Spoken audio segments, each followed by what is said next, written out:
What if Harry forged a blade from goblin-silver and phoenix fire, one powerful enough to cut through almost anything, but dangerous enough to slowly destroy him? As the Ministry, goblins, Death Eaters, and Voldemort all begin hunting the weapon, Harry must learn that the sharpest blade isn't always the best answer. Like, subscribe, and let's begin. Dolores Umbridge placed the textbook on her desk, as though she were laying down a law of nature. "You will not need to use defensive spells in my classroom." Her smile widened. It was a small smile, neat and bloodless, designed to make disagreement look childish before anyone had even spoken.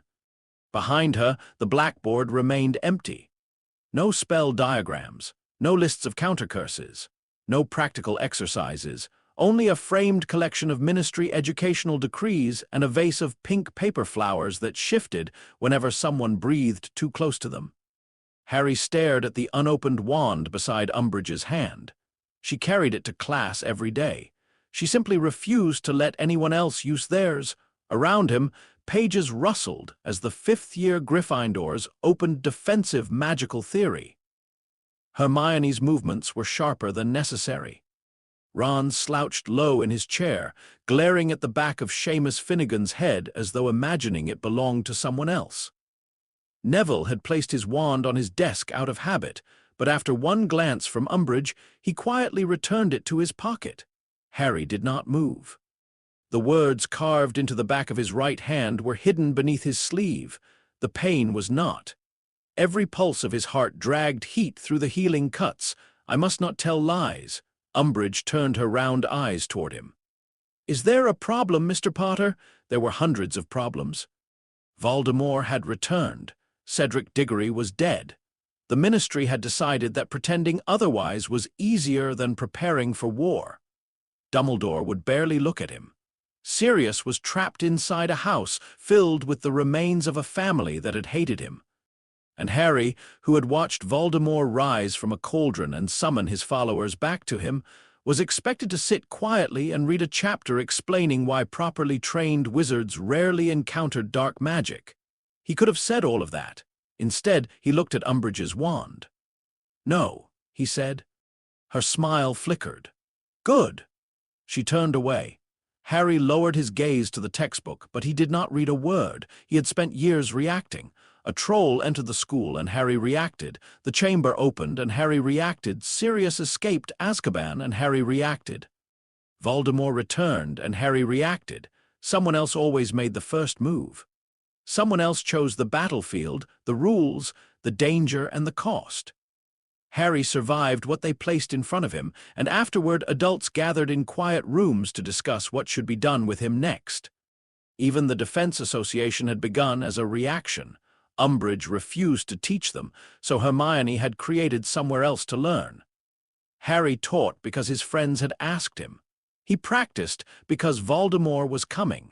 He prepared because nobody with authority seemed willing to do it for him. It was better than doing nothing, but it was not enough. Harry's fingers tightened around the edge of his desk. He needed something that belonged to his own plan, not Dumbledore's, not the Ministry's, not Voldemort's. His. The thought stayed with him through Transfiguration, where he accidentally gave his teacup 4 uneven legs and a tail. It followed him into lunch, where Hermione discussed revising the Protean charm while Ron attempted to balance 3 sausages on his fork. It remained during History of Magic, growing clearer as Professor Binns described a 17th-century cauldron tariff dispute in a voice that made rebellion sound restful. By dinner, the idea had become a memory. Bill Weasley had been leaning against the kitchen table at Grimmauld Place, his long hair tied back, while Mundungus Fletcher described an attempt to sell cursed silver spoons to a wizard in Knockturn Alley. "Could have made 30 galleons," Mundungus had complained. "You could have spent 30 years with antlers growing from your elbows," Bill had replied. "You don't know enough about enchanted materials to sell them safely." Mundungus had muttered something rude. Bill had continued, half to Fred and George and half to anyone listening. "Dragon hide, manticore venom, powdered erumpent horn, those have established markets. Dangerous, but established. Basilisk remains are different. Goblins will pay for properly preserved parts. Some human collectors will too, though half of them are mad and the other half are lying about what they intend to do with them. Harry had looked up from his potatoes. How much?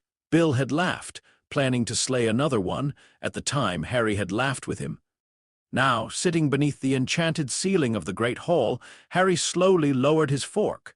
The basilisk was still beneath the school. Its skeleton had been lying in the chamber for almost 3 years. The fangs were valuable. More importantly, they were his to claim. He had killed it. The thought was not noble. Hermione would have called it dangerously simplistic. Goblins might have disputed the ownership. Dumbledore might have said that surviving an encounter did not grant possession of everything left behind. But the creature's body was still there because no one else could enter the chamber. No one else could open the door. No one else could speak the language it obeyed. Harry glanced toward the staff table. Umbridge was speaking to Professor Flitwick, smiling as the little professor's expression tightened. Dumbledore's chair stood empty. Harry looked away before anyone noticed him watching. He did not tell Ron or Hermione. That was the first decision that made the plan feel real. Hermione would have demanded research, protective clothing, adult supervision, and a clear explanation of what Harry intended to purchase with the money. She would have been right about most of it. Ron would have volunteered to come, then spent the journey complaining about the smell and asking whether basilisk teeth could be used to threaten Malfoy. Harry wanted neither argument. He wanted to do one thing without submitting it to a committee. 3 nights later, he left Gryffindor Tower beneath his invisibility cloak. The castle after midnight felt older than it did during the day. Corridors that were merely drafty between lessons became long stone arteries, carrying whispers from one darkened chamber to another. Portraits snored behind curtains. Suits of armor creaked without being touched.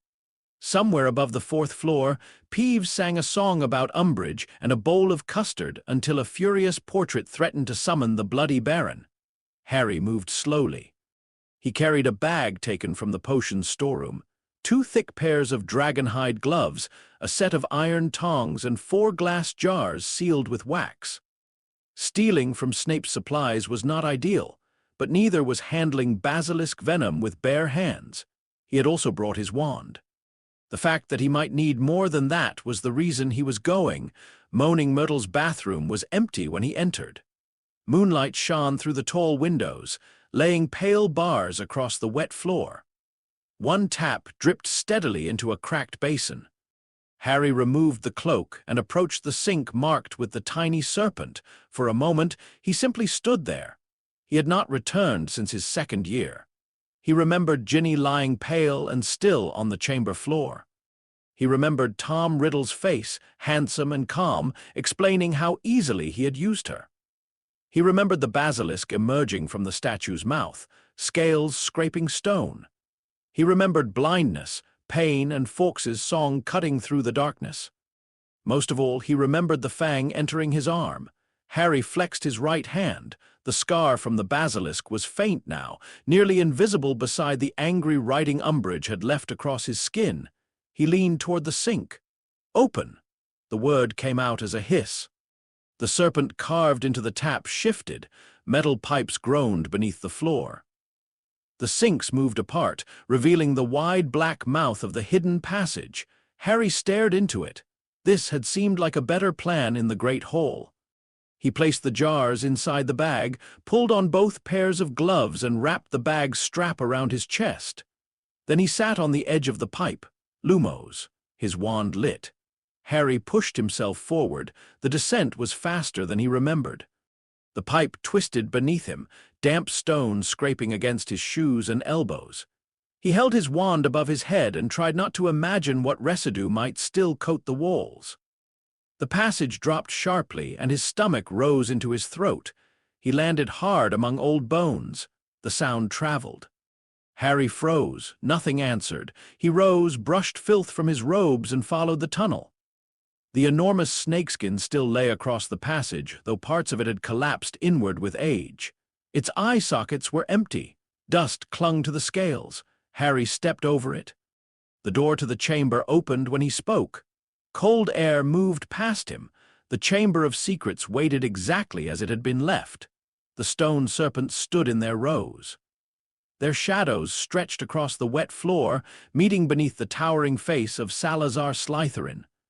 Dark water lay motionless in the channels beside the central path. And there, before the statue, lay the basilisk. Time had changed it. The flesh had tightened against the enormous bones, preserved in places by magic and venom, rotted away in others. The rich green scales had dulled toward black. The ruined eye sockets remained dark pits where Fawkes's talons had blinded it. The sword of Gryffindor was gone, returned long ago to whatever hidden place received it when a true Gryffindor no longer needed it. One broken fang remained near the place where Harry had fallen. He remembered pulling it from his arm. He remembered driving it into the diary. The diary had burned from within. Ink had poured across the floor like blood. Tom Riddle had screamed as his borrowed body came apart in white light. Harry approached the skull. The basilisk's jaws were large enough to close around his entire body. Most of the fangs remained in place. Harry set down the bag and took out the tongs. "Right," he whispered, his voice echoed. "Nothing difficult. Take a few teeth. Don't poison yourself. Don't wake up a second monster." One of the stone serpents returned his words in a thinner voice. "Monster, monster, monster." Harry gripped the first fang with the tongs and pulled. Nothing happened. He adjusted his stance, braced one foot against the lower jaw and pulled harder. The fang shifted with a wet crack. Harry staggered backward, nearly dropping it. A bead of clear venom formed at the tip, smoking when it touched the stone. He held the fang away from his body and carefully lowered it into the first jar. The glass vibrated. Harry sealed the lid. Extracting the second fang took longer. The third came loose so suddenly that the tongs struck the floor. A splash of venom landed on the stone and ate a black depression into it. Harry did not attempt a fourth. 3 were enough, more than enough, probably. He searched the area around the skeleton and collected 6 loose scales, each larger than his palm. One had been cracked by the sword of Gryffindor.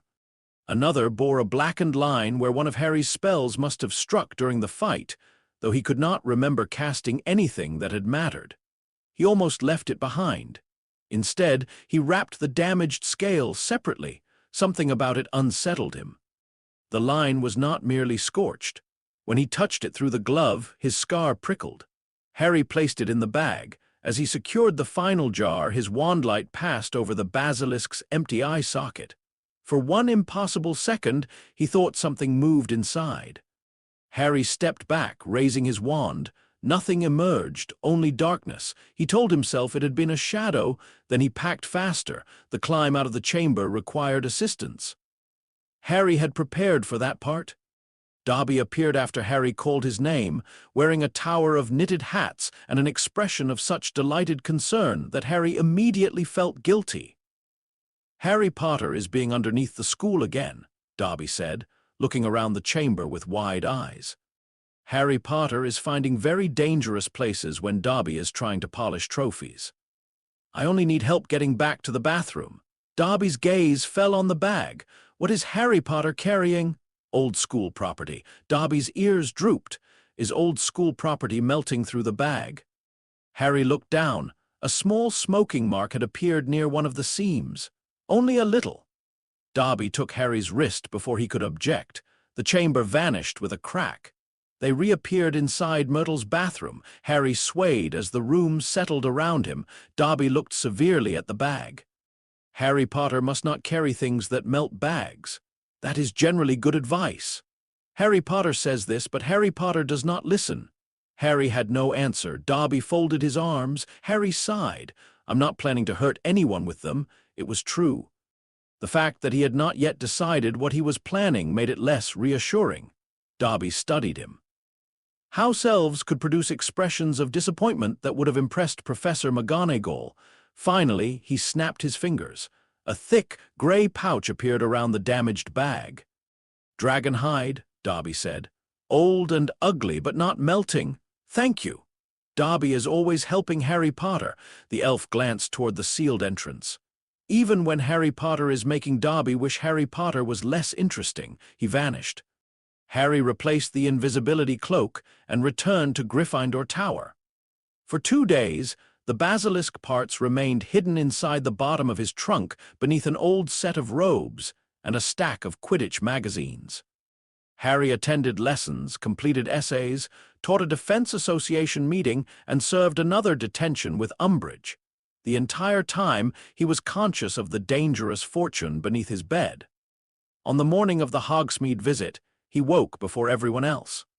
He checked the dragon hide pouch twice. The jars were intact. Harry carried only 1 fang and 2 scales. Even concealed, all 3 made the bag feel much heavier than it should have. He left the castle with Ron and Hermione. The grounds were white with frost.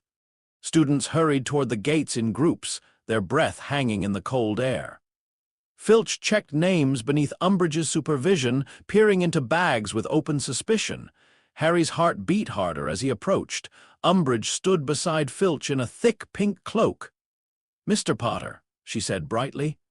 "What a surprise. It's a scheduled Hogsmeade weekend." "Yes, that would explain why you're here." Her eyes lowered to the pouch beneath his cloak. "What are you carrying?" "Money." "For what?" Harry had prepared 3 lies. Before he could choose one, Hermione stepped between them. "Harry promised to buy new gloves," she said. "His current ones have been damaged." She seized Harry's right hand and pulled back his sleeve. The words carved into his skin were visible.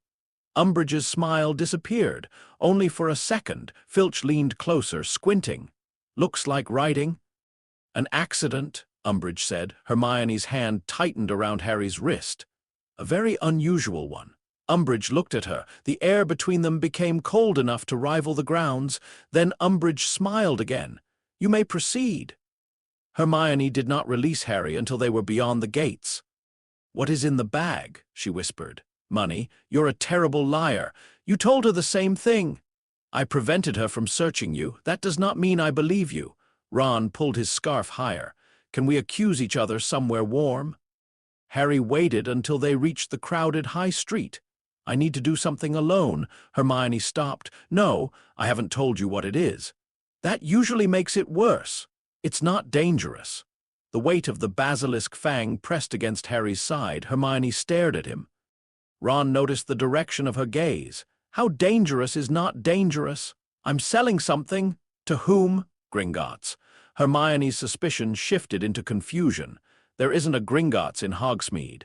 There's an exchange office." Harry had learned of it from a notice attached to the reply Gringotts had sent after receiving his anonymous request for an appraisal. The office did not serve ordinary customers. It handled school accounts, currency exchanges for visiting families, and private transactions considered too small for the London bank. The letter had instructed him to come alone. Ron looked impressed. "What are you selling?" Harry hesitated. Hermione made an impatient sound. "Something from the chamber." Both of them went silent. "That," Hermione said carefully, "is the opposite of not dangerous. It's already dead." Ron's eyes widened. "You took bits off the basilisk." "Keep your voice down. You went back into the chamber without us." "Yes." "Why?" "Because I can." The words came out more harshly than Harry intended. Ron recoiled slightly. Harry looked away. Students moved around them, laughing and calling to friends. Warm light shone from the windows of Honeydukes. Somewhere farther down the road, a group of third years were throwing enchanted snowballs at one another. Hermione lowered her voice. "What are you trying to buy?" "I don't know yet." "That makes no sense." "It makes more sense than waiting for Umbridge to decide we're allowed to defend ourselves."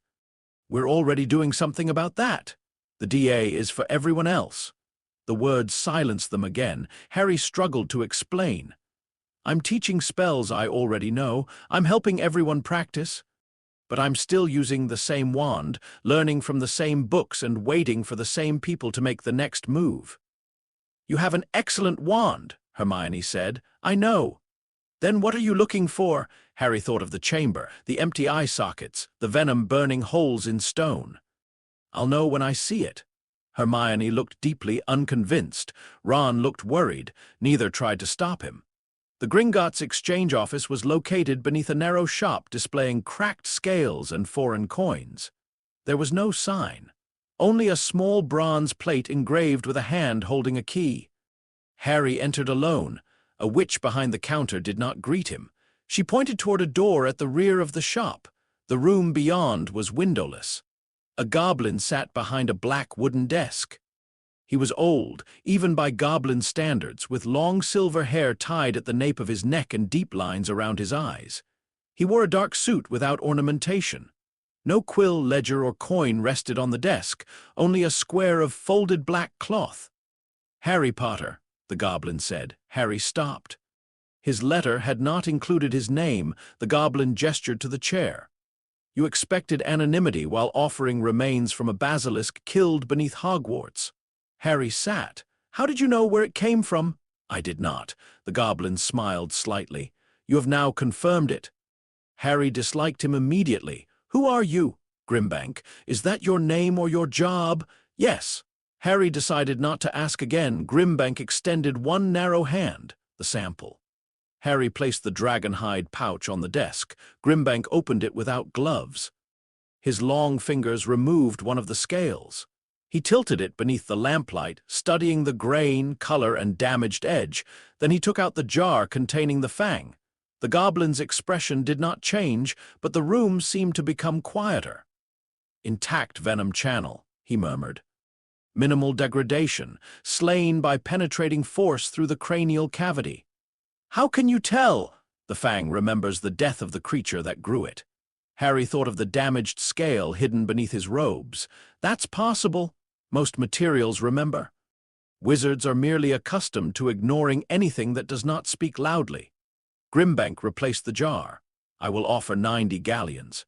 Harry tried not to react. 90 galleons was more money than most students saw in years. For one fang and 2 scales. For the fang, the scales add little. "I have 2 more fangs." "Then you have something more valuable than money." Grimbank unfolded the black cloth. A silver hilt lay inside. There was no guard, no visible opening for a blade, and no ornamentation except a band of tiny goblin characters circling the grip.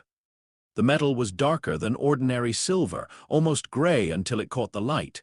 Then fine patterns appeared within it like fire seen through smoked glass. Harry leaned closer. "What is it?" An unfinished question. "That isn't very helpful." "Helpful answers are rarely included without charge." Grimbank lifted the hilt. This was forged from silver recovered from 3 collapsed vault doors. It has endured dragon flame, tunneling curses, and one poorly considered attempt by a Lestrange to open a Gringotts vault without permission. Harry glanced at him. "What happened to the Lestrange?" "The vault remained closed." Grimbank placed the hilt on the desk. "It has no blade. It was designed to house a magical core capable of projecting one. Like a wand, wands direct magic outward through a narrow, symbolic language. This would conduct magic into a fixed physical expression." Harry studied the metal, a sword, a shape resembling one. "Why hasn't anyone finished it?" "Because goblin-silver accepts additions more readily than it accepts masters. The wrong core could poison the metal. The wrong wielder could be consumed by the demand. The right core has not been offered." Harry reached toward the hilt. Grimbank's hand closed over it. "We have not agreed." "What would it cost?" "The 3 fangs." Harry stared. "You just offered 90 galleons for one." "I did. So this is worth at least 270. "No, the fangs are worth that amount to Gringotts." "The hilt is not being sold." "Then what are we doing?" "Creating a ledger." Grimbank drew a thick book from beneath the desk. Harry had not heard him open a drawer. The cover was made from dark red leather. The pages were edged in silver. When Grimbank opened it, lines of cramped goblin writing rearranged themselves across the parchment. "Goblins do not sell objects of goblin craft," Grimbank said. "We exchange periods of possession, rights of use, rights of return, and obligations created through transformation. Humans call that selling. Humans call many things by incorrect names and become violent when the things refuse to obey." Grimbank turned the ledger toward Harry. The goblin writing changed. English appeared beneath it.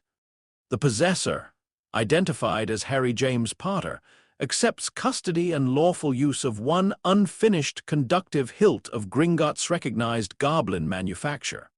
Harry read more slowly. Upon the possessor's death, permanent incapacitation, abandonment of the object or breach of the stated covenant, the object shall return to Gringotts or its appointed representative. No, Harry said immediately. Grimbank lifted an eyebrow. No. If I trade 3 basilisk fangs for it, it shouldn't return to you when I die. The fangs are payment for use. That sounds like renting. Then rent it for the remainder of your life.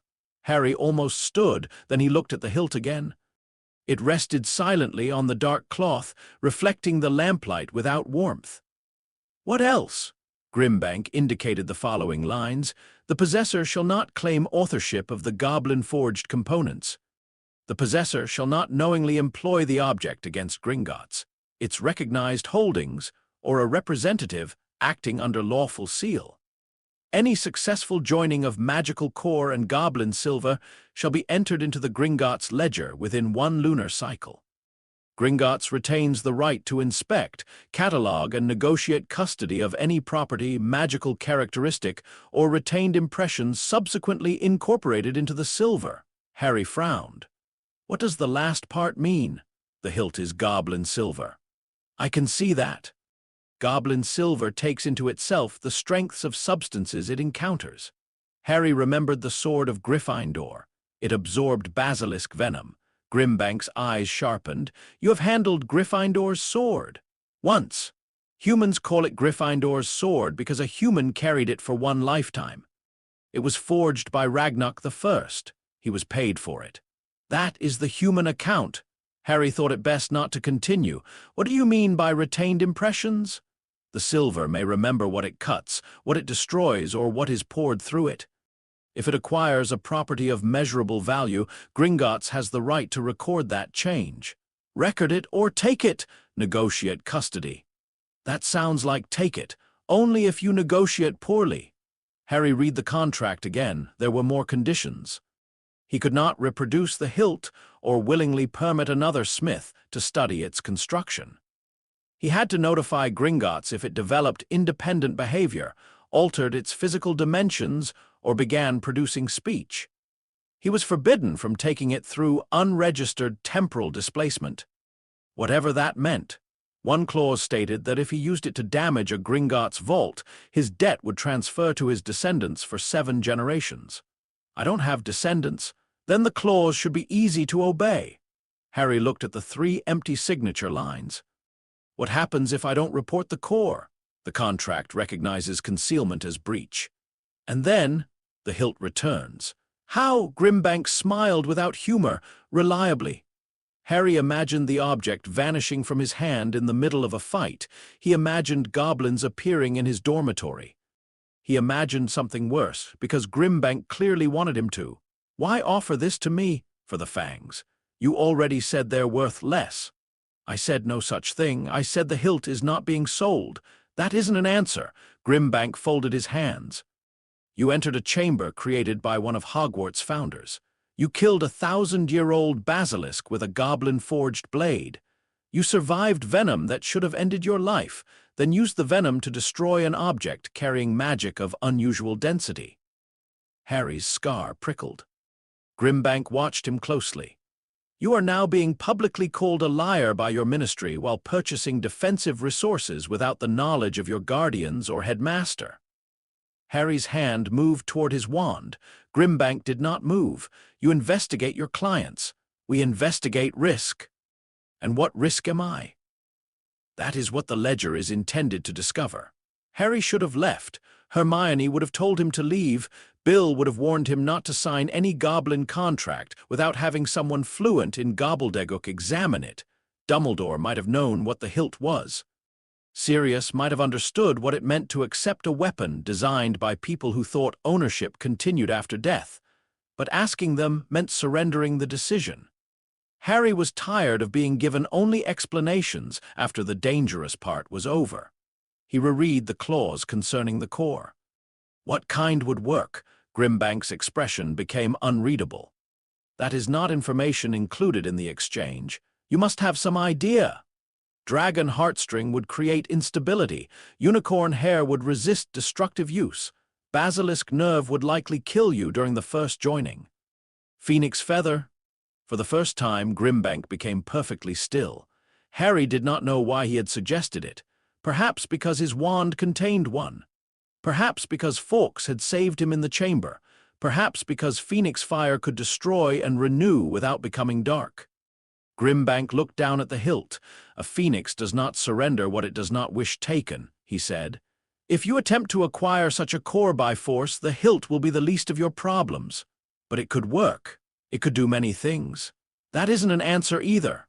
No, Grimbank said. It is a warning.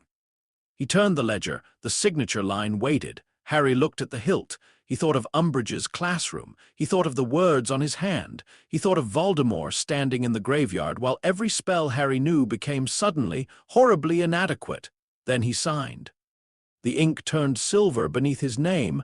A thin line of heat passed around his wrist and vanished. Grimbank closed the ledger. The sound resembled a lock engaging. The Covenant is entered. Harry placed the 3 basilisk fangs on the desk.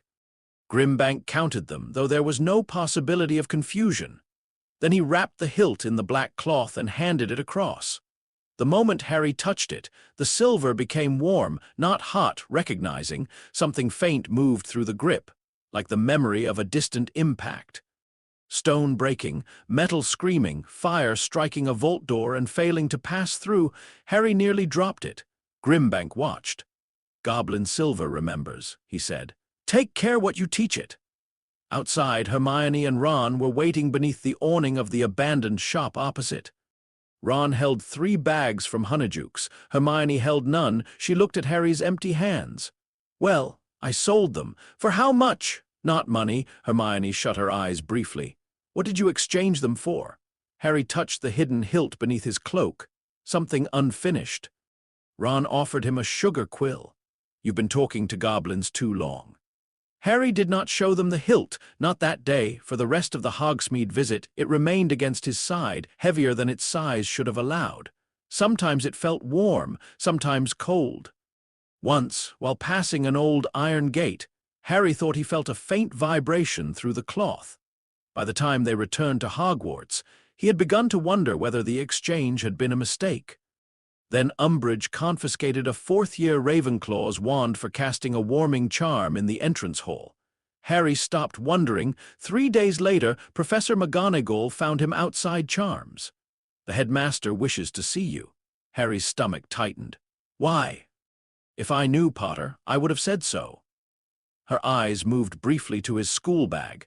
The hilt was hidden inside, wrapped beneath 2 books. Harry had begun carrying it because leaving it in the dormitory felt unsafe. The contract's warning about abandonment had not specified how far away he could be before the hilt considered itself abandoned. He followed McGonagall to the headmaster's office. The stone gargoyle moved after she gave the password. Licorice wand. Harry climbed the spiral staircase alone. Dumbledore stood behind his desk when Harry entered. For one painful instant, the headmaster looked directly at him. Then Dumbledore's gaze shifted toward a stack of parchment. "Harry, thank you for coming." His tone was polite, too polite. Harry remained near the door. "You wanted to see me?" "Professor McGonagall informed me that you experienced some discomfort during your lesson yesterday." Harry's scar had burned during transfiguration, only for a moment, long enough for him to drop his wand and turn a hedgehog into half a pincushion. "I'm fine." "I see." Dumbledore continued examining the parchment. Silence filled the office. The silver instruments on the tables whirred and clicked. Portraits pretended to sleep. Fawkes stood on his golden perch near the window. The phoenix looked terrible.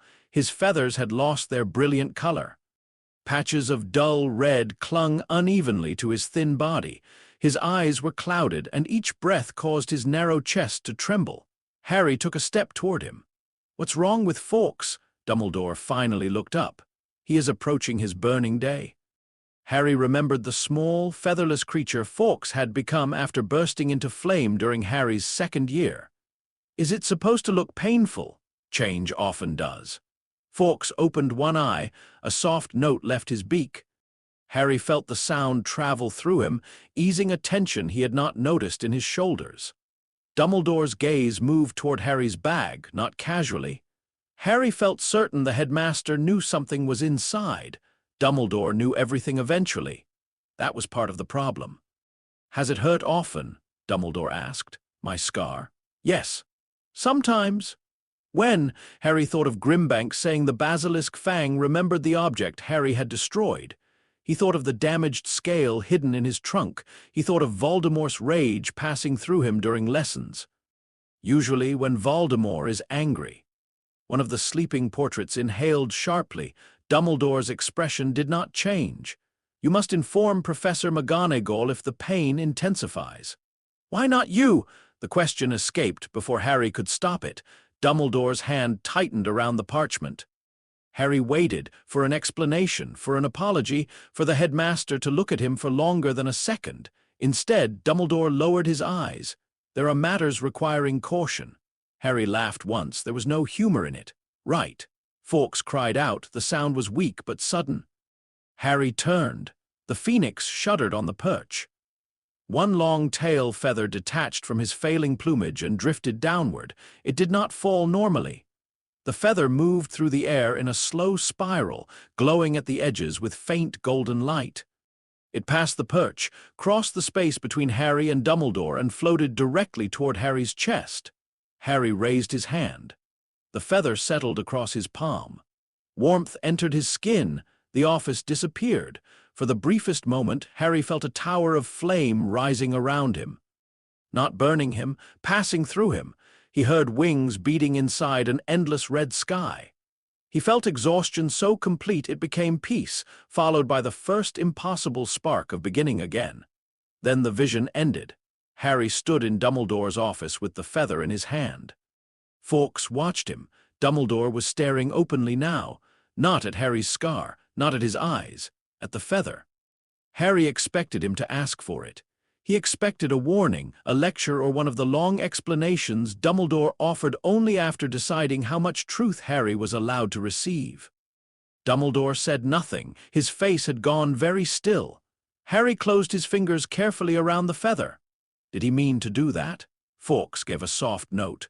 Dumbledore looked from the phoenix to Harry's school bag. Harry felt the goblin hilt warming inside it. Dumbledore must have felt something too. The headmaster's eyes sharpened. For one strange second, the room seemed to balance around the three of them. Harry holding the feather, Fawkes dying on his perch, and Dumbledore standing behind a desk covered in secrets. Then Dumbledore stepped back. "He did," he said quietly. "That was all. No demand, no explanation, no permission." Harry placed the feather inside his robes. "You said you wanted to ask about my scar." "Yes. It isn't hurting now, I see."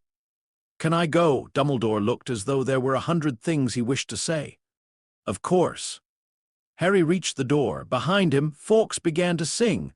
The song followed Harry down the spiral staircase, through the corridor and into the shadowed alcove behind a tapestry where he finally stopped.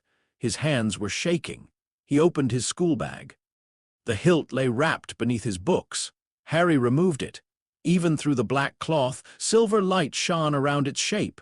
He drew out the phoenix feather. The hilt vibrated. The feather ignited. Harry nearly dropped both. Flames traveled along the feather without consuming it. Gold deepened into white at the center, bright enough to throw his shadow across the opposite wall. The goblin characters around the hilt's grip awakened one by one.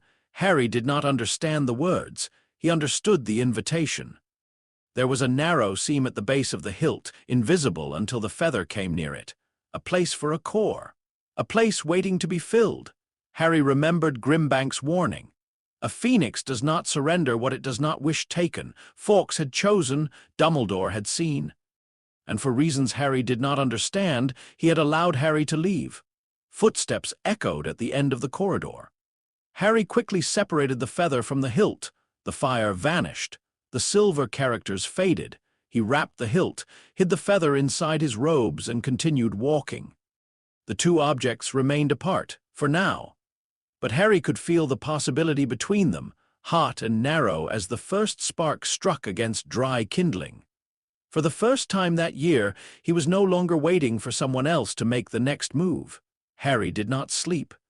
He lay behind the closed curtains of his four-poster with the phoenix feather beneath his pillow and the wrapped goblin hilt pressed against his ribs, listening to the familiar breathing of the other boys in the dormitory. Ron snored from the bed beside his. Dean turned over several times. Seamus muttered something about exploding kettles. Neville slept quietly, one hand hanging over the edge of his mattress. Harry stared into the darkness. Every few minutes he reached beneath his pillow to make certain the feather was still there. Its warmth met his fingertips each time, gentle and steady. The hilt answered through the blankets with a faint vibration, two parts of an unfinished object. They seemed aware of one another. Harry had hidden dangerous things before. The Marauder's map had spent years beneath loose floorboards and inside locked trunks. His invisibility cloak had been folded beneath robes, concealed in bags and carried through corridors while teachers searched for him. Those objects became ordinary when they were not in use. The hilt did not. It waited. Harry could feel that waiting even when he closed his eyes. He imagined fitting the feather into the opening and watching light rise from the silver. He imagined cutting through Umbridge's educational decrees, though he knew parchment did not require an enchanted weapon. He imagined standing in the graveyard again, but this time with something Voldemort had not expected. That image stayed with him longest. Harry knew it was foolish. A sword-shaped flame would not have stopped the killing curse. It would not have made Cedric faster. It would not have made Harry stronger than Voldemort. Still, in the privacy of darkness, the hilt represented a different ending, not necessarily a better one. Only one Harry had chosen. He waited until the dormitory settled into its deepest silence. Then he dressed, placed the feather and hilt inside his bag and drew the invisibility cloak over himself. The room of requirement would have been the obvious place. That was why Harry did not go there. Too many members of the Defense Association knew about the room. Dobby knew. Hermione and Ron knew. Neville knew. Even if none of them entered unexpectedly, any unexplained damage would raise questions. Harry needed somewhere less useful. He chose an abandoned classroom on the 6th floor that contained nothing except broken desks, a cracked blackboard, and a cupboard filled with stacks of damp examination papers from 1887. The room smelled of dust, ink, and old rain. Harry locked the door, cast Muffliato after 3 failed attempts, and placed the hilt and feather on the teacher's desk. They looked harmless separately. The feather was long and scarlet, turning gold toward the edges. The hilt was little more than a length of dark silver with fine goblin writing circling the grip. There was no blade, no guard, and no button. Harry opened the 3 books he had brought. The first, an inquiry into the conductive properties of magical metals, had been borrowed from the restricted section using Professor Flitwick's signature, copied from an old returned essay. The book contained 400 pages of dense argument and only 3 paragraphs concerning goblin-silver. Goblin work was described as inconsistent under wizard-led experimentation, which Harry suspected meant goblins refused to explain it. The second book, Wand Cores Beyond Wands, discussed experiments involving dragon heartstring threaded into jewelry, unicorn hair placed inside protective amulets, and one disastrous attempt to core a carriage wheel with kelpie mane. The third book had no title. Harry had found it behind a row of books concerning alchemical furnaces. Its cover was blackened, and several pages had fused together from heat. On the inside cover, someone had written a warning. A core does not give a vessel power. A core gives power a road. Be certain where the road leads before opening it. Harry had read the sentence 37 times. He still did not know how to join a phoenix feather to a goblin hilt. There were wand-making techniques, but Ollivander's methods were secret. Hermione's notes on wand lore suggested that cores were not simply inserted into hollow wood. The wand-maker used spells, materials, and processes that aligned the core with the vessel and eventual wielder. Harry had none of those. He had attempted to ask Fawkes. The phoenix had burned later that same night, collapsing into ash before emerging as a small, wrinkled chick. Harry had returned to Dumbledore's office under the excuse of asking Professor McGonagall a question, but the gargoyle had refused to move.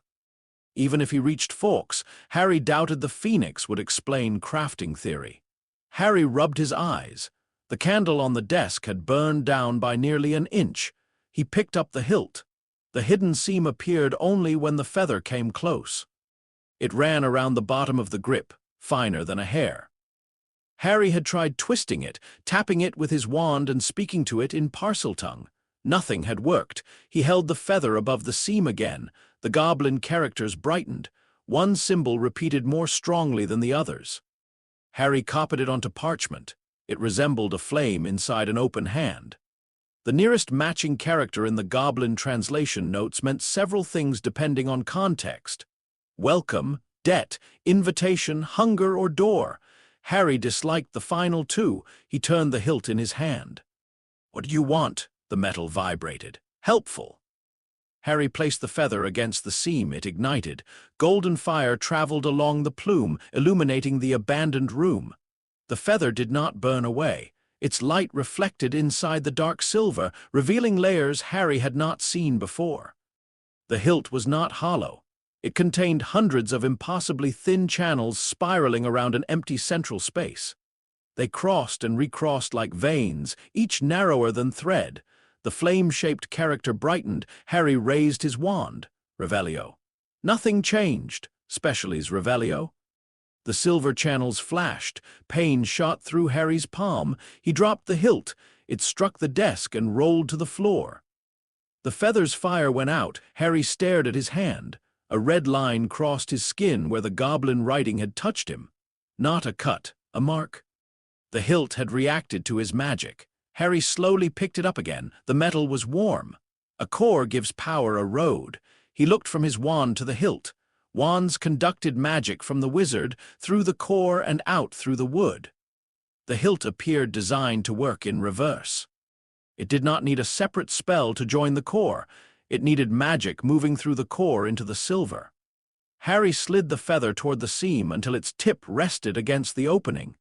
Then he placed his wand against the other end of the feather. His first idea was to cast Lumos. He stopped. The feather had come from Fawkes. Fawkes's fire was not ordinary flame. It represented burning, death, and renewal. Harry knew only one spell that created magical fire, Incendio. A small flame struck the feather. The room exploded with light. Harry was thrown backward. He hit the floor hard enough to knock the air from his lungs. The wand flew from his hand.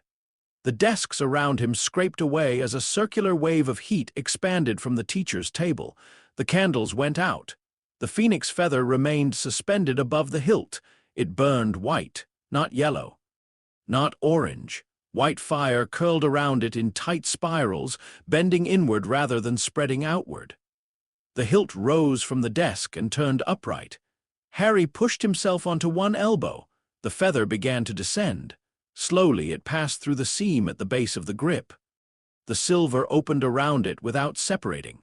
Harry heard a sound like distant wings. Then the feather vanished inside. The seam closed. The hilt dropped onto the desk. Darkness returned. Harry remained on the floor, breathing heavily. His ears rang. Nothing else happened. He climbed to his feet and retrieved his wand. The room had changed. The nearest desks had been pushed several feet from their original positions. Parchment drifted down from the ceiling. A circular scorch mark surrounded the teacher's desk, but the desk itself was untouched. The hilt lay in the center. Harry approached cautiously. The silver was now completely dark. The goblin characters had vanished. He touched it with one finger. Nothing. Harry picked it up. It felt cold and strangely empty. No, the word left him before he could stop it. He had used the feather wrong. Perhaps the incendio had destroyed it. Perhaps the goblin metal had absorbed the core and smothered whatever power it carried. Perhaps the light had been the feather's final burning. Harry turned the hilt over. There was no seam, no glow. No sign that Fawkes's feather had ever existed. Anger rose inside him. He had spent 3 basilisk fangs, signed a contract he barely understood, stolen books, and nearly set fire to a classroom. He had taken something Fawkes had chosen to give him and ruined it. Harry gripped the hilt. "Do something." Nothing answered. His fingers tightened. He thought of Umbridge telling them to read. He thought of Dumbledore refusing to look at him. He thought of Voldemort's wand meeting his in the graveyard, while Cedric's body lay between them. Magic moved through Harry before he chose to release it. The hilt ignited. A blade of white gold fire erupted from the silver. Harry shouted and nearly threw it away. The blade extended a little more than 2 feet. It was narrow near the hilt and tapered toward a sharp point, but it did not flicker like ordinary flame. Its surface moved beneath a clear outer shape, currents of white and gold folding through one another like liquid sunlight. Heat pressed against Harry's face, yet the hilt remained cool. A low sound filled the room, not a roar. A hum. It seemed to come from the air itself, from the stone walls and from Harry's bones. He stared. The weapon was beautiful. That was the first dangerous thing about it. It did not look crude or unfinished. It looked inevitable, as though the hilt had always contained the shape and merely waited for Harry to reveal it. Harry raised it. Light moved across the classroom. The blade left a bright trail in the air. He swung once, too quickly. The fire passed through the corner of the teacher's desk. There was no resistance. The wooden corner slid away and struck the floor. The cut surface glowed red for a second, then darkened. There was no smoke, no spreading flame. The wood had been divided and sealed in the same instant. Harry's exhilaration sharpened. He turned toward one of the broken desks. The blade passed through an iron leg. Again, no resistance. The severed metal landed with a heavy clang. Harry laughed. The sound was breathless and astonished. He had expected the weapon to work. He had not expected it to feel effortless. The basilisk's hide had resisted spells. Stone walls held back curses. Enchanted locks and barriers stopped wizards who did not know the correct counterspell. The blade did not seem to care what an object expected magic to do. It simply cut. Harry moved toward the cupboard. The doors were secured with a rusted chain. He raised the blade. A sudden weakness moved through his knees. Harry stopped. The room tilted. The blade flickered. He tightened his grip, forcing it steady.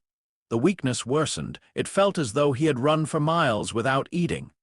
His lungs struggled to draw a full breath. His heart hammered too quickly. Cold sweat formed along his hairline despite the heat. Harry lowered the weapon. It remained ignited. "How do I turn you off?" the blade hummed. Harry tried relaxing his hand. Nothing happened. He tried thinking the word extinguish. The fire brightened. Panic entered his exhaustion. He could not keep feeding it. He felt the connection now. A current passing from somewhere deep inside his chest, along his arm and into the hilt. The weapon was not producing its own fire. It was taking Harry's magic and giving that magic a shape. A core gives power a road. The warning had not said the road ended safely. Harry closed his eyes. He pictured the flame withdrawing, not disappearing, returning. The blade collapsed into the hilt with a sharp rush of air. Darkness fell. Harry's legs gave way. He struck the floor beside the severed desk leg. For several seconds he could not move. His wand lay only a few feet away, but reaching it felt impossible. His fingers trembled against the stone. The cold became violent. Harry curled onto his side, teeth chattering. He had felt magical exhaustion before. During his first Patronus lessons, after hours of failed attempts, he had become dizzy and weak. The graveyard duel had left him hollow. Fighting the Dementors by the lake had drained nearly everything he possessed. This was different. Those moments had consumed magic through repeated spells. Kindleglass had opened a door and pulled. Harry did not know how long he lay there. When he finally sat up, the room had stopped moving. His breathing remained shallow. The hilt lay near his hand, silent and ordinary once more. Harry hated it for looking harmless. He also wanted to ignite it again. That was the second dangerous thing. He reached for his wand instead. A Kyo cloak. The invisibility cloak flew from the back of a chair and covered half his face. Harry lacked the strength to be embarrassed. He pulled it around himself. shoved the books and hilt into his bag and attempted to stand. The first attempt failed. The second got him to his knees. By the third, he was upright. He could not leave the classroom as it was. Someone would find the cut desk and iron leg. The scorch mark around the teacher's table might be explained as an old accident, but the smooth, cauterized cuts were too strange. Reparo. The severed wooden corner lifted. It touched the desk and fell away again. Harry frowned. Reparo. The result was the same. The spell could not reconnect the cut. The surfaces had not splintered. They had been sealed. The iron leg did not move at all. Harry looked at the hilt inside his bag. The weapon's cuts were permanent, at least against ordinary repair magic. He dragged the damaged desk and severed leg into the cupboard. Moving them took several minutes and left him gasping. He turned the teacher's desk so the missing corner faced the wall, then scattered dust across the scorch mark. It was not convincing. It was the best he could do. Harry unlocked the door. The corridor outside was empty. He took one step and nearly collapsed. The stone wall caught him. He could not walk back to Gryffindor Tower. More importantly, he could not risk being found unconscious with the hilt in his bag. Harry considered calling Dobby. The house elf would help. He would also ask questions, and after the chamber incident, Harry suspected he might refuse to leave until the dangerous object was removed. Harry needed a cover story. He looked down at his trembling hand. The red mark from the hilt had darkened. Thin, white lines extended from it across his palm, branching toward his wrist like frost beneath skin. That decided him. He made his way toward the hospital wing. The journey took nearly 20 minutes. Twice he had to hide beneath the cloak while prefects passed. Once he sat on the floor behind a statue and waited for his vision to clear. By the time he reached the hospital wing, he no longer needed to pretend to be ill. Madame Pomfrey opened the door before he knocked. She wore a dressing gown over her nightclothes and held her wand at shoulder height. "Who is there?" Harry removed the cloak. Her expression changed instantly. "Potter. I think I overdid a spell." "You think?" She caught him as his knees weakened. Madame Pomfrey was stronger than she looked. She pulled his arm over her shoulder, guided him inside, and placed him on the nearest bed. Her wand moved over him in quick, precise patterns. Colored lights appeared above his chest. The first were blue, then yellow, then a deep, alarming red. "What spell?" "A fire spell." "What kind of fire spell?" "Incendio." Madame Pomfrey stared at him. "Incendio does not empty half a fifth-year student's magical reserves." Harry's mouth felt dry. It was a large one. How large? He thought of the contained blade. Not very. Her eyes narrowed. She examined his wand hand. The white branching marks remained visible. "This is conduction strain." Harry tried to look confused. "Is that bad?" "It is unusual." She pressed the tip of her wand to his palm. Pain shot up his arm. Harry flinched. "Something drew magic through you at a concentrated rate," she said. "A damaged wand can cause this, so can certain cursed artifacts." "My wand isn't damaged." "Then where is the artifact?" "I don't have one." Madame Pomfrey looked at him for a long moment. Harry had faced Dementors, Death Eaters, and a basilisk. Lying to the school matron felt nearly as dangerous. "What were you doing?" she asked. "Practicing a variation of Incendio." "Where did you find the variation?" "In a book." "Which book?" "I don't remember the title. You stole it from the restricted section." "No." The lie came too quickly. Madame Pomfrey's expression flattened. "I will ask Professor McGonagall." Harry sat up. "You don't need to."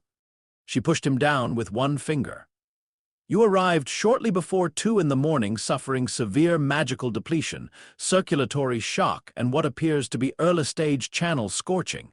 I assure you, Potter, I need to do several things." "Channel scorching?" "The pathways through which your magic responds to intention have been strained. Had you continued for another minute, you might have rendered yourself incapable of casting for days." Harry thought of how long the blade had remained ignited, less than a minute, perhaps much less. "Will it heal?" "If you stop testing mysterious fire spells in abandoned corridors." "I wasn't in a corridor." Madame Pomfrey closed her eyes. "Thank you for the correction." She crossed the ward and returned with a smoking silver cup. The liquid inside was thick and gray. Harry recoiled from the smell. What is that? Core restorative. It smells like boiled socks. That is because the ingredients are medicinal rather than decorative. Harry drank. It tasted worse than it smelled. Warmth spread through his chest, followed by a crawling sensation along his arms. The white marks on his palm faded slightly but did not vanish.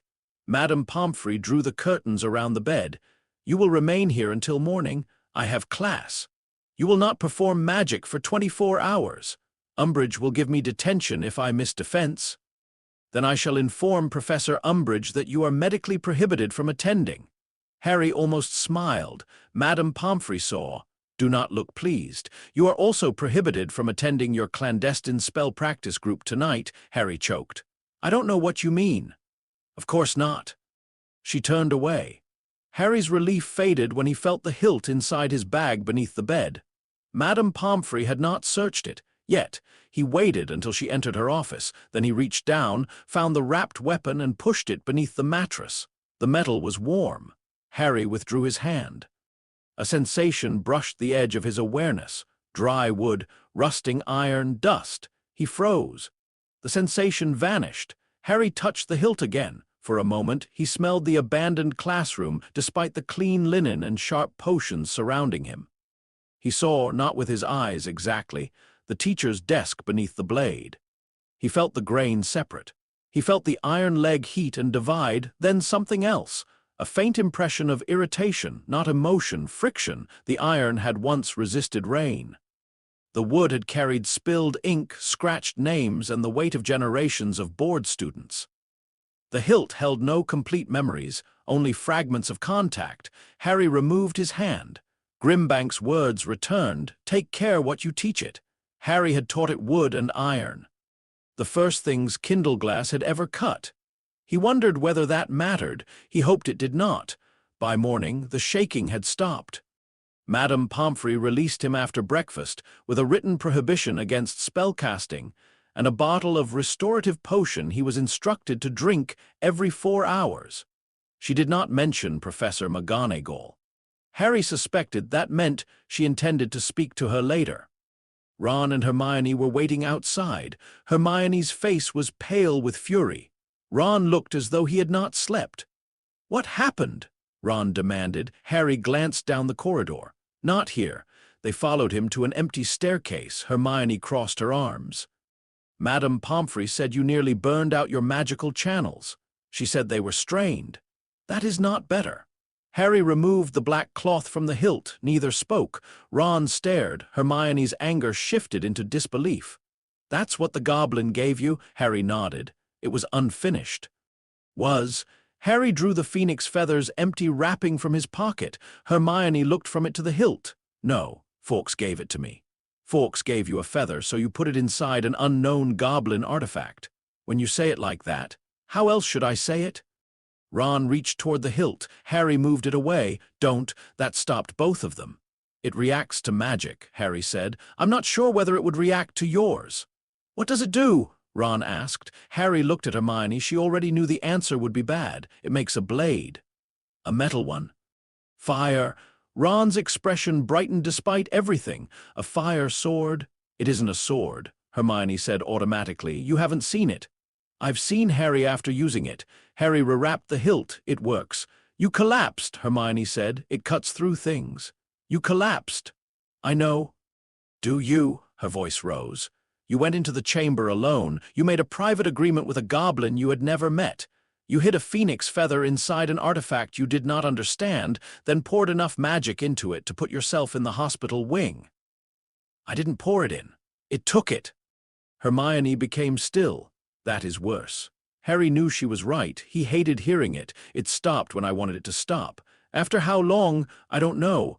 "How many spells could you have cast with the same amount of magic?" "I don't know." "What happens if it doesn't stop next time?" "I don't know." Hermione's eyes glistened with frustrated fear. Harry looked away. Ron spoke more quietly. "Why didn't you tell us?" "Because you would have tried to stop me." "Yes," Hermione said. "That is what friends occasionally do when someone is about to injure himself." Harry gripped the wrapped hilt. "I needed to know whether it worked. And now I learned to use it properly. Hermione laughed once without amusement. "You can barely stand. That's why I have to practice. No magic for 24 hours, she said. Madame Pomfrey told us. I know. Then give it to me." Harry's head snapped toward her. "No, until you recover." "No, you don't trust me." "That isn't the point." "It appears to be exactly the point." Harry stepped back. The hilt felt warmer through the cloth. The argument inside him became suddenly simple. The blade was his. He had entered the chamber. He had paid for the hilt. Fawkes had chosen him. Hermione had not signed the ledger. She did not understand what returning or abandoning the weapon might mean, but beneath those reasonable thoughts was another one. He did not want anyone else touching it. The realization frightened him. Harry loosened his grip. "The contract might consider it abandoned," he said. "I don't know what happens then." Hermione studied him. She had noticed the hesitation before his answer. "Show us the contract." "I don't have a copy." "You signed a contract without receiving a copy." "It was in a ledger." Ron rubbed both hands over his face. "My dad is going to kill us, and I didn't even do anything this time." Harry wrapped the hilt more securely. "I'll contact Grimbank." "You'll do more than that," Hermione said. "You will research what magical depletion does to developing cores. You will measure how long you can ignite it. You will not use it alone, and you will tell us before you test anything." Harry opened his mouth. "No," Hermione said. "You lost the right to argue when you arrived at the hospital wing in the middle of the night." Ron nodded. "She's terrifying, mate. Just agree." Harry looked between them. He wanted to refuse. Instead, he said, "Fine." Hermione exhaled, "But I'm not giving it to you." "I assumed not." For the next 2 days, Harry obeyed Madame Pomfrey. Mostly, he did not cast spells. He attended classes, drank the restorative potion, and allowed Hermione to examine the fading marks on his palm. He also carried Kindleglass everywhere. At night, he practiced holding the hilt without igniting it. He learned that it responded not to words but to intention backed by magic. Anger had activated it the first time because anger had opened the path most forcefully. Calm worked too. It was simply harder. On the third evening, they brought the hilt to the room of requirement. The Defense Association had already assembled. Harry had intended to cancel the meeting, but Hermione argued that appearing injured and secretive would attract more attention. Instead, she announced that they would practice disarming and evasion without advanced spells. Harry suspected she had designed the lessons specifically for him. The room had produced padded walls, wooden practice dummies, and a rack of blunt training swords. The swords were Hermione's idea.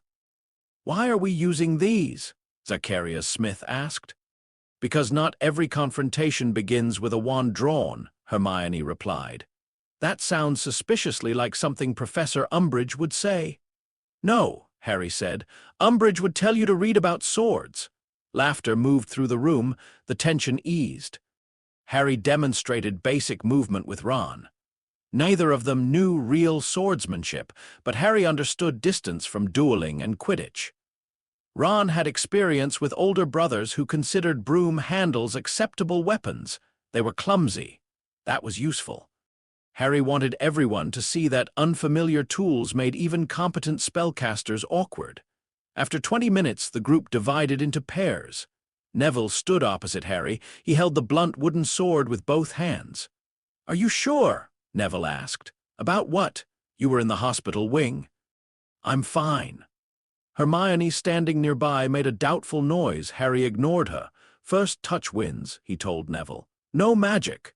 Neville nodded. They began. Harry expected it to be easy. Neville's stance was too stiff. His shoulders were tense. He watched Harry's hands instead of his feet. The wooden blade shook slightly. Harry moved forward. Neville retreated. Harry swung.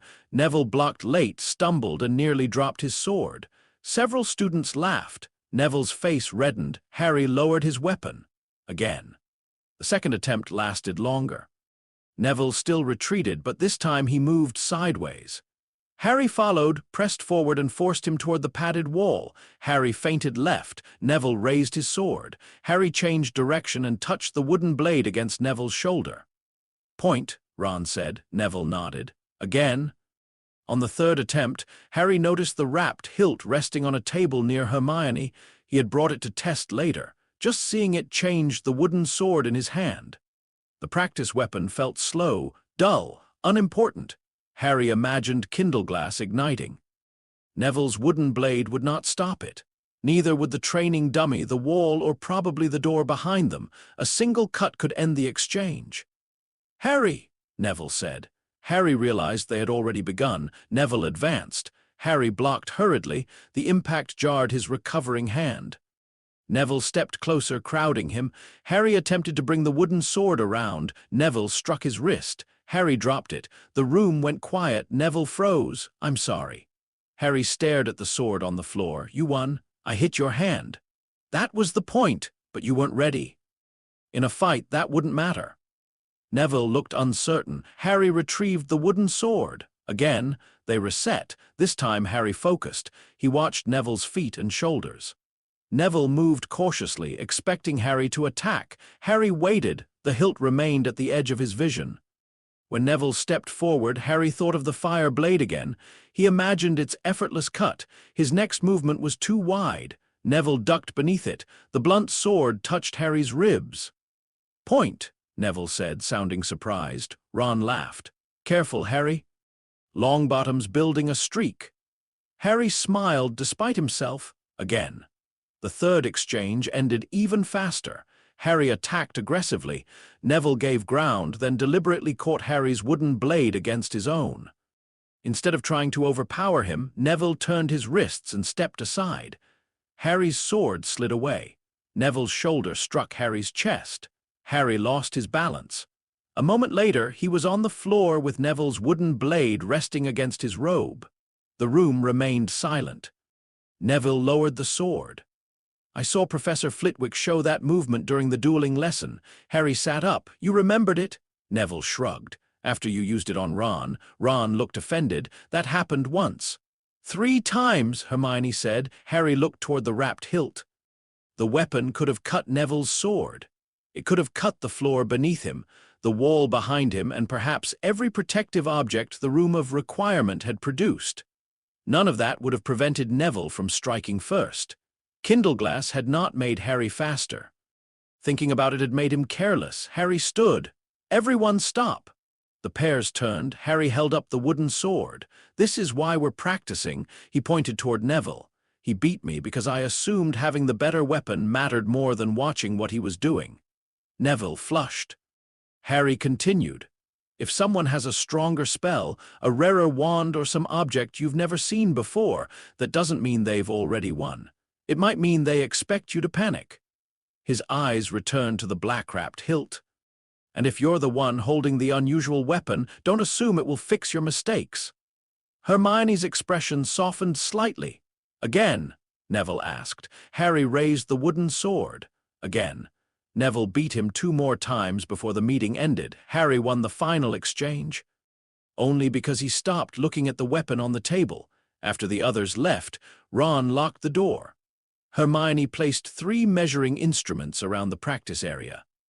One tracked magical output, another heart rate, and the third had been borrowed from Madame Pomfrey without permission. Harry decided not to ask how. Neville remained. Harry had expected him to leave. "I can go," Neville said, "but Hermione said you needed someone who wasn't Ron." "What's wrong with me?" Ron asked. "You tell Harry to keep going because it looked brilliant." Ron considered this. "Fair." Harry unwrapped the hilt. Neville stared. "That's what you were thinking about," Harry nodded. "What is it?" "I'm still deciding."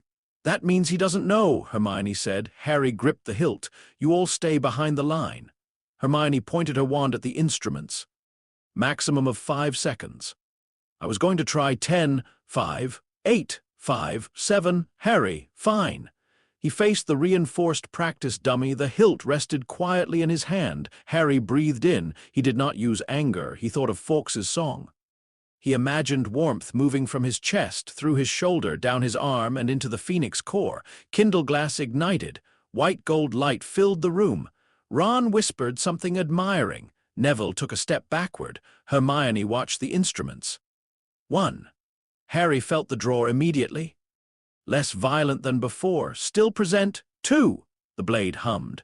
Harry raised it toward the dummy. 3, he swung. Kindle glass passed through the dummy's wooden torso. The upper half began to slide. 4. Harry extinguished the blade. The severed dummy fell. Harry remained standing. His heart beat quickly, but the room did not tilt. Hermione checked the instruments. Your magical output rose to the equivalent of 4 simultaneous shield charms.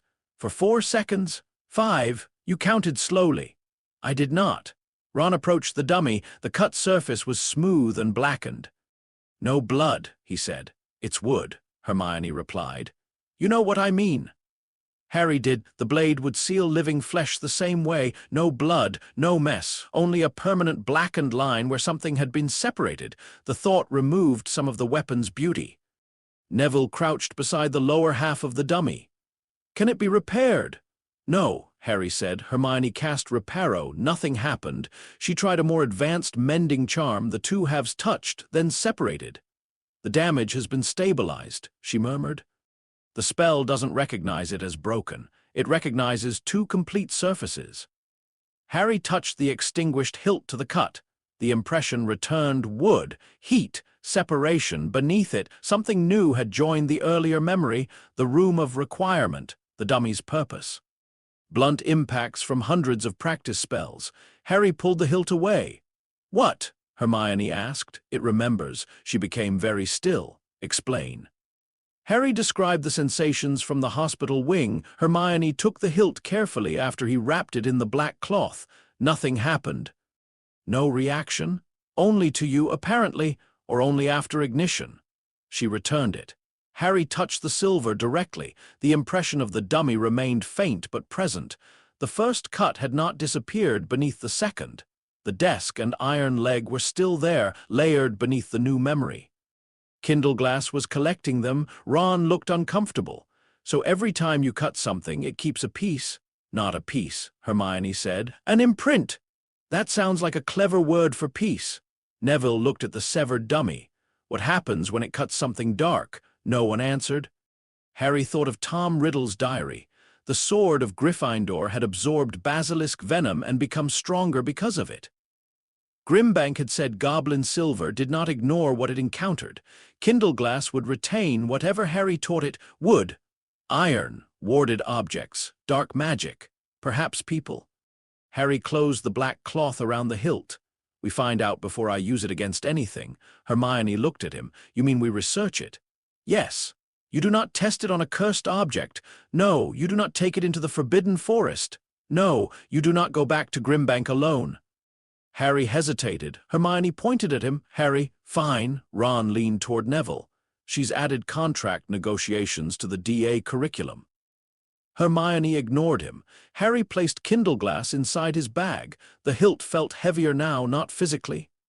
It carried the abandoned classroom, the teacher's desk, the severed iron, and the practice dummy.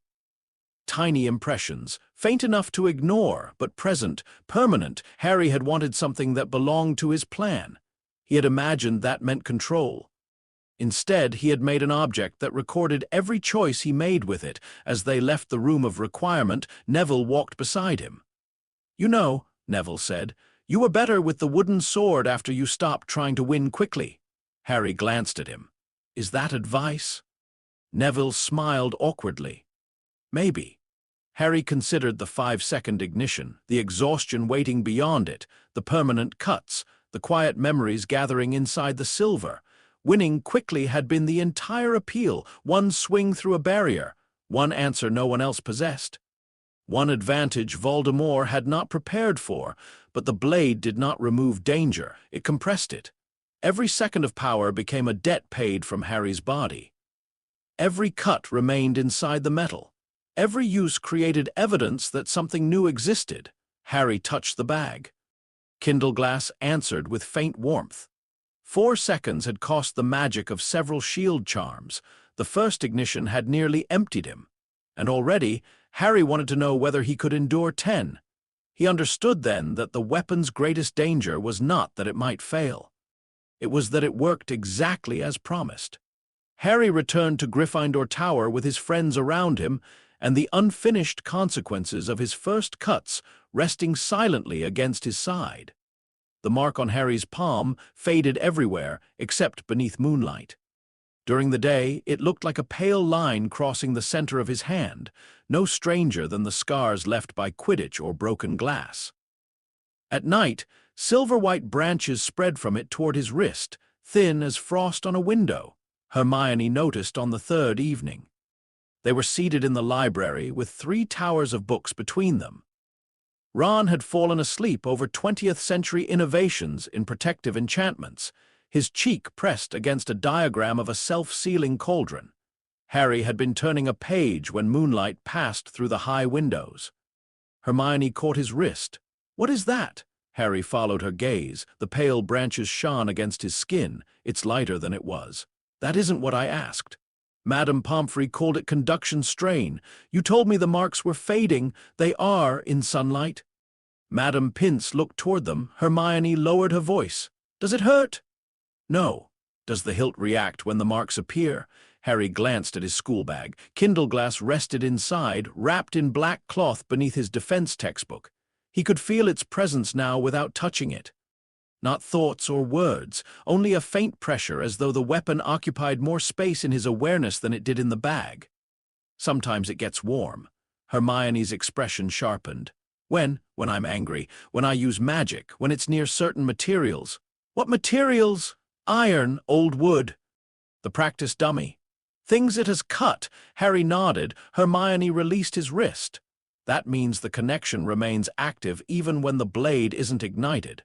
We already knew it remembers. We knew the silver retained impressions.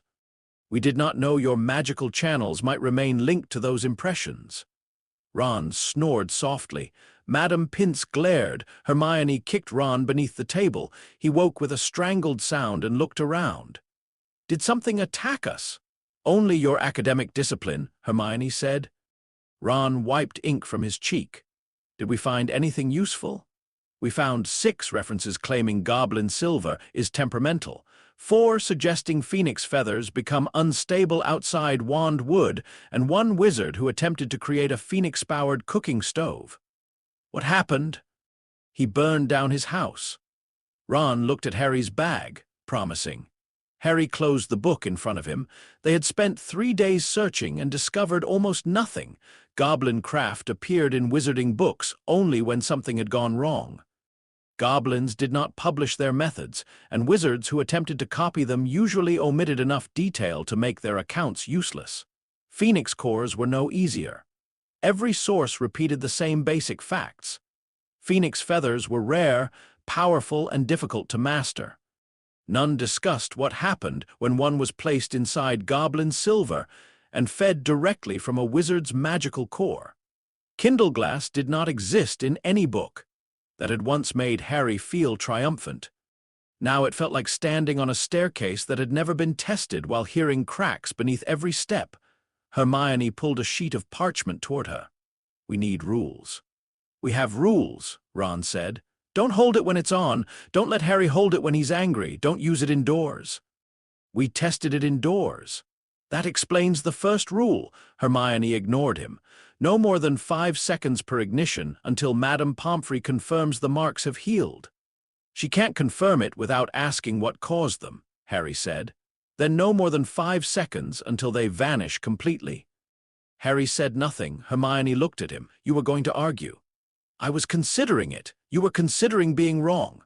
Ron leaned closer to Harry. "Best not. She's been practicing that look all afternoon." Hermione dipped her quill. "Second, no ignition when alone." Harry frowned. "What if I need it?" "For what? If something happens?" "At Hogwarts." Harry looked around the library. Umbridge had forbidden practical defense lessons. Educational decrees appeared on the walls faster than Filch could polish their frames. Students whispered that ministry officials had begun reviewing the teacher's post. At Hogwarts was no longer an argument for safety. Hermione followed his gaze. "If there is an emergency, that's different, but no experiments alone." "Fine. Third, we document every use." Harry disliked that immediately. "Why?" "Because the weapon does." Her answer silenced him. Hermione tapped the parchment. "If Kindleglass retains an impression of everything it cuts, we need our own record. Date, duration, magical cost, material, and any reaction afterward. Ron raised his hand. Question: This is not a classroom. What do we call the first desk? Harry stared at him. The first desk, in the record. Old broken desk sounds insulting. It gave its corner for magical research. Hermione's mouth twitched. Harry felt the tension ease. Call it Ron. Why? Because it lost part of itself while doing nothing useful. Ron threw a rolled piece of parchment at him. Madame Pince stood so quickly that her chair struck the floor. Out! They gathered their books beneath her furious glare. Harry had just placed the final volume into his bag when Kindleglass became hot. He flinched. The heat was sudden and precise, concentrated along the hilt beneath the black cloth. Hermione noticed. What? Harry reached into the bag. The cloth did not feel warm. The metal beneath it did. He lifted the wrapped hilt onto the table. Madame Pince pointed toward the door. Now, Mr. Potter, 1 second. You have already used several. A line of silver appeared through the black cloth. It formed a narrow circle around the hilt, then expanded into characters Harry could not read. Hermione leaned closer. Goblin writing. The symbols moved. They rearranged themselves into English. The Covenant recognizes successful joining. Registry remains outstanding. Possessor will attend appointed review before 48 hours have elapsed. Failure will constitute concealment. The letters faded. The hilt cooled. Ron stared. It sends messages? Apparently, Harry said. That should have been in the contract. It probably was. Hermione slowly turned toward him. You said you read it. I did. You read part of it. The important part. The weapon has just threatened to repossess itself because you missed a condition. Madame Pince marched toward them. Hermione threw Harry's bag at him. They fled. They did not stop until they reached an unused classroom on the 4th floor. Ron locked the door. Hermione cast Muffliato and rounded on Harry. Tell me every clause you remember. I already told you. Tell me again. Harry placed the hilt on a desk. He described the terms as accurately as he could. Gringotts' continuing claim, the prohibition against using the weapon against the bank, the requirement to report any successful joining within 1 lunar cycle, the inspection rights, the restrictions on copying goblin craft, and the strange clause concerning time travel. Hermione wrote quickly. You said 1 lunar cycle. That's what the contract said. It has been less than a week. The message says 48 hours, which means the successful joining triggered another condition. Harry tried to remember. The ledger had contained several columns of smaller writing beneath the main clauses. Grimbank had translated them only when Harry asked. He had been too focused on the hilt. There might have been a review period. Hermione closed her eyes. Ron looked at Harry. You really should stop signing things. I don't make a habit of it. You signed a disciplinary form in 2nd year without reading it. Filch said it was a list of rules. It sentenced us to polishing trophies. We were already in detention. You also signed Lockhart's photograph. That was different. Hermione slapped the parchment onto the desk. You are not going back alone. The message says possessor. It does not say witnesses are prohibited. Grimbank won't let you into the room. Then I will stand outside and read the contract afterward. I don't have a copy. Then obtaining one is the first thing you will do. Harry picked up the hilt. The silver remained cool, but he felt a faint tension inside it.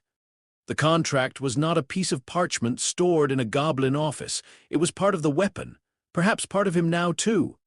What happens if we don't go? Ron asked. Harry imagined Kindleglass vanishing from his hand, or the mark on his palm spreading. Nothing good. A knock sounded at the door. All 3 froze.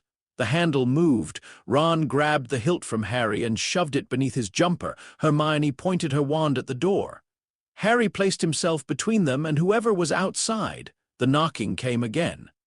Mr. Potter, Professor Flitwick. Harry exhaled.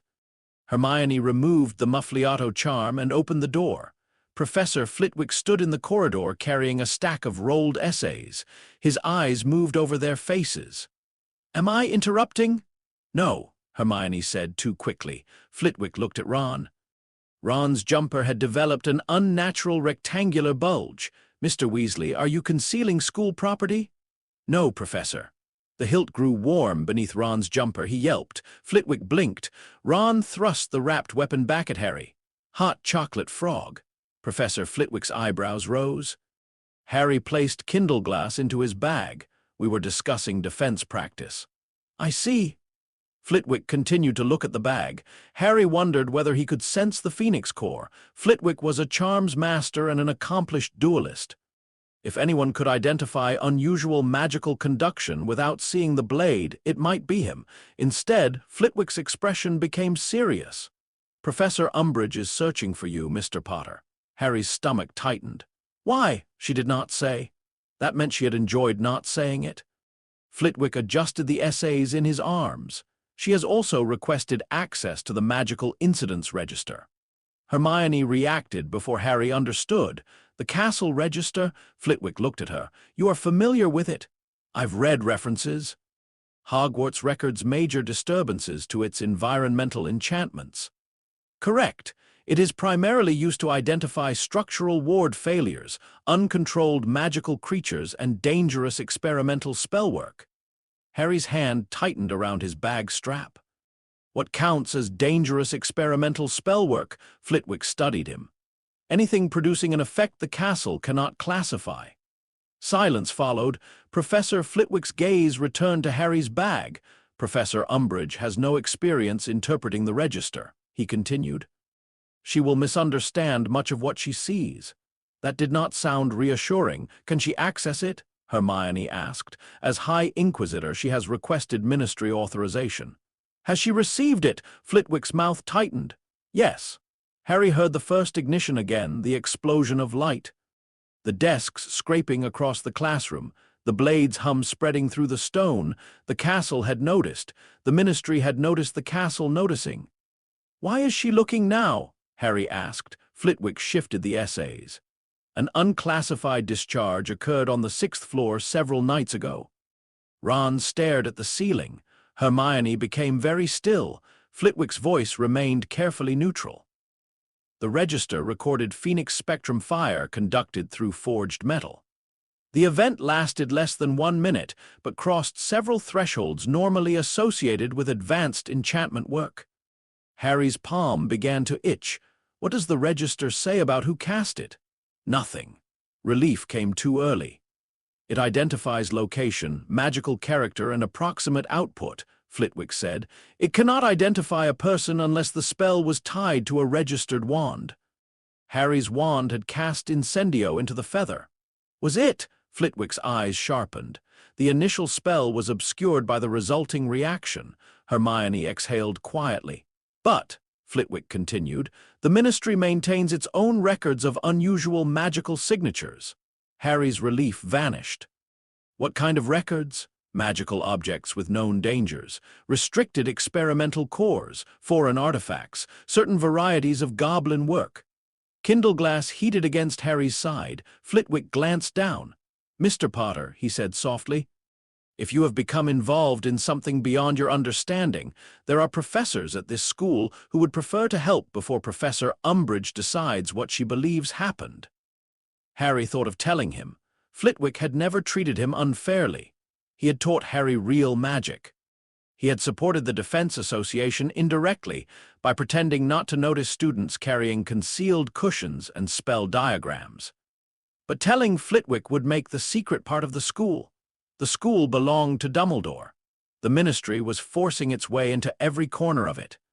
Gringotts already had its own claim. Each person Harry told became another institution standing around the weapon, another voice deciding when he could use it. I was practicing fire spells, Harry said. Hermione looked at him sharply. Flitwick's expression became disappointed. Were you? Yes. Alone, Harry hesitated. Yes. And the forged metal, a damaged desk. Flitwick looked toward Ron and Hermione. Neither supported the lie. After a moment, Flitwick sighed. Professor Umbridge is waiting in her office. He stepped aside. Harry left his friends behind. Umbridge's office smelled of tea, perfume, and something faintly medicinal. The walls were crowded with moving kittens. Every plate showed a different cat wearing a ribbon, bow, or tiny jewel. Their blue eyes followed Harry as he entered. Umbridge sat behind her desk. A silver tray waited beside her, holding a teapot and 2 cups. "Mr. Potter," Harry remained standing. "You wanted to see me?" "Yes, do sit." "I'd rather stand." Her smile remained fixed. "As you wish." A sheet of pale violet parchment lay in front of her. Harry recognized the ministry crest. Umbridge touched it with 1 finger. "You were admitted to the hospital wing at approximately 2:17 in the morning 4 days ago." Harry said nothing. "You were suffering from magical depletion. Madame Pomfrey said I needed rest." "Madame Pomfrey is not responsible for investigating unauthorized spellwork. She's responsible for students, and I am responsible for standards." Harry looked at the parchment. Umbridge noticed. "This is an anomaly notice," she said. "A routine ministry document." "Then why are you showing it to me?" "I am not showing it to you."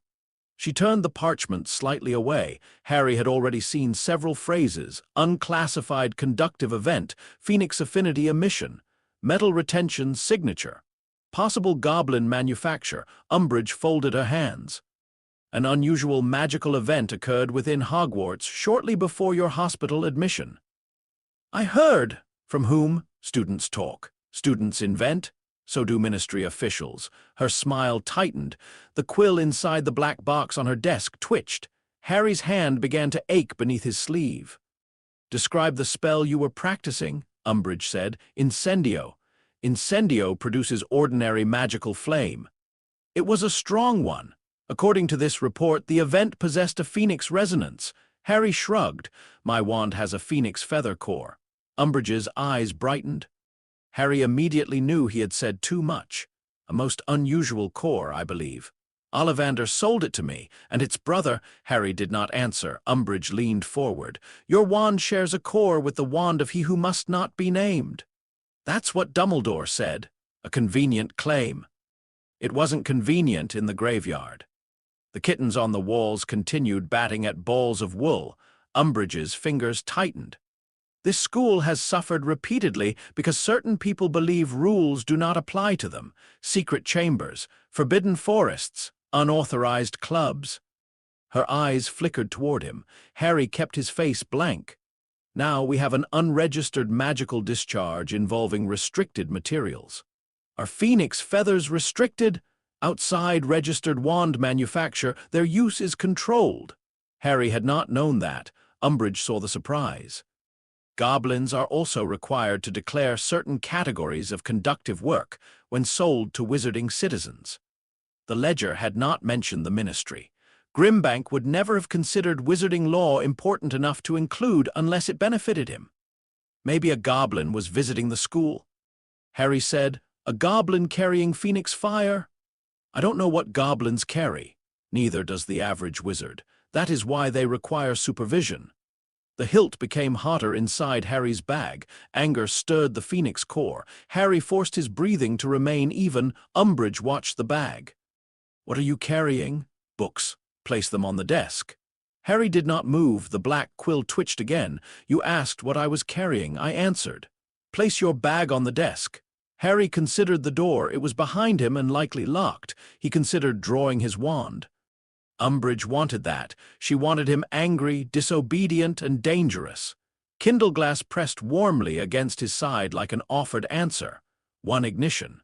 A single movement through the locked door. She could not stop him with furniture, chains, or ordinary physical wards. Then what? The castle register would record another signature inside the High Inquisitor's office. Umbridge would have proof. The ministry would know exactly who carried the weapon. The blade could cut him out of the room. It could not cut him out of the consequences. Harry removed his bag. He placed it on the desk. Umbridge's eyes gleamed. "Open it." Harry opened the flap. Books filled the top. Kindleglass rested beneath them. "Empty the contents." He removed defensive magical theory. Then his transfiguration notes. Then 2 bottles of ink, 3 quills, Hermione's list of safety rules, and the bottle of restorative potion. Umbridge picked it up. "Why are you still taking this?" "Madame Pomfrey told me to. Your magical reserves remain low." "No, then it is unnecessary," she said to finish it. Umbridge placed the bottle aside. "Continue." Harry reached into the bag. His hand closed around the black cloth. A sharp knock struck the door. Umbridge's smile vanished. The knock came again. "Enter!" The door opened. Professor McGonagall stood outside. Her gaze took in Harry, the open bag and the objects spread across the desk. "Potter is late for Transfiguration." Umbridge glanced at the clock. By 4 minutes. He was summoned here during the passing period. I required his assistance. "Then you have received it." Umbridge's mouth curved. "We are not finished." McGonagall stepped into the room. "Are you searching a student's property?" "I am conducting an inquiry." "Under which decree?" Umbridge's eyes narrowed. "The High Inquisitor's authority grants access to classrooms, educational records, and staff evaluations. It does not permit arbitrary searches of personal possessions." Harry had never loved technical school rules more. Umbridge stood. A dangerous magical event occurred within this castle. "Then perhaps you should question the teachers qualified to interpret it." "I am questioning a student admitted to the hospital wing shortly afterward." "Under medical confidentiality, I presume." The two women stared at one another. The hilt remained in Harry's hand beneath the lip of the bag, warm, waiting. Umbridge looked down. Harry released it. Professor McGonagall turned to him. "Pack your belongings." Harry obeyed. Umbridge touched the ministry report. "This inquiry is not concluded." McGonagall's expression could have frozen fire. Then next time concluded in the presence of his head of house. Harry followed her into the corridor. They walked in silence until Umbridge's office disappeared around a corner. McGonagall stopped. "What were you carrying?" Harry looked at her. "I saw your hand remain in the bag." He considered lying again. McGonagall's eyes were not soft, but they were not Umbridge's. "Something that belongs to me." "That was not my question." "It's dangerous." "Then I advise you to choose your next answer carefully." Harry touched the bag. "I'm trying to understand it." McGonagall looked tired, not angry. "That was worse." "Potter, there is a persistent difference between courage and refusing assistance.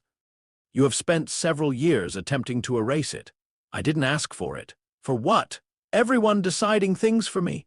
McGonagall's expression changed. Harry continued before he lost the nerve. "The ministry decides I'm lying. Umbridge decides we don't need defense. Dumbledore decides what I'm allowed to know. The Order decides where I stay and when I'm told anything. And so you have acquired something dangerous in secret. At least that was my decision." McGonagall's lips pressed into a thin line. "A decision can belong to you and still be a poor one." "I know." "Do you?" Harry thought of the hospital wing, Neville knocking him onto the floor, the silver memories inside the hilt. "Yes." McGonagall studied him for several seconds. "Professor Flitwick will be available if you change your mind." She resumed walking. Harry followed. She did not ask again. That frightened him more than confiscation would have. The next Hogsmeade visit was not scheduled for another month.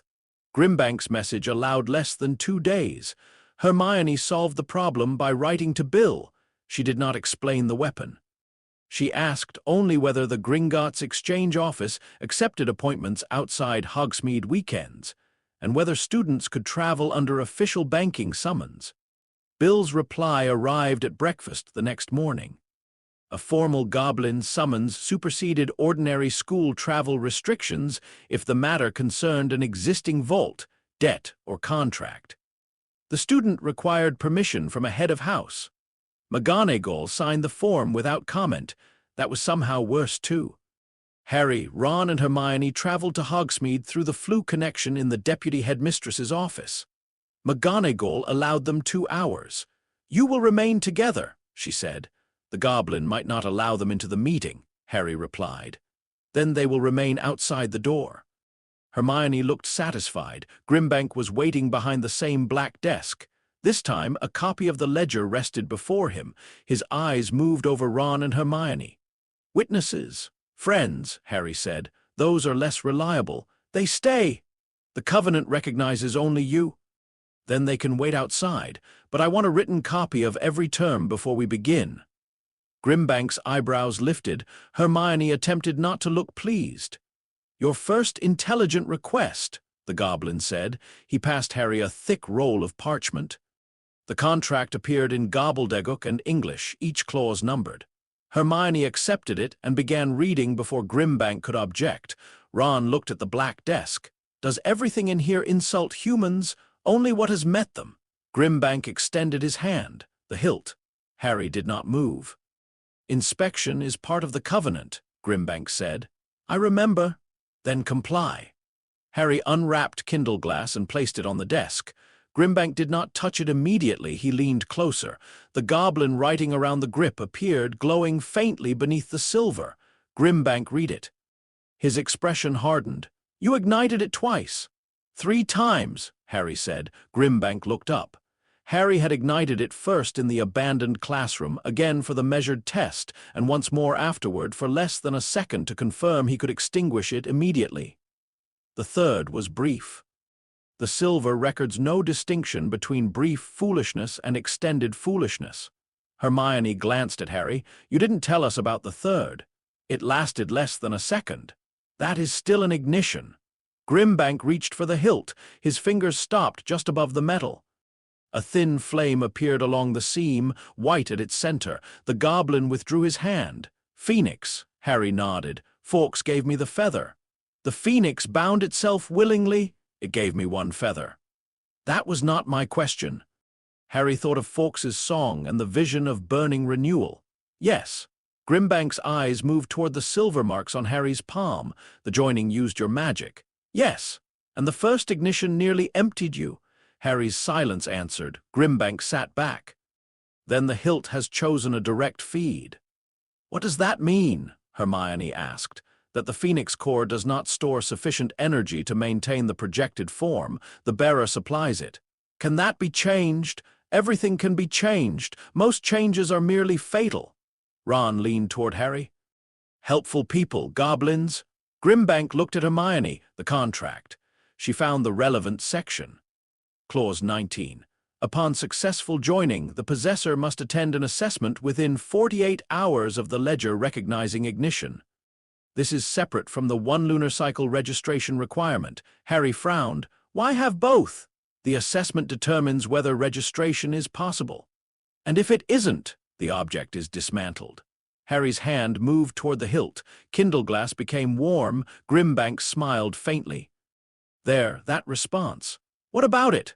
The core recognizes your defensive intent. You're not dismantling it. That depends on whether its continued existence violates goblin law. Your contract didn't say you could take it because you changed your mind. Hermione looked down the clauses. He's right. Grimbank's gaze moved to her. Human law student, interested reader. A dangerous condition. Hermione pointed to the parchment. Clause 21 permits reclamation if the joined object is unstable, independently hostile, capable of uncontrolled expansion or altered through prohibited craft. It does not permit reclamation solely because Gringotts dislikes the result. Grimbank showed his teeth, not quite a smile. Your friend may enter future negotiations. Harry placed his hand over the hilt. Is it unstable? No. Hostile? Not independently. Uncontrolled? Not yet. Then register it. Grimbank opened the ledger. The pages turned by themselves. A blank line appeared beneath Harry's name. Public registry or private? What's the difference? A public registry acknowledges the object to Gringotts, the Ministry Liaison Office, and recognized magical insurers. No. A private registry acknowledges it only to Gringotts. Hermione looked suspicious. What is the cost? Gringotts retains first negotiation rights regarding any retained magical property. Harry remembered the clause. You already have that. We retain the right to negotiate custody. First negotiation rights would prevent you from discussing such properties with another institution until Gringotts declines. What kind of properties? Grimbank looked at Kindle glass. What has it cut? Wood and iron. And, a practice dummy, enchanted, the room that made it was magical. Grimbank's expression sharpened. Then the silver may have retained an impression of adaptive architecture. Hermione inhaled. The room, Harry interrupted. Just a magical room. Grimbank's eyes remained on him. Goblin-silver does not absorb every property immediately. It records contact first. Repetition and magical significance deepen the impression. What happens if it cuts a cursed object? Harry asked. It remembers the curse. And absorbs it, possibly. Would that make the blade cursed? Possibly. Harry disliked how often goblin answers became worse when they were clear. What happens if it cuts something alive? Ron shifted. Hermione stopped reading. Grimbank regarded Harry without expression. It remembers that too. Harry looked down at the hilt. The white gold blade had been beautiful because it left no smoke, no blood, and no broken edges. The silver beneath it would still remember every separation. "Private registry," Harry said. Hermione looked at him. "You haven't finished reading." "The Ministry can't know." Grimbank folded his hands. "The Ministry already knows something." Harry stared. Grimbank drew a second document from the desk. It bore a Ministry seal, the same pale violet parchment Umbridge had possessed. "How did you get that?" "The Ministry maintains a Goblin liaison office." It submitted an inquiry asking whether Gringotts had recently released conductive silver matching an unclassified signature detected at Hogwarts. Ron swore quietly. Grimbank continued. "We decline to discuss private contracts." Harry waited. "For what price?" The question was poorly phrased. No price was necessary. Hermione studied him. "You are telling us because the Ministry's detection apparatus has recorded your weapon's first signature." Harry felt the room contract around him. "Can they identify it again?" "Yes." "Can they identify me?" "Not from the existing record." "But if I ignite it?"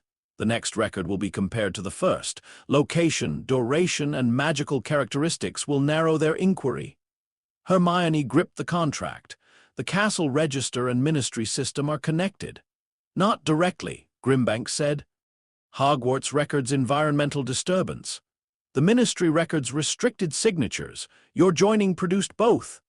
Harry thought of the anomaly report, Phoenix Affinity, possible goblin manufacture. "They're planning around it," he said. Grimbank's eyes gleamed. "At last." "What?" "You believed you were creating a private advantage." Harry said nothing. "You have created a fact," Grimbank continued. "Facts are rarely private once institutions possess ledgers." The words settled heavily. The blade had existed for less than a week. Umbridge had a report. Gringotts had a registration. The Ministry had asked questions. Professor Flitwick knew enough to be worried, and McGonagall knew Harry was hiding something dangerous. Harry had not used Kindleglass against a single enemy. It had already changed how people looked at him. "Can the signature be hidden?" Hermione asked. Grimbank looked at her. "Yes." Harry knew from the pause that the answer was expensive. "How?" "A sheath of layered goblin alloy could contain the passive resonance and distort brief ignitions." "What would it cost?" Harry asked. "Inspection rights without notice." "No, then no sheath. You're offering to hide it from the Ministry so Gringotts can take it whenever it likes." "I am offering privacy in exchange for access." "That isn't privacy." Grimbank's smile returned. "You are learning." Hermione rolled the contract. "We will take the private registry without the sheath." Harry looked at her. She lowered her voice. "If we refuse registration, the hilt is reclaimed. If we accept public registration, Umbridge receives confirmation. Private registration gives Gringotts leverage, but it already has leverage." Harry hated it. That did not make her wrong. "What exactly does first negotiation mean?" he asked. Grimbank turned the ledger toward him. "If the blade retains a property beyond ordinary physical impressions, you must notify Gringotts. Before transferring, selling, teaching, or disclosing that property to another power, you must allow us to make an offer." "Another power?" "The Ministry, Hogwarts, a private collector, a foreign state, any individual acting on behalf of such interests." "What about my friends?" "Personal disclosure is not transfer." "And Dumbledore?" "Albus Dumbledore has represented Hogwarts, the Wisengamot, and the International Confederation. His identity is institutionally inconvenient." Ron coughed to hide a laugh. Harry looked at the signature line. Once again, a goblin contract asked him to solve immediate danger by creating future obligations. But this time, Hermione stood beside him. This time he had the complete terms. This time he understood that the object did not exist outside politics simply because Harry wished it did. He signed. The mark on his palm burned. Silver branches flashed beneath his skin and disappeared. Grimbank placed one finger beside Harry's name. A new entry formed, object designation. Unnamed conductive hilt with voluntarily surrendered Phoenix Core. Possessor, Harry James Potter. Status, privately registered recorded properties. Physical separation, thermal sealing, low-grade material impressions. Risk classification, developing, the final word darkened. Why developing? Harry asked. Because the object is not finished. The core is joined. The weapon's construction may be complete, its nature is not. Grimbank closed the ledger. Kindleglass cooled. Harry rapped it again as they reached the door. Grimbank spoke. "Mr. Potter." Harry looked back. The Ministry's record cannot see intention, only signature. What does that mean? It means they will respond the same way whether you ignite the blade to save a life or to threaten one. Harry thought of Umbridge's office. 1 second of anger would have given her everything. Grimbank leaned back in his chair. Institutions rarely ask why fire burned before deciding who is permitted to possess matches. They returned to Hogwarts before lunch. A new educational decree hung in the entrance hall. Students crowded around it. Filch stood beneath the frame, looking delighted. By order of the High Inquisitor.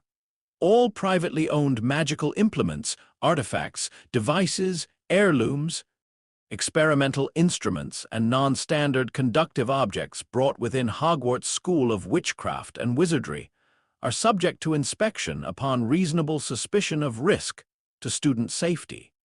Failure to declare restricted magical property shall result in confiscation pending Ministry review. Ron read it twice. She knows, she suspects, Hermione said. That's enough. Harry looked toward the marble staircase. Draco Malfoy stood above them. Pansy Parkinson and 2 members of the inquisitorial squad waited beside him. Silver badges shone on their robes. Draco was not reading the decree. He was watching Harry's bag. Their eyes met. Draco smiled. Harry felt Kindleglass warm against his side. The Ministry had recorded a signature. Gringotts had entered a name into its private ledger. Now the school had been given permission to search for the object connecting them. Harry had wanted a weapon no one else had planned for. He was beginning to understand that surprise lasted only until the first witness, the first report, or the first line of ink entered a ledger. After that, the weapon did not belong only to the person holding it. It belonged to everyone forced to decide what they would do about it. Draco Malfoy did not search Harry's bag immediately. That was how Harry knew he had learned something. A younger Draco would have announced his suspicions in the entrance hall, demanded to see the contents, and turned the entire incident into a public argument. He would have relied on his name, his friends, and the assumption that an adult would eventually arrive to support him. This Draco only smiled. Then he walked away. The restraint worried Harry more than a threat would have. "Don't look at him," Hermione murmured. "I'm not. You're staring directly at him." Harry forced his gaze toward the new educational decree. Around them, students complained in low voices. Several older Ravenclaws were already discussing whether family heirlooms counted as non-standard conductive objects. A Hufflepuff boy removed an enchanted compass from his pocket and began examining it as though it had become illegal while he was not looking. Filch stood beneath the decree with his hands folded over his stomach. He looked happier than Harry had seen him since Umbridge arrived. "Inspections begin tomorrow," he announced. "Trunks, bags, pockets, anything suspicious goes to the High Inquisitor." A first-year girl clutched a self-inking quill to her chest. Filch grinned at her. "That includes unauthorized stationery."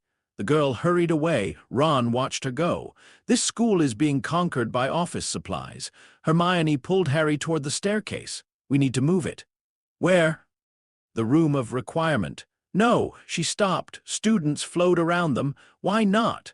"Too many people know about it." "The Defense Association knows the room exists. They do not know Kindleglass exists. Umbridge knows there's an unauthorized group somewhere in the castle.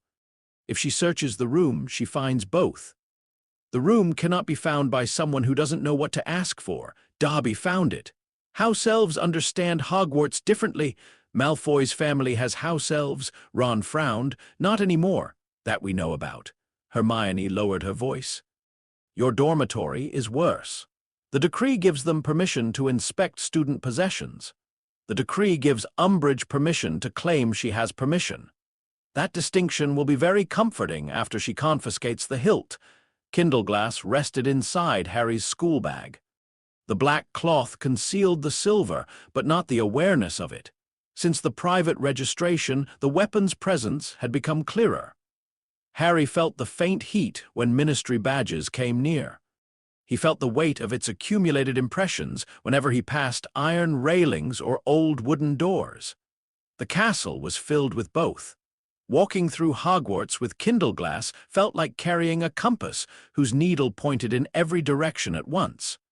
We need somewhere no one searches.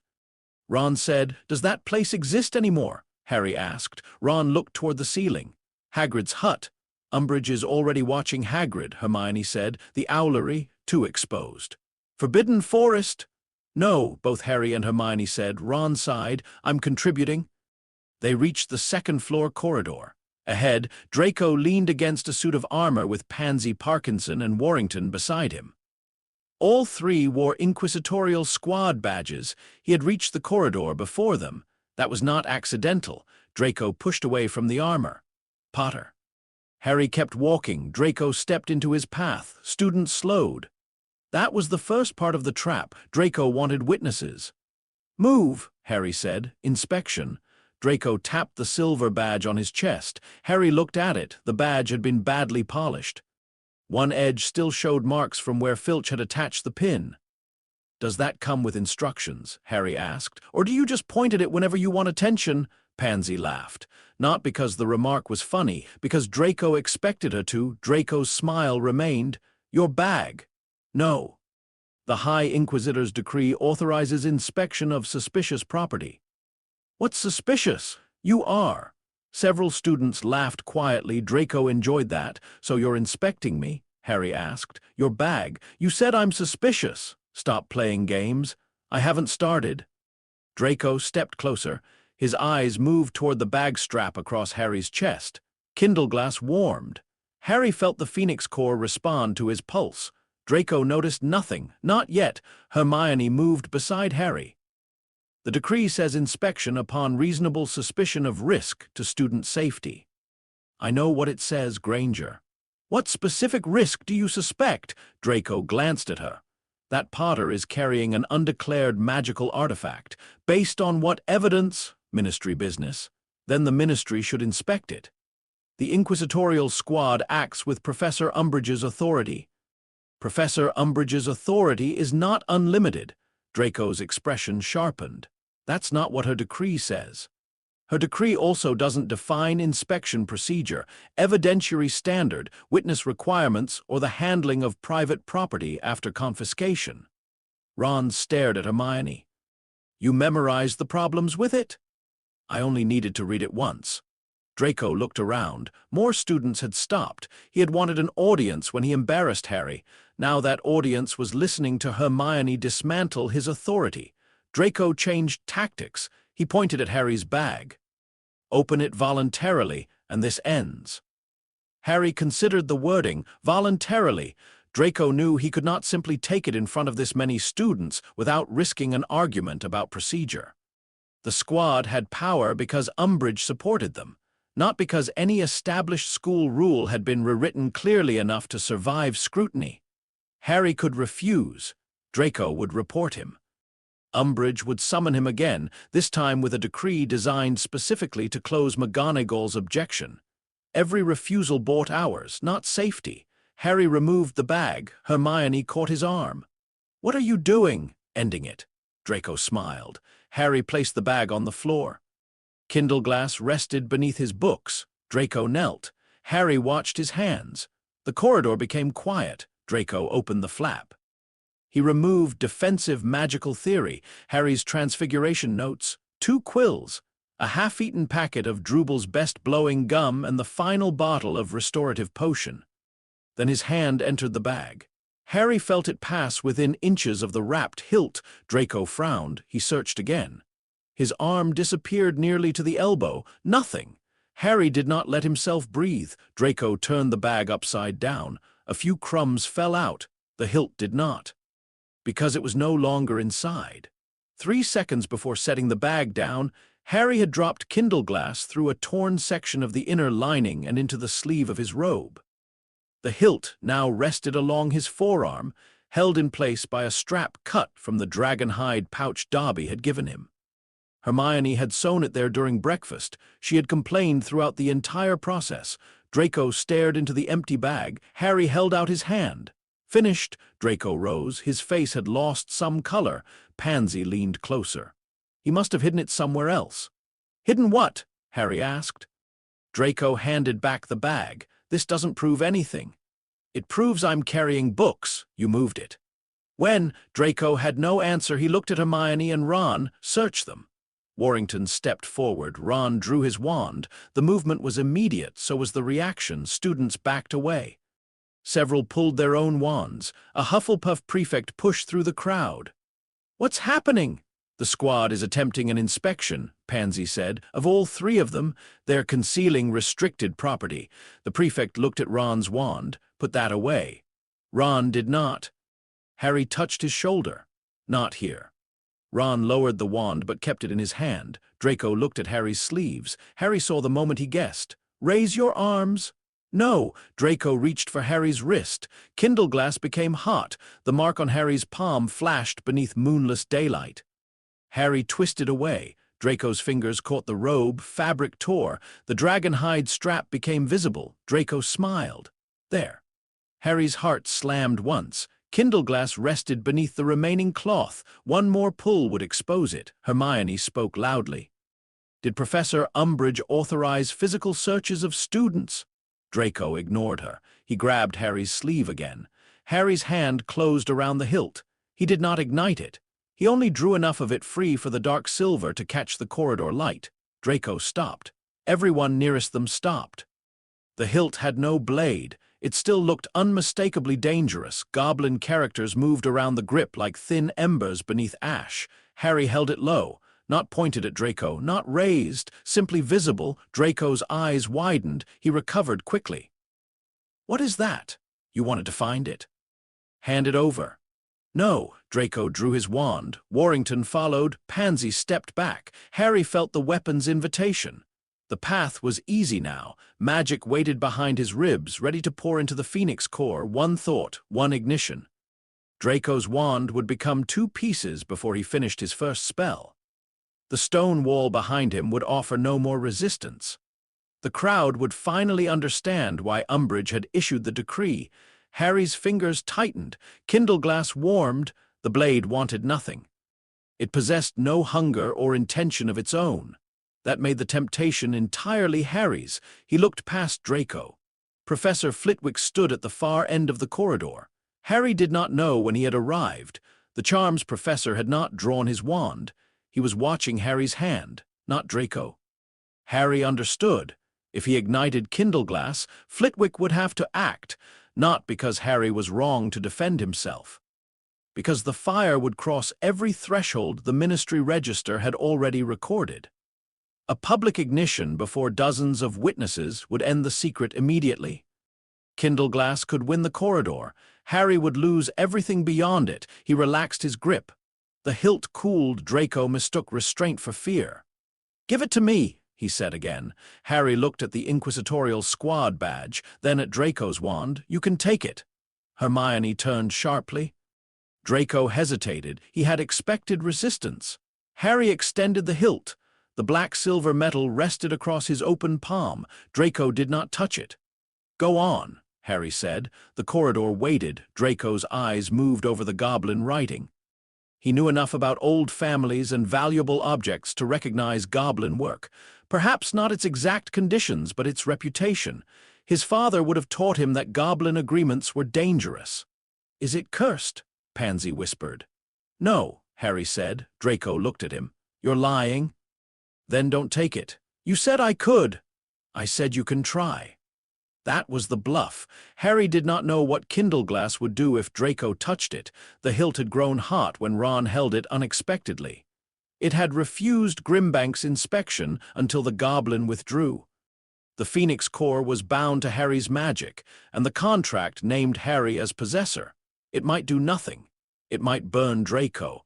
It might recognize physical possession as theft and summon every goblin enforcement mechanism hidden in the ledger. Harry did not know. Neither did Draco. That uncertainty was more useful than the blade. Draco's wand remained pointed at Harry. Place it on the floor. So you can say you found it abandoned. Draco's eyes narrowed. Harry had guessed correctly. The contract's abandonment clause had been bothering him since Gringotts. If Draco knew anything about goblin property, he might understand that taking custody from the floor was safer than accepting it directly from Harry. Hermione understood too. Her voice became calm. You have identified the object. Draco looked at her. Inspection does not automatically grant confiscation. It's undeclared. To Hogwarts, Hermione said, not necessarily to its legal authority. Draco glanced at the goblin writing. Harry saw his confidence weaken. What does that mean? It means, Hermione continued, that if this object is privately registered under goblin contract, unauthorized seizure could be interpreted as theft of goblin-held property. The corridor seemed to become colder. Ron gave Harry a sideways look. They had never discussed that exact interpretation. Hermione was inventing it. Or guessing. With Hermione, the difference could be difficult to identify. Draco lowered his wand slightly. My father has contracts with Gringotts. Then he can explain the penalties. Harry almost smiled. Lucius Malfoy's wealth depended on Gringotts. Draco would risk punishment from Umbridge. He would not casually risk a goblin claim against his family. Draco looked at the hilt again. You're a minor? Yes. You can't sign a binding contract. Tell Gringotts. That was the second bluff. Harry had no idea whether wizarding rules concerning minors mattered to goblin law. Grimbank had certainly shown no concern. Draco searched Harry's face. Harry kept the hilt extended. The offer itself became pressure. Take it, prove you have authority, risk whatever the goblins built into it. Draco stepped back. Professor Umbridge will decide. Harry closed his hand around Kindleglass. You said this was an inspection. It is. You inspected it. I identified it. And now you know it exists. Draco's smile returned, thinner than before.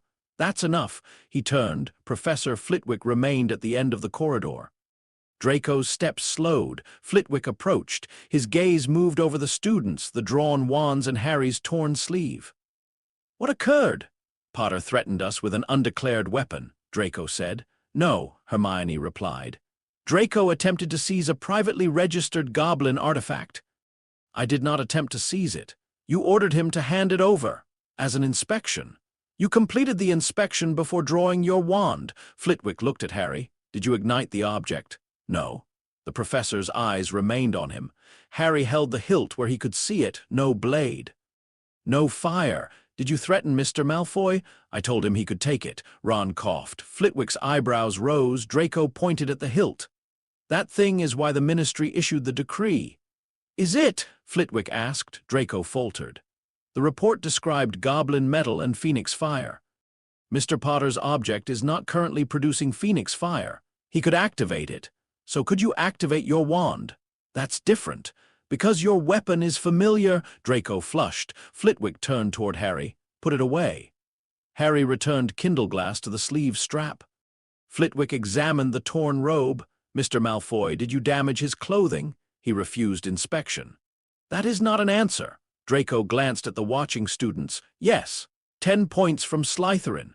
Pansy protested. Flitwick raised one hand, and 10 points from Gryffindor. Ron stared. For what? Mr. Weasley drew his wand in a crowded corridor. They drew theirs too. Which is why Mr. Malfoy and Mr. Warrington will each lose an additional 5 points. Draco's face tightened. Flitwick's voice became sharper. This corridor will not become a dueling chamber simply because several students have acquired badges. The crowd began to move away. Draco did not. This isn't finished. Harry adjusted the torn sleeve. You've said that before. Draco left with the squad. Professor Flitwick waited until the corridor cleared. Then he looked at Harry. I offered assistance. I remember. You chose a public confrontation instead. I didn't choose it. You carried the object where it could be discovered. The decree allows them to search the dormitories. Then you require a secure location. Harry looked at him. Flitwick had spoken carefully, not confiscate, not surrender, secure. Do you know what it is? Harry asked. Not precisely. You read the register. I read the castle's record of an event. You know it has a phoenix core. So does your wand. This is different. Yes. Flitwick waited. Harry could tell him. The corridor confrontation had proved secrecy was already failing. Umbridge knew enough to write decrees. Draco had seen the hilt. Dozens of students had seen goblin-silver. Professor Flitwick was not the ministry. He was not Dumbledore, but he was a teacher, and teachers could be compelled to report dangerous objects. Harry touched the hidden hilt. Would you tell Dumbledore? Flitwick's expression became difficult to read. If I believed the object presented an immediate danger to students, I would inform the headmaster. What if it only presents a danger when used? That describes most wands. Harry had not expected that answer. Flitwick looked toward the direction Draco had gone. Power does not become uniquely immoral because it is unfamiliar, nor does it become safe because it belongs to you. I know. You have said that before. So has everyone else. A flicker of sympathy crossed Flitwick's face. Mr. Potter, I am not asking you to surrender it. Then what are you asking? To examine it. Harry's hand tightened. Flitwick noticed. Not now, he said. Not by force, and not without terms you understand. That sounded almost goblin. Why? Because if Professor Umbridge identifies the object before you understand how it interacts with school wards, ministry detection, and your own magic, she will define it publicly before you can. Harry thought of the anomaly notice, restricted, undeclared, dangerous. None of those words described why Fawkes had given him the feather or why Harry had wanted the weapon. They described what institutions could do about it. What would you call it? Harry asked. Flitwick's eyes moved to the hidden hilt. I would wait until I knew what it did. It cuts things. Many objects cut. Almost anything. Then its limits are more important than its edge. Harry heard Hermione in the answer. Flitwick stepped away. My offer remains. He continued down the corridor. Ron watched him leave. I like him. You like anyone who takes points from Malfoy, Hermione said. That is one of my better standards. Harry adjusted the strap beneath his torn sleeve. We need to get it out of the castle. Hermione looked at him. Flitwick just offered a secure location and said he would tell Dumbledore if he thought it was dangerous. It is dangerous. That doesn't mean Dumbledore gets it. No one said he would take it. He doesn't have to take it. He only has to decide I'm not ready. Hermione's expression hardened. Harry, you nearly ignited it. He looked at her. In the corridor, she continued. I saw your hand. So did Flitwick. If you had, I didn't. That does not erase the fact that you wanted to. Draco's wand had been pointed at him. Draco had torn his robe. Kindleglass could have ended the threat before anyone blinked. Harry had wanted that certainty. I stopped, he said, because Flitwick arrived. Because using it would have exposed everything. Hermione stared. That is not the answer I hoped for. What answer did you want? That you stopped because cutting Draco's wand or Draco would have been wrong. I wasn't going to cut Draco. You don't know that. I do you? Her voice was quiet now. That blade passes through wood and iron without resistance. You have practiced with it for less than 10 seconds total. You don't know how far a swing carries. You don't know whether the fire extends under stress. You don't know what happens if someone blocks or moves. Harry remembered Neville knocking him to the floor. He imagined a white gold line passing where Draco's wand had been, then continuing into the hand behind it. Kindleglass cauterized on contact. No blood. Only a sealed black line. His stomach tightened. Ron stepped between them. He didn't use it. Hermione looked away. That is the only reason we still have choices. The Defense Association meeting that evening was cancelled. Officially, the room of requirement failed to open. Unofficially, Hermione refused to allow 40 students to gather while the inquisitorial squad searched the castle for Harry's weapon. They met instead in the Gryffindor common room after midnight. The room had emptied. Embers glowed in the fireplace. Rain struck the windows in uneven waves. Harry, Ron, and Hermione sat at a table beneath the stairs. A fourth chair remained empty. They were waiting for Sirius. Harry held the mirror shard beneath the table. He had spent nearly an hour attempting to contact his godfather. The shard had shown only darkness, then the edge of a ceiling, and finally Sirius's eye. Harry, Sirius's face appeared fully. The image was dim and distorted, but he looked more alert than he had during their last flu conversation. What happened? Harry had not planned how to explain. I need somewhere to hide something. Sirius smiled faintly. That sounds promising. It isn't. Hermione leaned into view. It is a privately registered goblin artifact containing a voluntarily surrendered phoenix feather core. Sirius blinked. Start again. Harry explained, not everything. He described the chamber, the trade, the hilt, and the forging. He mentioned the hospital wing, though he reduced the severity of the exhaustion. Hermione corrected him. He described the Ministry's detection and Draco's attempted inspection. Sirius listened without interruption. His expression changed slowly from surprise to concern. When Harry finished, Sirius leaned back. You made a sword, a blade, made of phoenix fire. Yes, with goblin-silver. Yes, and signed a contract with Gringotts. Yes. Sirius looked toward someone outside the mirror's view. I'm trying to decide which part would make James proudest and which would make Lily kill him. Harry nearly laughed. Hermione did not. We need a secure location, she said. Sirius's smile faded. Grimmauld Place. Harry had expected the answer. The Fidelius charm should hide the signature. Should, Hermione repeated. The house hides its location. I don't know whether it prevents the Ministry from detecting magic performed inside. Harry looked at Kindleglass on the table. We wouldn't ignite it. Then it's safer there than at Hogwarts. Hermione remained uncertain.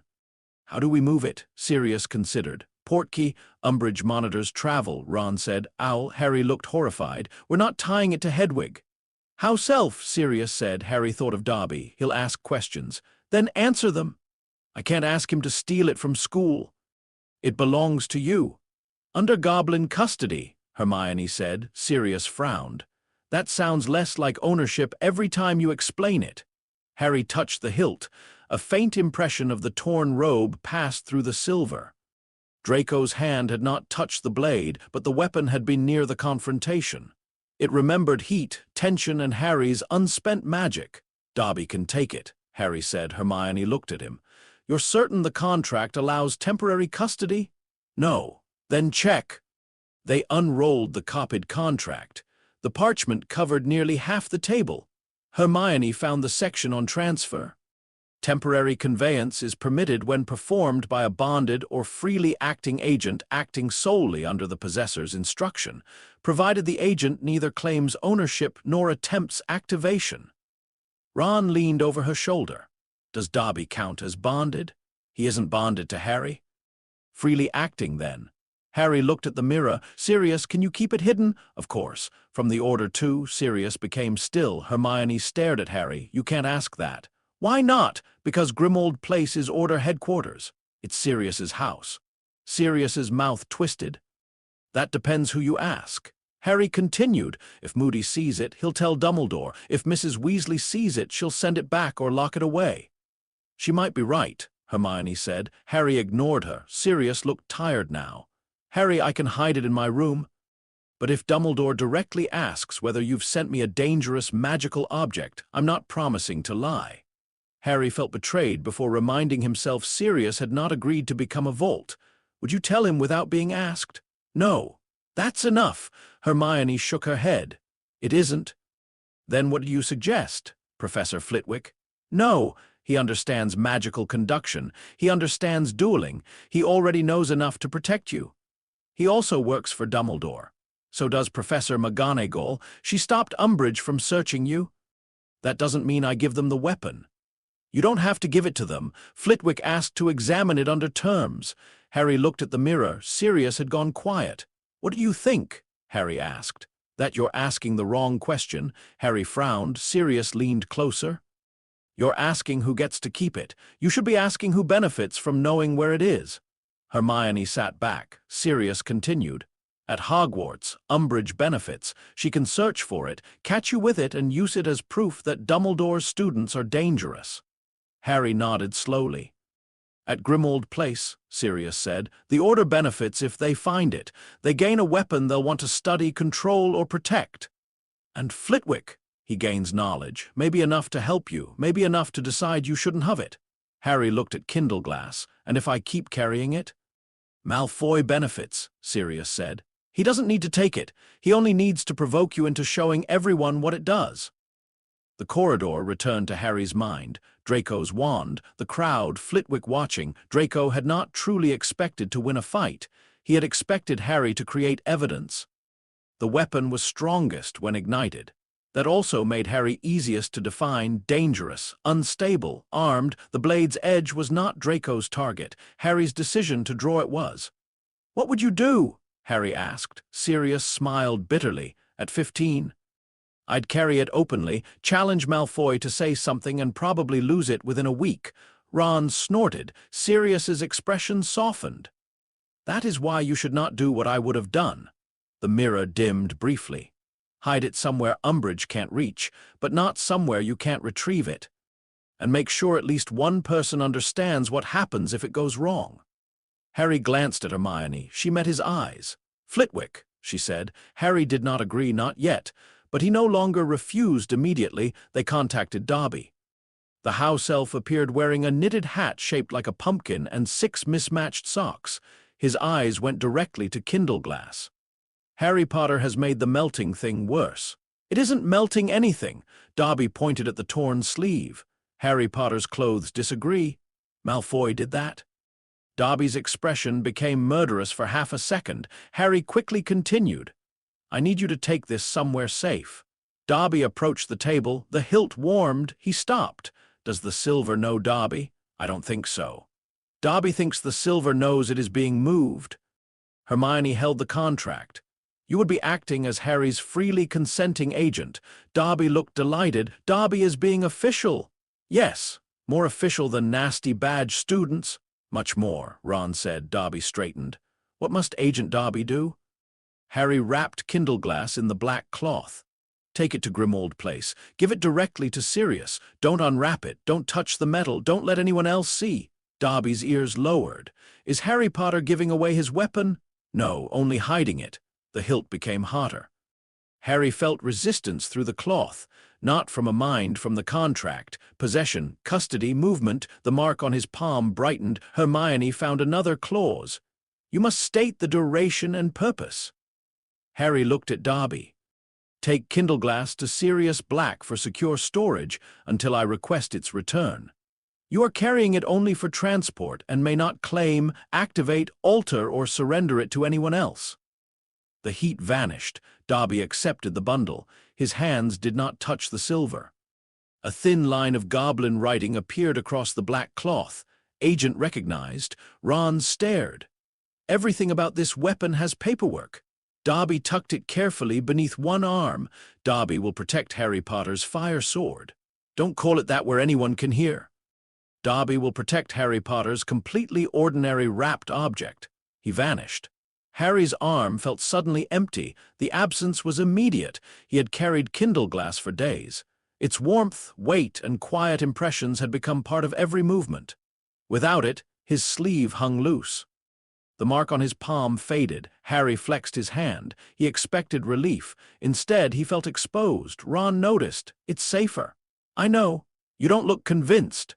Harry stared at the place where Dobby had stood. For the first time since forging Kindleglass, the weapon was beyond his reach.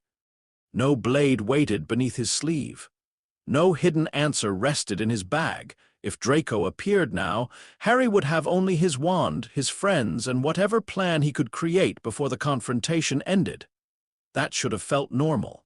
It did not. The next morning, Umbridge announced full dormitory inspections.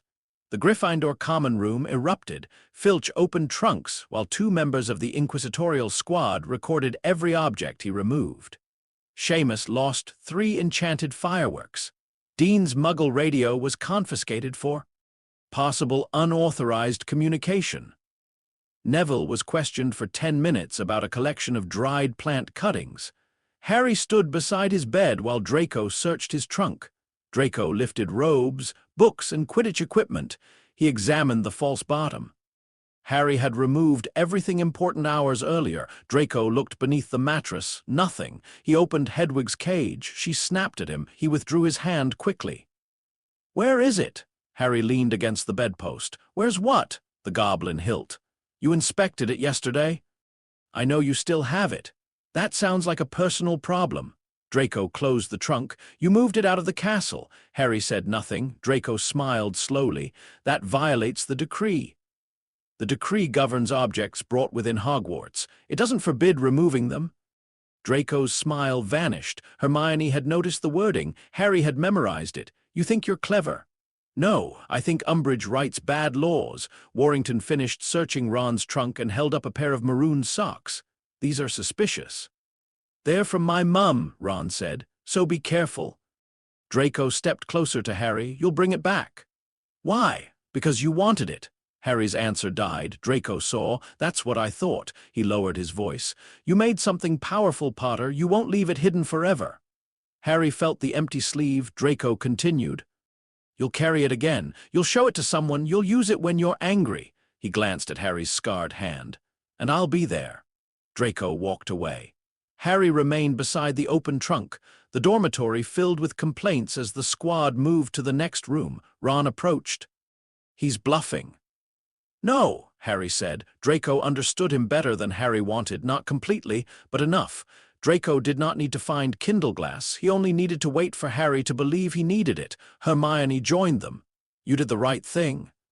Harry looked at the empty hiding place beneath his robes.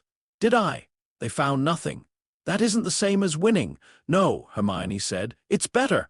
Harry frowned. She lowered her voice. "Draco wanted you to draw the blade yesterday. Umbridge wanted to find it today. Neither happened." "They know it exists, but they cannot prove what it does, where it is, or whether you still possess it. They'll keep searching." "Let them." Ron smiled. "Every hour they spend looking for a sword that isn't here is an hour they aren't looking for the DA." Harry looked at him. The thought changed the shape of the problem. Umbridge had limited attention. So did Draco. The unexplained artifact had become an obsession because it was strange, potentially dangerous, and connected to Harry.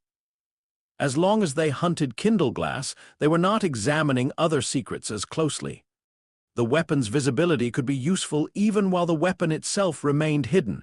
Harry felt something click into place. "The decree," he said. Hermione followed his thought. "What about it?" "It applies to all non-standard magical objects." "Yes." "And Umbridge has ordered inspections across every house." Ron grinned. "Everyone's angry." "Not just angry," Harry said. "Distracted." Hermione's eyes brightened. "The squad is cataloging hundreds of harmless items." "And students are hiding anything they don't want confiscated," Harry continued.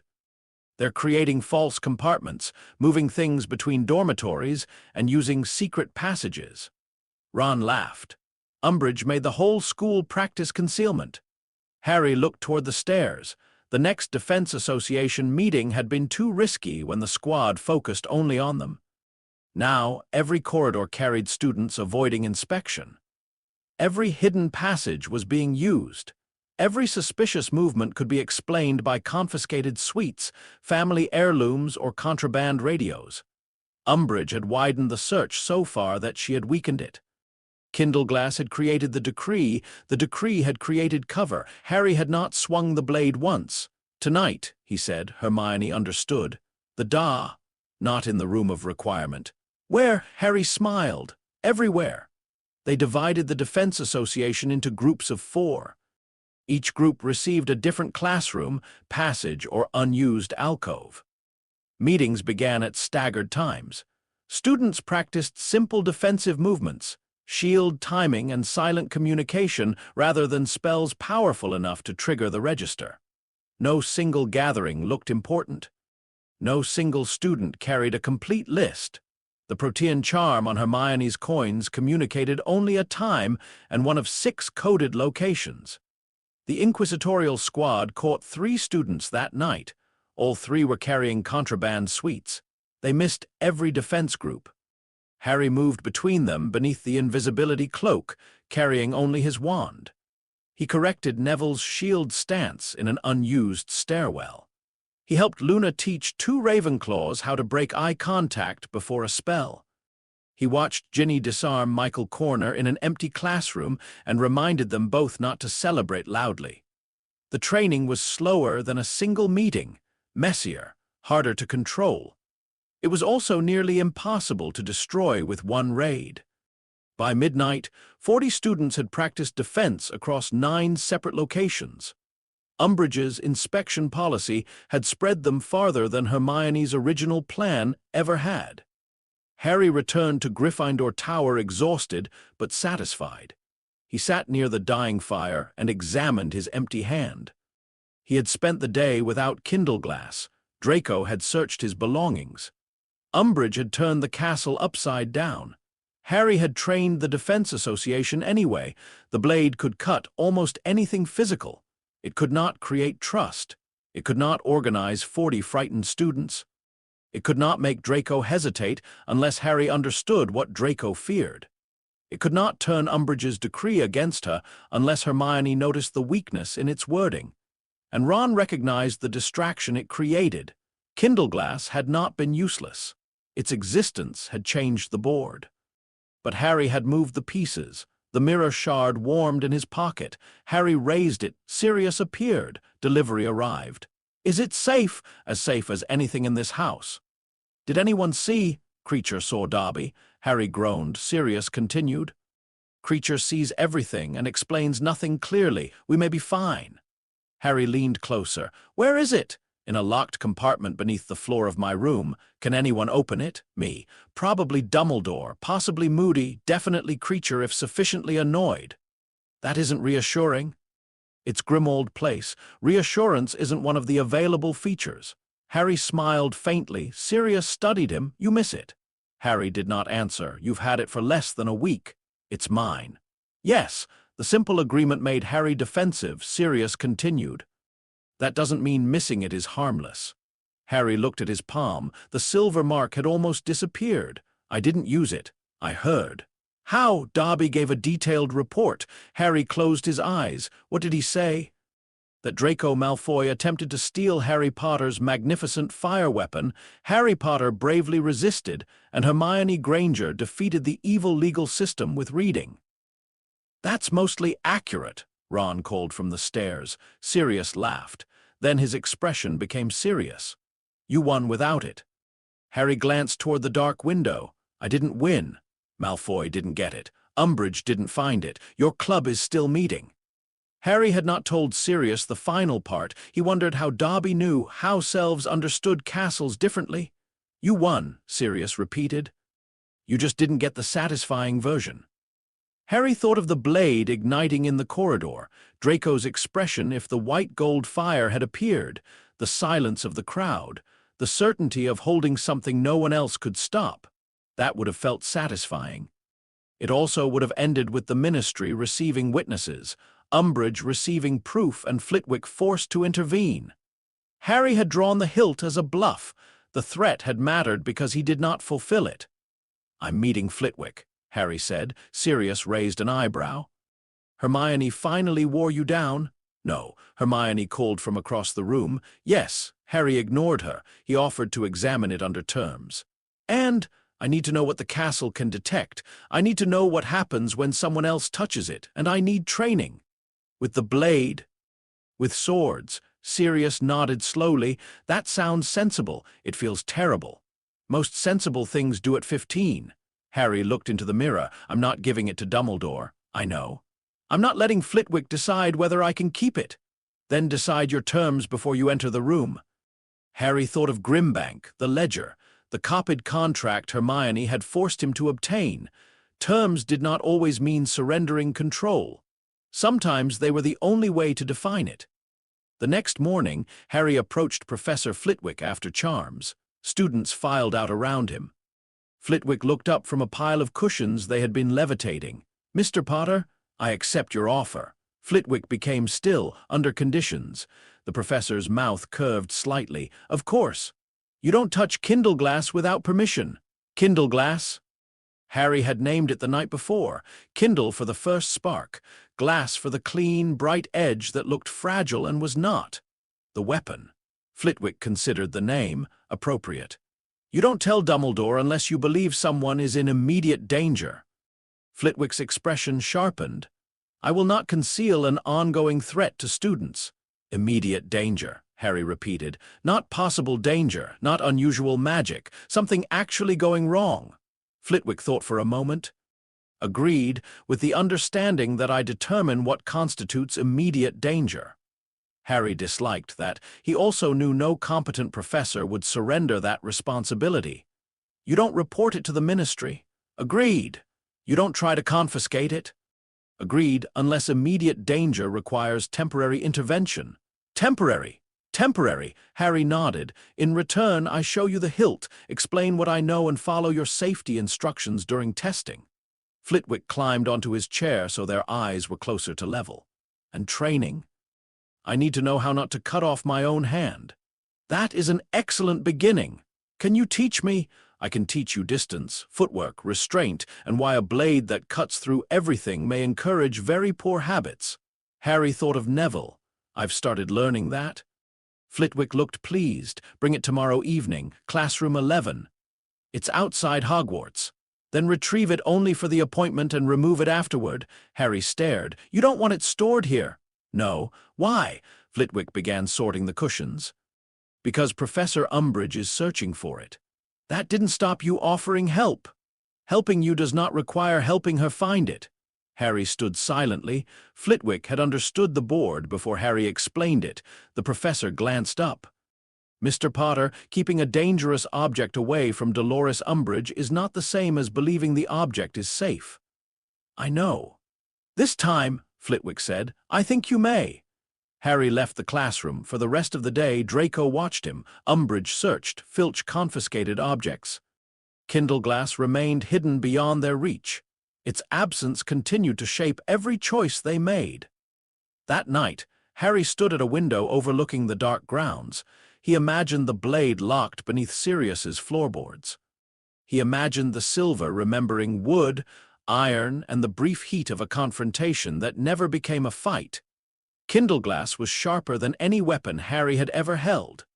But in the corridor, its most useful edge had been the one he had refused to draw. The thought did not make him feel powerful. It made him feel responsible. Harry was beginning to suspect that the two feelings were rarely the same. Professor Flitwick did not ask Harry to ignite Kindleglass until the third lesson. The first lesson contained no fire at all.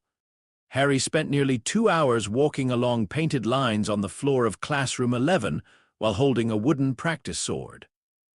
Professor Flitwick sat on a stack of books and struck Harry's ankles with a rolled piece of parchment whenever his feet crossed.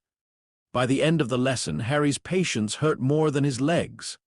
The blade cuts through almost anything, Harry said after the 12th correction. Why does it matter where my feet are? Flitwick struck his ankle again. Because the floor does not. Harry stopped. Flitwick lowered the parchment. You continue imagining the weapon's edge as the most important part of an exchange. It is not. Your balance determines whether the edge reaches its intended target, continues into an unintended one, or leaves you facing the wrong direction while someone curses you in the back. Harry reset his stance. Flitwick nodded. Again. The second lesson introduced distance. Harry practiced with Neville, who had become alarmingly enthusiastic after discovering he could knock Harry down without using magic. Flitwick marked circles on the floor around them and forced Harry to remain outside Neville's reach until he deliberately chose to enter it. Harry lost 6 exchanges. He won 3. During the final attempt, Neville stepped close, expecting Harry to retreat. Harry moved sideways instead, trapped Neville's wooden blade against his own and touched the blunt edge to his shoulder. Neville smiled. That was better. It took an hour. It took me 2 years to stop dropping my wand when someone shouted. Flitwick hopped down from the books. Mr. Longbottom has understood something useful. That practice works? Harry asked. That surviving embarrassment is part of learning. Neville flushed. Harry lowered the wooden sword. Professor Flitwick's gaze moved toward the black-wrapped hilt on the desk. You built Kindleglass because you were tired of being unprepared. Harry did not answer. Flitwick continued. That motive is understandable. It is also dangerous. Preparation is not the possession of one extraordinary answer. It is the habit of noticing when that answer is wrong. The third lesson took place 2 days before the Christmas holiday. Flitwick sealed the classroom door with 7 charms, covered the windows, and suspended 3 silver instruments in the air. Hermione stood behind a shielded observation line with a notebook. Ron and Neville waited beside her. Harry held Kindleglass. The silver mark on his palm had faded to a thin line, but it appeared again the moment his skin touched the hilt. Flitwick examined it through a magnifying lens. The connection is deepening. Is that bad? It is neither good nor bad until we understand what it permits. That sounds like something Grimbank would say. I shall attempt to be less expensive. Ron covered a laugh. Flitwick moved to the first instrument, a glass sphere filled with blue vapor. This measures environmental disturbance. The second records direct output. The third will indicate whether the castle's wards interpret the blade as a spell, an artifact, or an intrusion. What happens if it says intrusion? Harry asked. We extinguish it immediately. And if it doesn't extinguish, Flitwick looked at him. We discover whether my classroom insurance remains valid. Hermione did not smile. Flitwick raised his wand. 3 seconds. No cutting. Harry breathed slowly. He pictured Fawkes's song. Magic moved through his arm. Kindleglass ignited. White gold light filled the sealed classroom. The first instrument flashed blue. The second spun so quickly that its needle blurred. The third remained dark for 1 second. Then black letters formed across its surface. Authorized bearer, unauthorized method, structural exception. Flitwick's eyes widened. Extinguish. Harry withdrew the magic. The blade vanished. The room darkened. His knees remained steady. Hermione wrote down the duration. What does structural exception mean? Harry asked. Flitwick floated the third instrument closer. The castle does not recognize Kindleglass as a conventional weapon. It looked like a weapon to Malfoy. Castle wards are less concerned with appearances. Flitwick tapped the glass. It interprets the projected edge as a moving boundary failure. Ron frowned, in English. When the blade passes through an object, it is not overpowering the object's protective magic. Flitwick looked at Harry. It is convincing the space between the two halves that they were never required to remain joined. Silence followed. Harry glanced at the hilt. That sounds worse than cutting. It is certainly more complicated. Hermione stepped closer to the shield line. Would that explain why reparo fails? Yes, the blade does not leave damage in the ordinary sense. It creates 2 magically complete surfaces. And physical wards? She asked. Flitwick's expression became thoughtful. A ward attached to a door may survive the door being broken. A ward woven into the door itself might not. Harry understood. It can cut things other magic can't touch. Some things, Flitwick corrected, do not turn a specific advantage into a universal belief. What about shield charms? No. Harry looked up. You're sure? A shield charm is active force. It possesses no physical structure for Kindleglass to redefine. So it can't cut spells. It may disrupt certain spells bound to material objects. It will not slice curses from the air. And the killing curse? Hermione's quill stopped. Flitwick's face became severe. No, Harry had known the answer. Hearing it still mattered.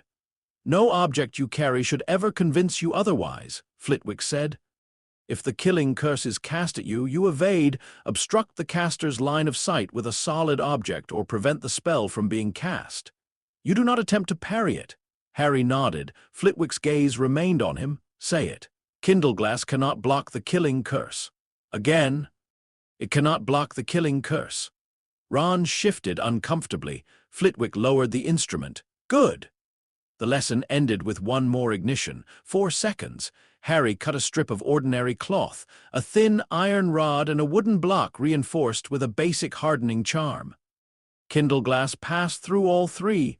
The blade slowed slightly against the enchanted wood. Harry felt the resistance as pressure inside his own chest. When he extinguished it, his heart was beating hard. Flitwick checked the instruments. The stronger the structural enchantment, the more magic the blade requires from you. So it doesn't cut everything equally. Nothing is truly free, Mr. Potter. Magic merely chooses where the cost appears. Harry remembered that sentence 5 days later, when Nymphadora Tonks arrived at Grimmauld Place with blood on her sleeve, and an official ministry memorandum clenched in her hand. Christmas at number 12 had been louder than the previous summer. Mrs. Weasley decorated every room she could force open. Fred and George charmed mistletoe to chase people through the corridors. Ginny discovered that one of the mounted elf heads sang rude carols if touched behind the left ear. For brief stretches, the house almost felt alive. Then someone mentioned Arthur Weasley's attack. Conversation stopped. The empty chair at the kitchen table became impossible not to see. Mr. Weasley was recovering at St. Mungo's. Harry had visited with the family, carrying the knowledge that he had watched the attack through the snake's eyes. Dumbledore had finally arranged occlumency lessons with Snape, though the thought filled Harry with dread rather than hope. Kindleglass remained locked beneath the floor of Sirius's bedroom. Harry trained with it once under Flitwick's supervision before leaving Hogwarts. Since arriving at Grimmauld Place, he had not ignited it. He still checked the compartment every night. Sirius noticed but said nothing. Tonks appeared during dinner. The front door slammed upstairs. Several wards chimed. Moody's magical eye spun toward the ceiling. A moment later, Tonks entered the kitchen, stumbling on the final step. Her hair was brown rather than its usual pink. A dark stain spread across the upper sleeve of her coat. Mrs. Weasley rose immediately. "What happened?" "Not mine," Tonks said. That answer did not reassure anyone.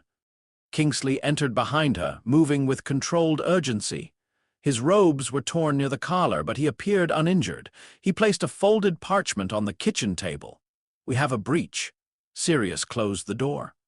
Harry, Ron, Hermione, and Ginny had been playing exploding snap at the far end of the table. Mrs. Weasley pointed toward the stairs. Upstairs. No one moved. "Molly," Sirius began, "they are children." "They're already here," Moody growled. Mrs. Weasley looked at him. "That does not mean they need to hear everything." Kingsley spoke before the argument grew. "The breach concerns Harry." Every face turned toward him. Harry stood. "What happened?" Tonks removed her coat. The blood belonged to someone who had grabbed her sleeve. "A ministry analyst contacted us." "What kind of analyst?" Hermione asked. Mrs. Weasley looked prepared to object again, but Kingsley continued. "Her name is Elspeth Vale. She works in the Magical Incidents Office." Harry thought of the Violet Anomaly report on Umbridge's desk, the office that recorded Kindleglass. Kingsley's gaze sharpened. Sirius had told the senior members of the Order after Harry agreed.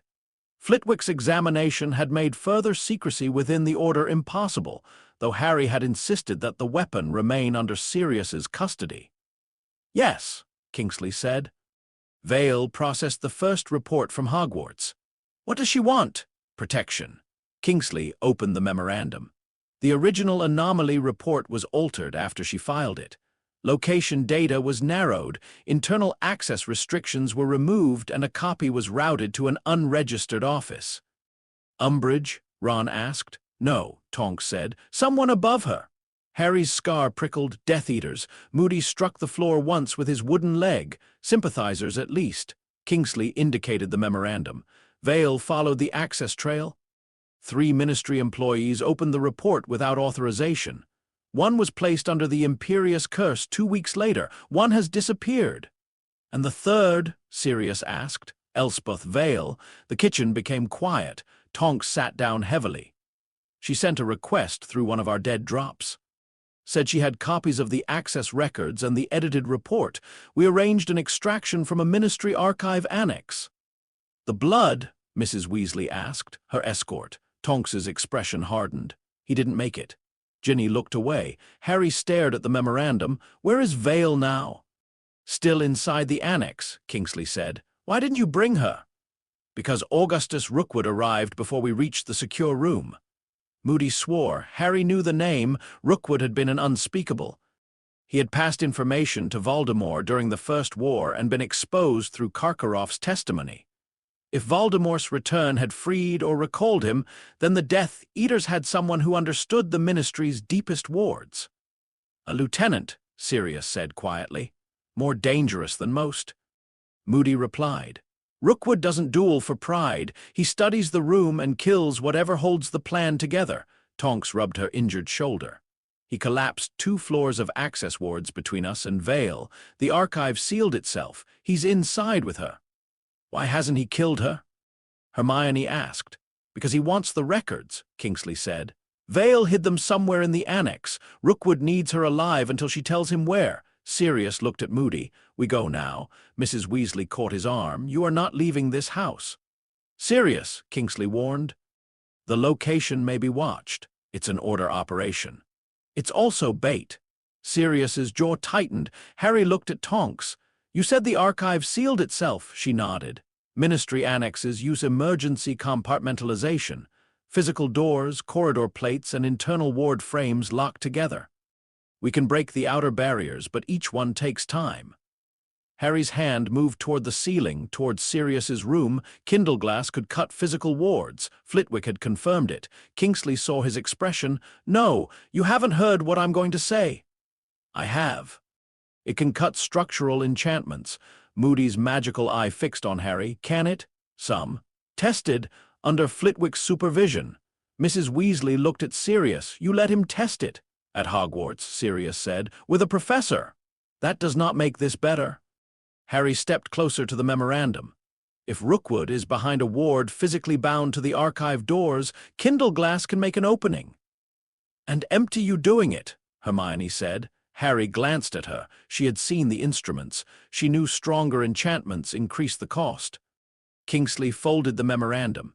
This is not a school exercise. Rookwood is a trained killer. I know, you do not. The words were not cruel, that made them worse. Harry thought of the graveyard. He understood terror. He understood being outmatched, but Rookwood was not Voldemort. That did not make him safe. Tonks leaned forward. The first barrier is a ministry locking plate. We already damaged it. One clean cut through the lower anchor might collapse the whole seal. Kingsley looked at her. You're considering this? I'm considering Vale, Moody growled. Rookwood will expect a magical breach. He may not expect Potter's contraption. Exactly, Harry said. He'll expect Potter, Moody replied. The report is about the boy's weapon. Could be the whole reason Vale was allowed to contact us. Harry had not considered that. Rookwood might not merely be cleaning up evidence. He might be waiting to see what the order brought to retrieve it. Kindleglass warmed in Harry's imagination despite being 2 floors above. Sirius looked at him. If you come, you stay behind me, Mrs. Weasley rounded on him. No. Molly. Absolutely not. The blade may be the fastest way through, then take the blade. Harry's head snapped up. Mrs. Weasley looked at him. Let an adult use it. It won't work.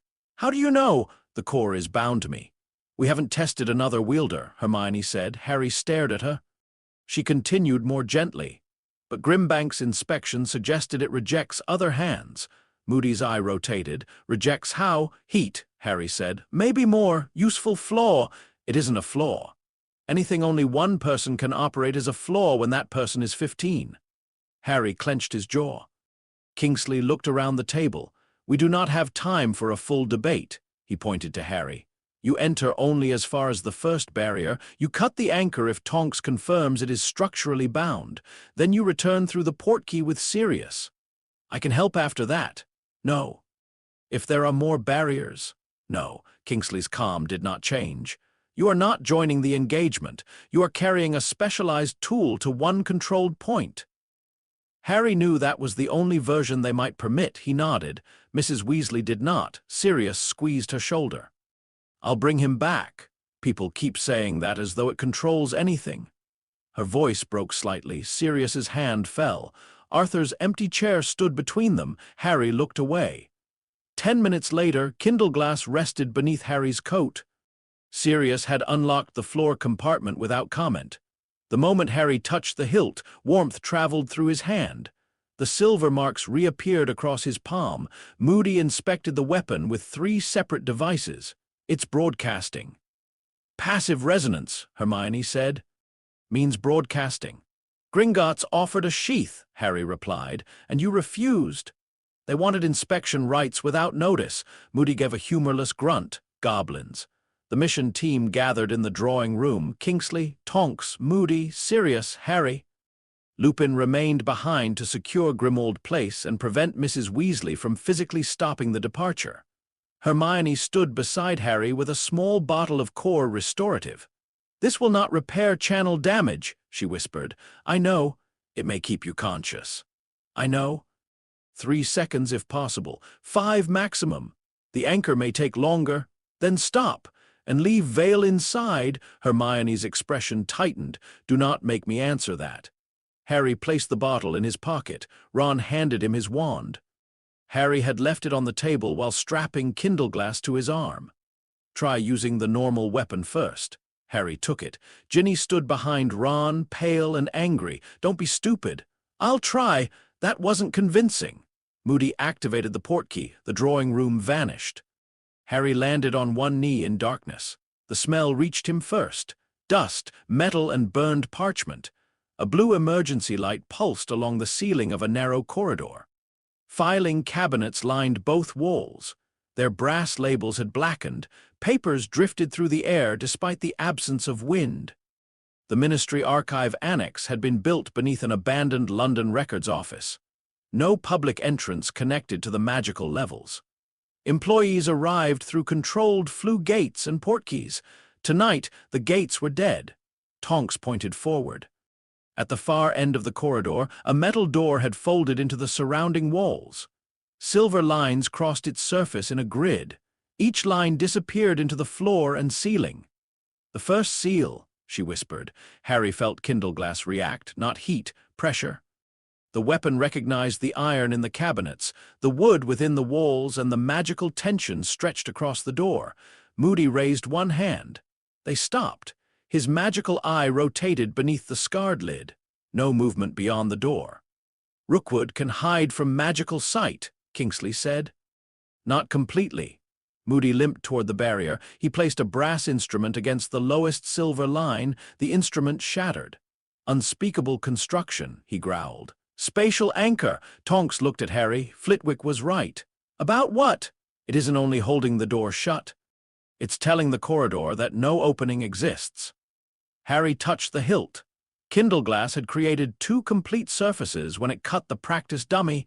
Perhaps it could create an opening where the ward insisted none existed. Kingsley positioned everyone. Moody and Tonks raised shields. Sirius stood directly behind Harry. "One cut," Kingsley said. "Lower left anchor. The moment the seal collapses, you and Sirius leave." Harry drew the hilt. The goblin characters glowed. He breathed. Fawkes's song rose in his memory. Kindleglass ignited. The hum filled the corridor. Every silver line on the door flashed. Somewhere beyond it, an alarm began screaming. Harry stepped forward. The blade touched the lower anchor. Resistance struck him. It did not feel like metal. It felt like pushing his arm into a river flowing the wrong way. The white-gold blade bent slightly around the silver line. Magic tore from Harry's chest and poured into the hilt. "1 second," Tonks called. Harry pressed harder. The anchor darkened. 2. His arm began to shake. The blade entered the silver, not through it, into it. The ward attempted to close around Kindleglass, forcing the projected edge into a narrow channel. 3. Harry's vision blurred. The silver mark spread beyond his wrist. He remembered Hermione's warning: "Stop."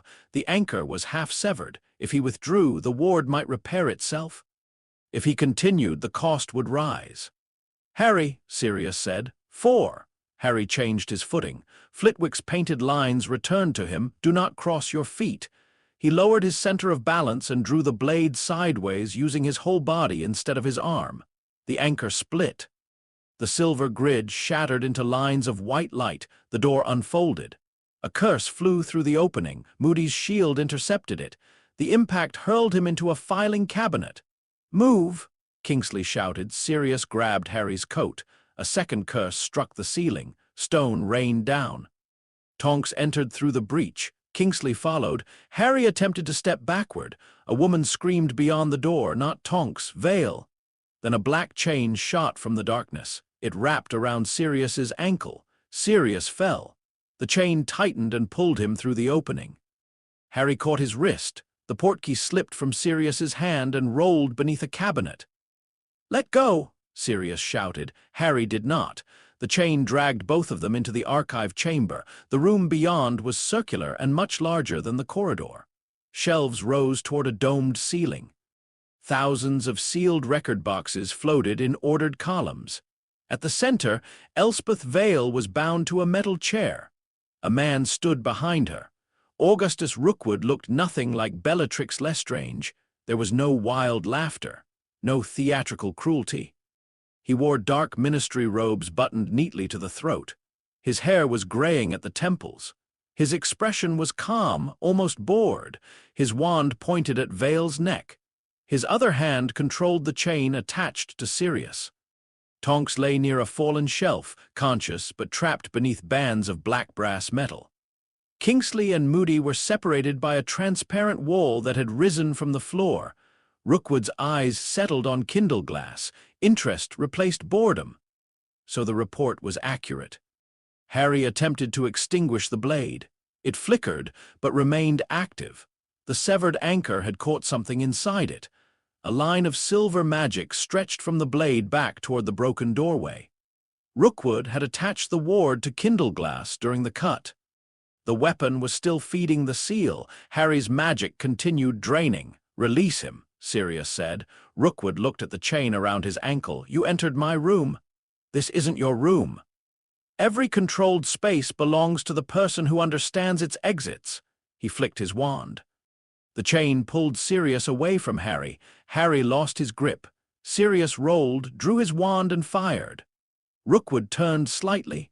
A shield appeared without visible movement. Sirius's curse struck it and vanished into the floor.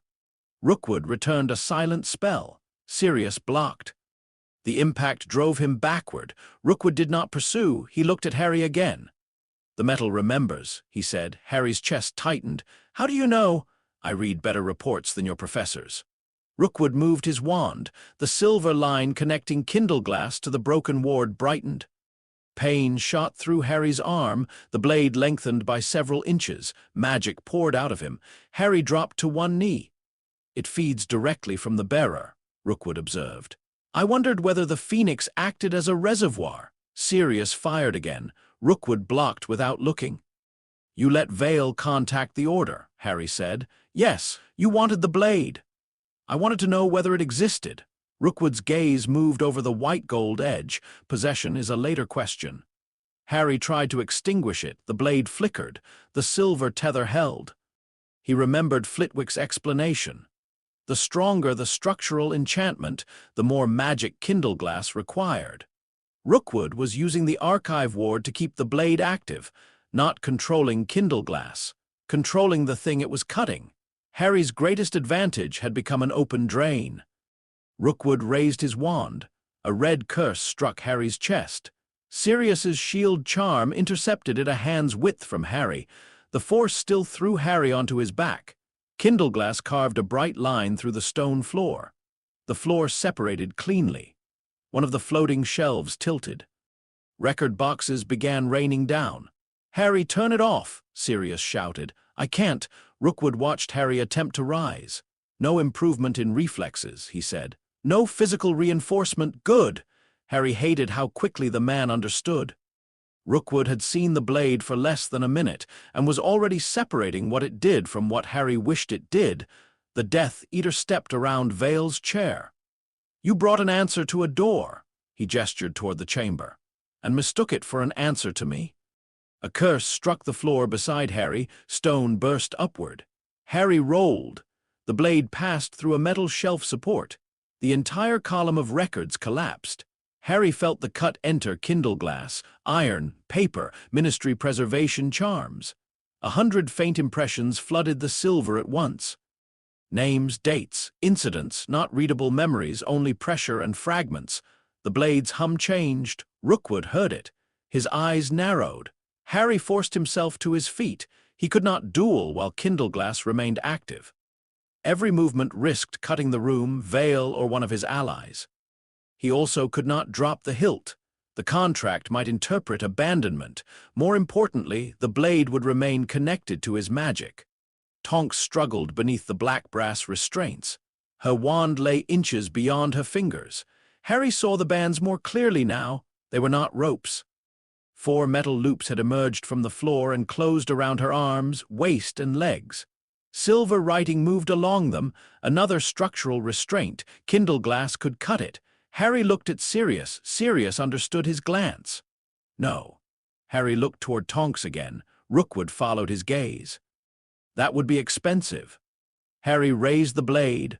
Rookwood cast. Harry moved. Flitwick's lessons kept his feet from crossing. The curse passed his shoulder and struck a shelf. He did not swing at Rookwood. He ran toward Tonks. Rookwood changed targets. A silent purple curse crossed the room. Sirius intercepted it. His shield cracked. Kingsley struck the transparent wall from the other side. Moody fired into the same point. The barrier trembled but held. Harry reached Tonks. "Lower band," she gasped. The others, bound to it. Harry positioned the blade.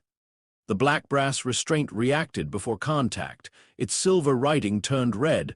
The ward pressed against Kindle glass. The drain doubled. Harry cried out, his hand locked around the hilt. "Harry," Tonks said. 3 seconds, he pushed. The blade entered the metal. 1. Rookwood fired at Sirius. Sirius blocked and retreated. 2. Harry's vision narrowed. A roaring filled his ears. The silver marks climbed past his elbow beneath his sleeve. 3. The restraint had barely opened. "Stop," Tonks said. Harry remembered Vale screaming, the dead escort's blood on Tonks's sleeve. Rookwood's calm voice explaining the weapon while using it to drain him. Harry changed his stance. He placed both hands around the hilt. 4. The black brass band resisted like solid stone. Kindle glass became brighter. Harry, stop. 5. The blade moved another inch. His leg shook. He tasted metal. A cold line formed near his right temple. 6. The band split. All 4 restraints opened. Tonks rolled free. Harry extinguished Kindle glass. The silver tether snapped. Darkness swallowed the white-gold blade. Harry collapsed. He heard movement. Rookwood turned his wand toward Tonks. Tonks did not reach for her own. Instead, she pointed one hand toward the polished brass plate above the archive entrance. Obscuro. Black cloth covered the plate. Rookwood's shield flickered. Harry did not understand. Then he remembered Kingsley's briefing on the portkey, spoken while Moody checked the route. Rookwood anchors his shields. The former unspeakable preferred to bind defensive spells to reflective surfaces. Mirrors, polished metal, glass. The anchor allowed his shield to remain active without continuous concentration. Before entering the annex, Tonks had blackened every window and mirror along their route. The brass registry plate was the only reflective surface left in the chamber. Rookwood had used it. Tonks had waited until she was free. Her second spell struck the covered plate. Reducto.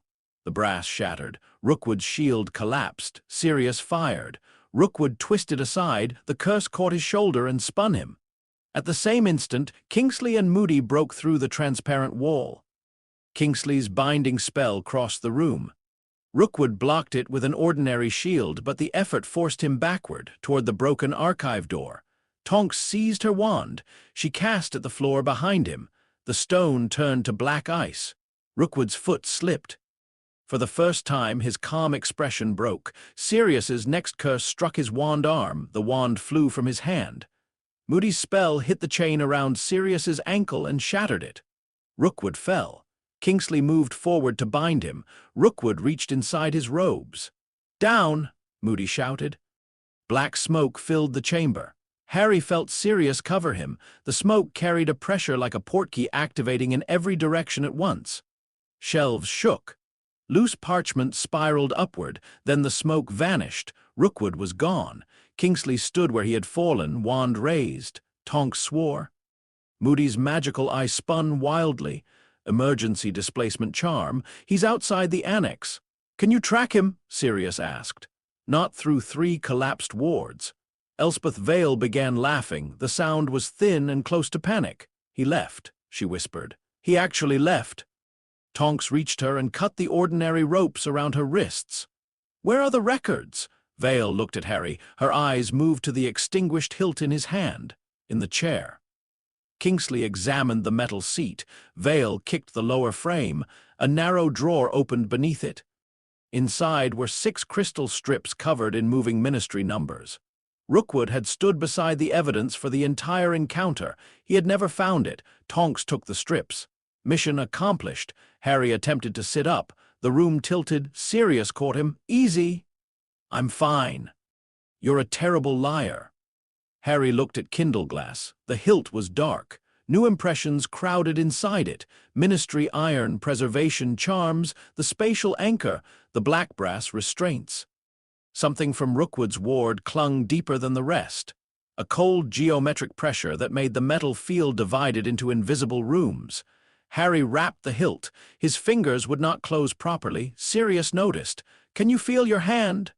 Yes. Move it. Harry tried. His smallest finger twitched. The others remained still. Sirius's face changed. Kingsley? I'm all right. No, you're not. Kingsley looked once and activated the recovery portkey. The archive vanished. Harry returned to Grimmauld Place, lying on the drawing-room carpet. Mrs. Weasley reached him first. She did not shout. That frightened Harry more than shouting would have. She saw the silver marks extending from his palm, the gray color of his skin, and the unmoving fingers around the wrapped hilt. Her lips pressed together. Give me the weapon.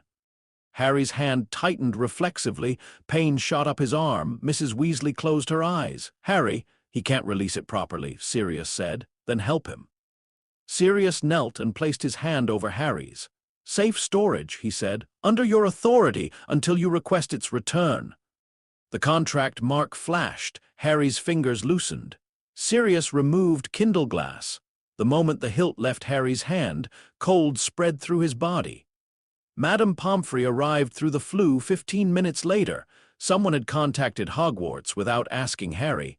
He lacked the strength to object.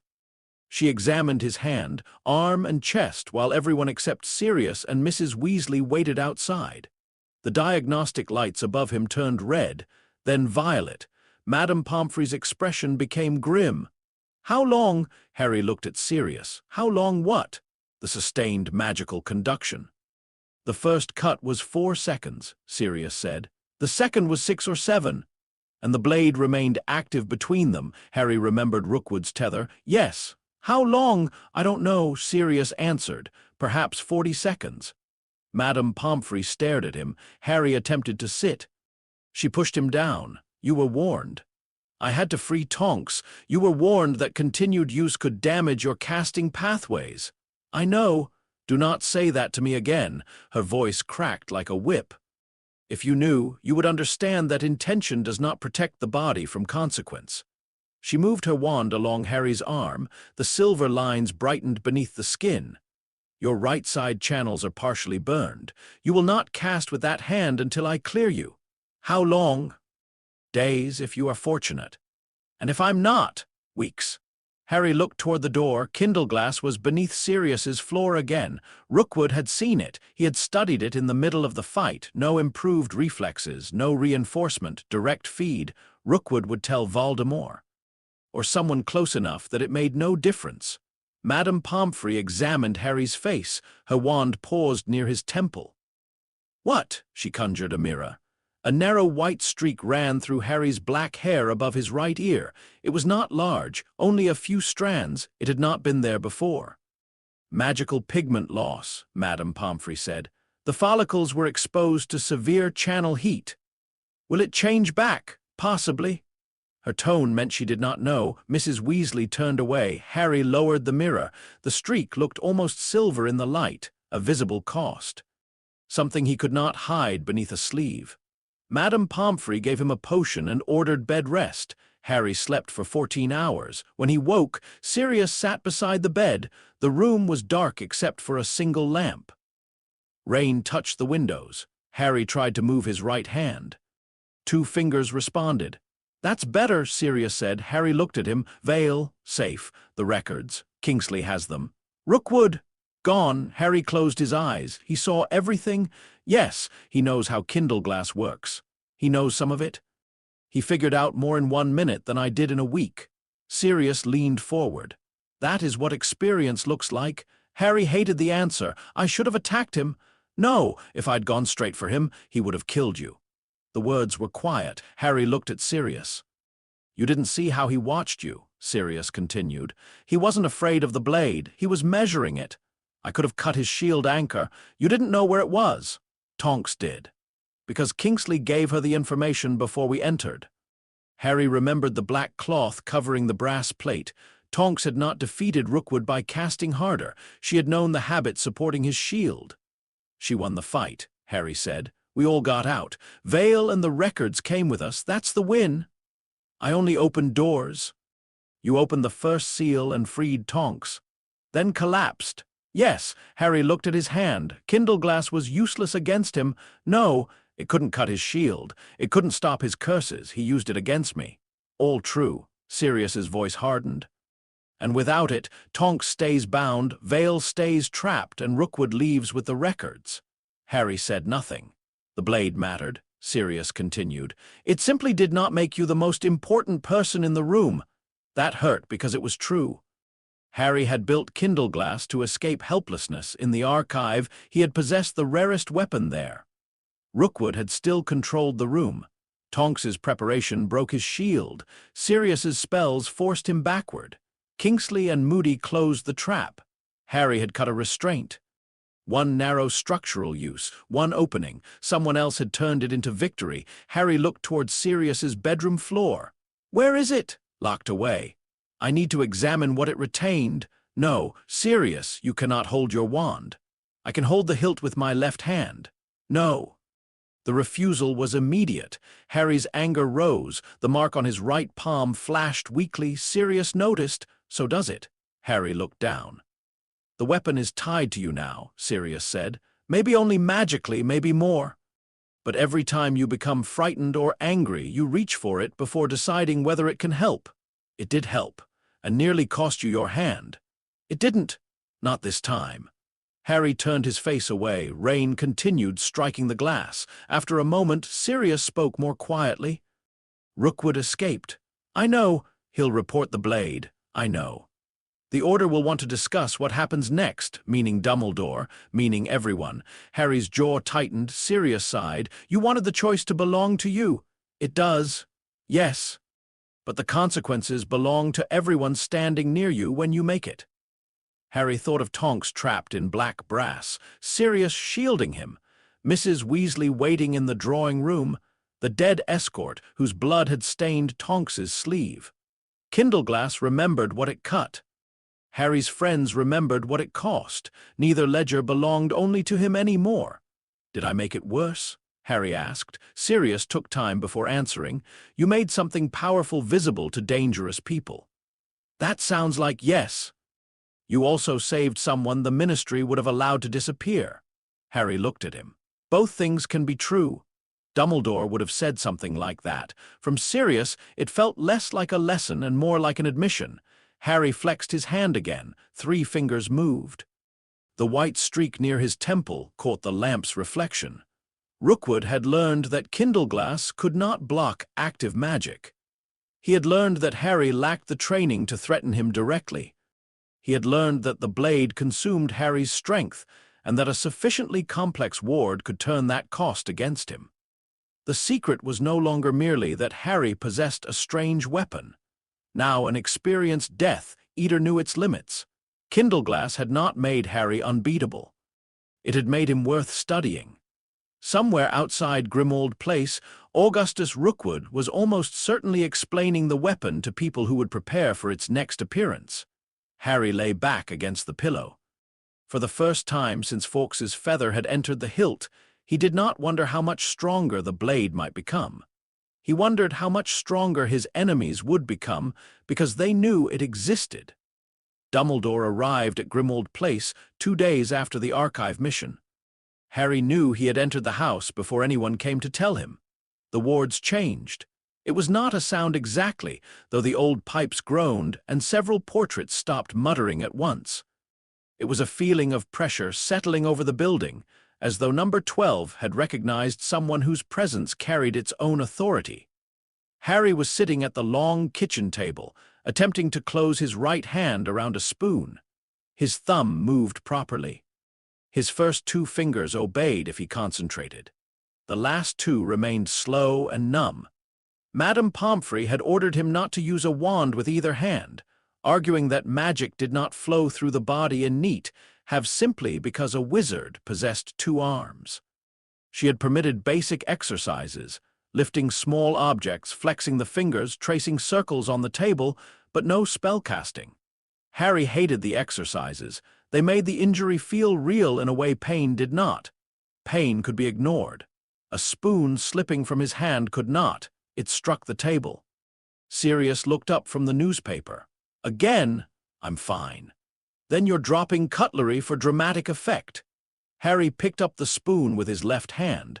A headline on Sirius's newspaper described a minor disagreement concerning regulations for flying carpets. There was no mention of an attack on a ministry archive, a missing analyst, or Augustus Rookwood. The ministry had buried the incident before the order returned home. Elspeth Vale was hidden in a safe house. Kingsley had copied the crystal records, then moved the originals to a location even the order did not discuss openly. Tonks had returned to duty with a bruised shoulder and strict instructions to behave as though nothing had happened. Rookwood remained free. Kindleglass remained beneath Sirius's floorboards. Harry looked toward the ceiling. The hilt's absence had become a phantom weight along his arm. Sometimes he felt warmth beneath his empty sleeve. Sometimes the mark on his palm brightened as though responding to something 2 floors away. Madame Pomfrey said the reaction was probably magical memory. Hermione said probably was not reassuring. Sirius folded the newspaper. You felt it again. Harry lowered his hand. No, you looked at the ceiling. There are things above us. My room is above us. So is the roof. And under my floor is the kitchen door opened. Lupin entered first. His robes looked recently pressed, which meant someone had warned him Dumbledore was coming. His face was tired, though the full moon was still more than a week away. Behind him came Kingsley, Moody, and Professor McGonagall. Dumbledore entered last. He wore deep blue robes and carried no visible papers, instruments, or weapon. His silver beard had been bound near the end by a narrow cord. His face appeared older than it had at the beginning of the year. His gaze found Harry immediately. For once, he did not look away. Harry wished he would. The kitchen grew smaller around them. Sirius rose. You could have sent notice. I did, Dumbledore replied to Remus. I believed that would reach the household. It reached everyone except the owner. Creature muttered something from the hallway about blood traitors who called themselves owners. Sirius's jaw tightened. Lupin closed the door. This isn't helping. Moody pulled out a chair. Sit down, all of you. We're not here for family theater. Sirius remained standing for another second, then sat beside Harry. Dumbledore took the opposite chair. The position was deliberate, not at the head of the table, not towering over Harry from behind a desk, facing him. McGonagall sat to Dumbledore's right. Kingsley and Lupin occupied the remaining chairs. Moody remained near the door, his magical eye rotating through the walls. Harry's injured hand rested beneath the table. Dumbledore looked at the white streak above Harry's temple. How are you feeling? Fine. Madame Pomfrey would have objected. So would Hermione. Dumbledore only nodded. I am glad the damage was not permanent. We don't know that yet. Sirius's voice was sharp. Harry glanced at him. Sirius had spent 2 days furious at everyone in changing order. Rookwood, Kingsley, Dumbledore, the Ministry, Gringotts himself, and occasionally Harry. Dumbledore accepted the correction. No, we do not. Harry waited for the questions. Where had he found the hilt? Why had he built the weapon? Why had he concealed it? Why had he entered an active order mission? The first question Dumbledore asked was different. What does Kindleglass remember? Harry became still. Sirius turned toward him. They had not discussed the retained impressions with Dumbledore. Harry looked at Kingsley. The aura's expression revealed nothing. Who told you? Professor Flitwick informed me that the goblin-silver retained material impressions. He did not describe your private tests or the weapon's location. Harry heard the careful wording. Flitwick had kept their terms. He had told Dumbledore only what was necessary after Harry became involved in a lethal operation. Harry looked down at his hand. Wood, iron, a practice dummy, the Ministry Archive wards, and Rookwood. It didn't cut him. That was not my question. Harry frowned. The blade had been near Rookwood's magic. It had cut the spatial anchor Rookwood controlled and the restraints he had prepared. His ward had tethered itself to the projected fire. Something cold and geometric remained in the hilt afterward. It remembers his work, Harry said.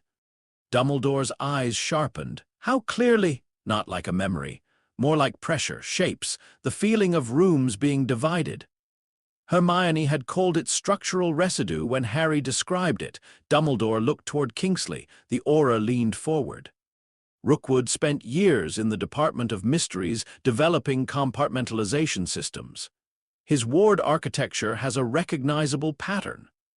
Could the weapon identify another ward he made? McGonagall asked. Harry thought of the faint impressions of the desk and practice dummy.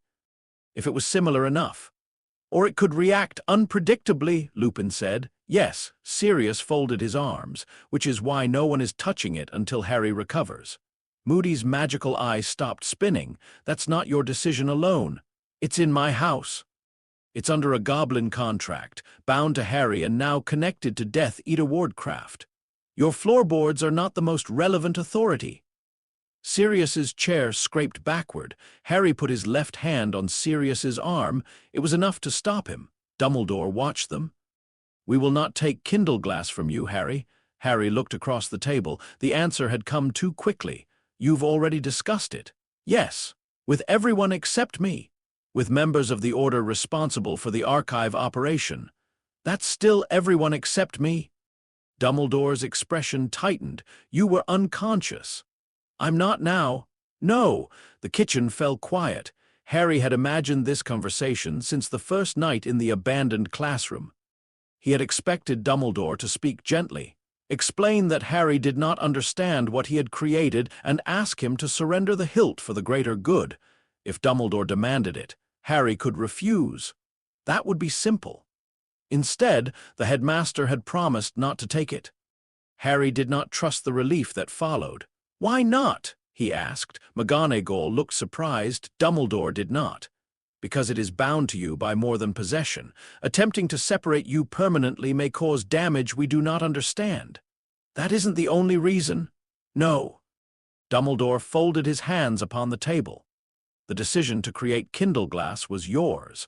I may believe it was unwise. I may believe secrecy increased the danger.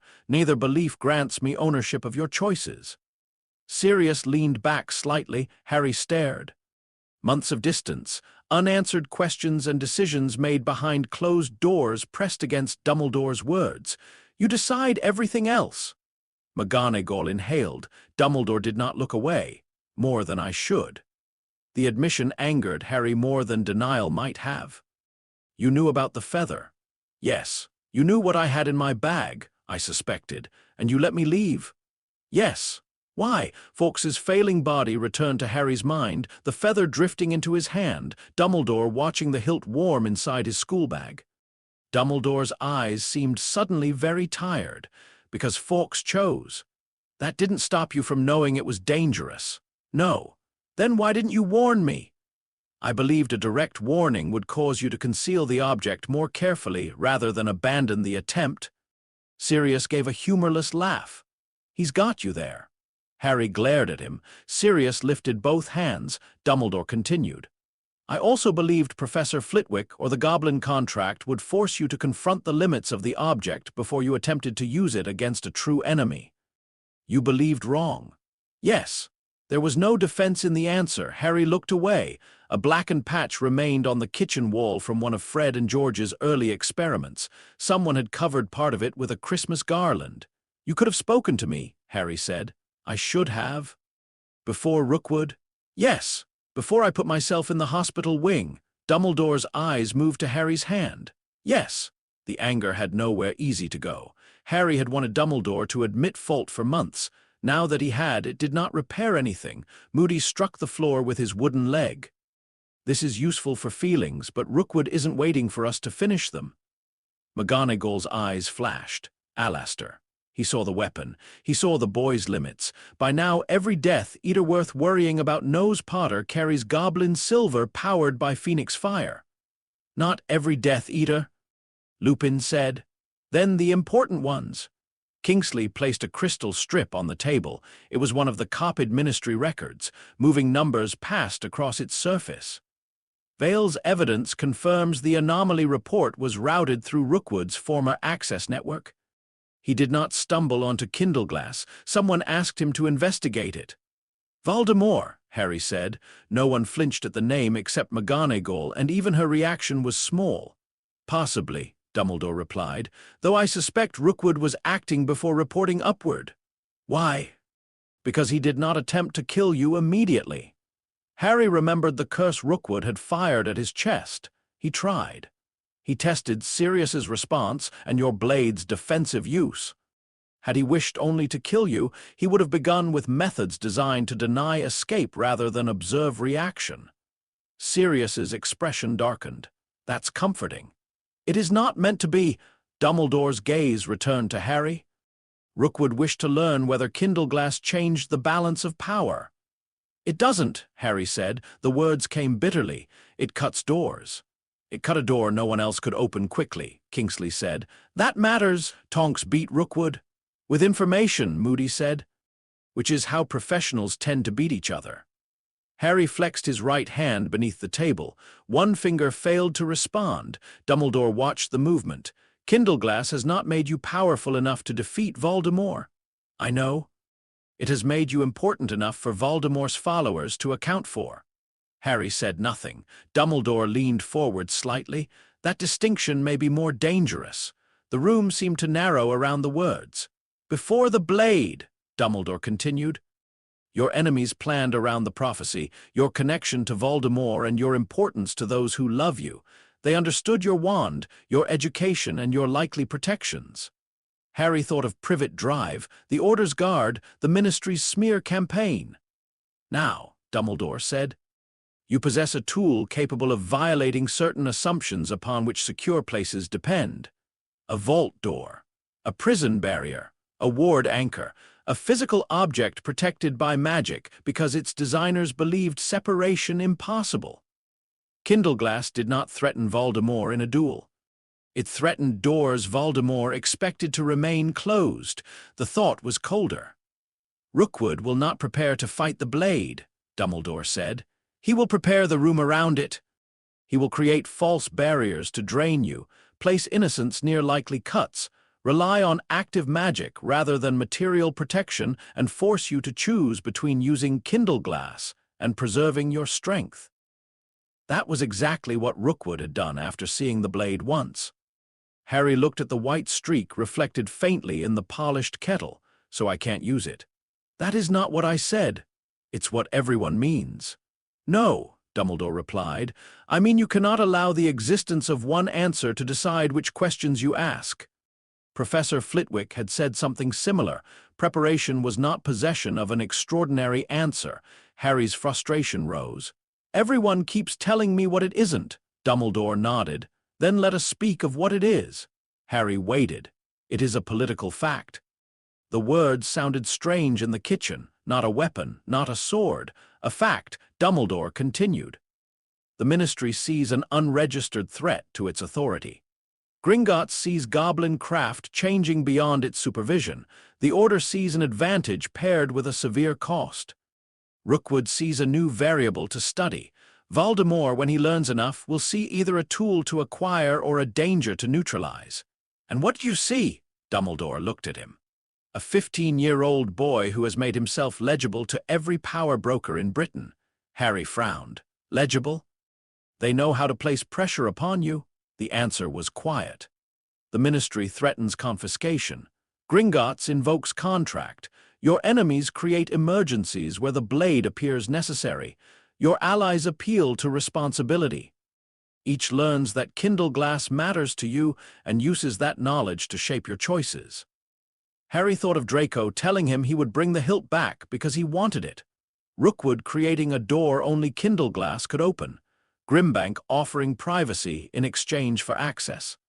Even Sirius had asked Harry to state formal terms before storing the weapon. "What am I supposed to do?"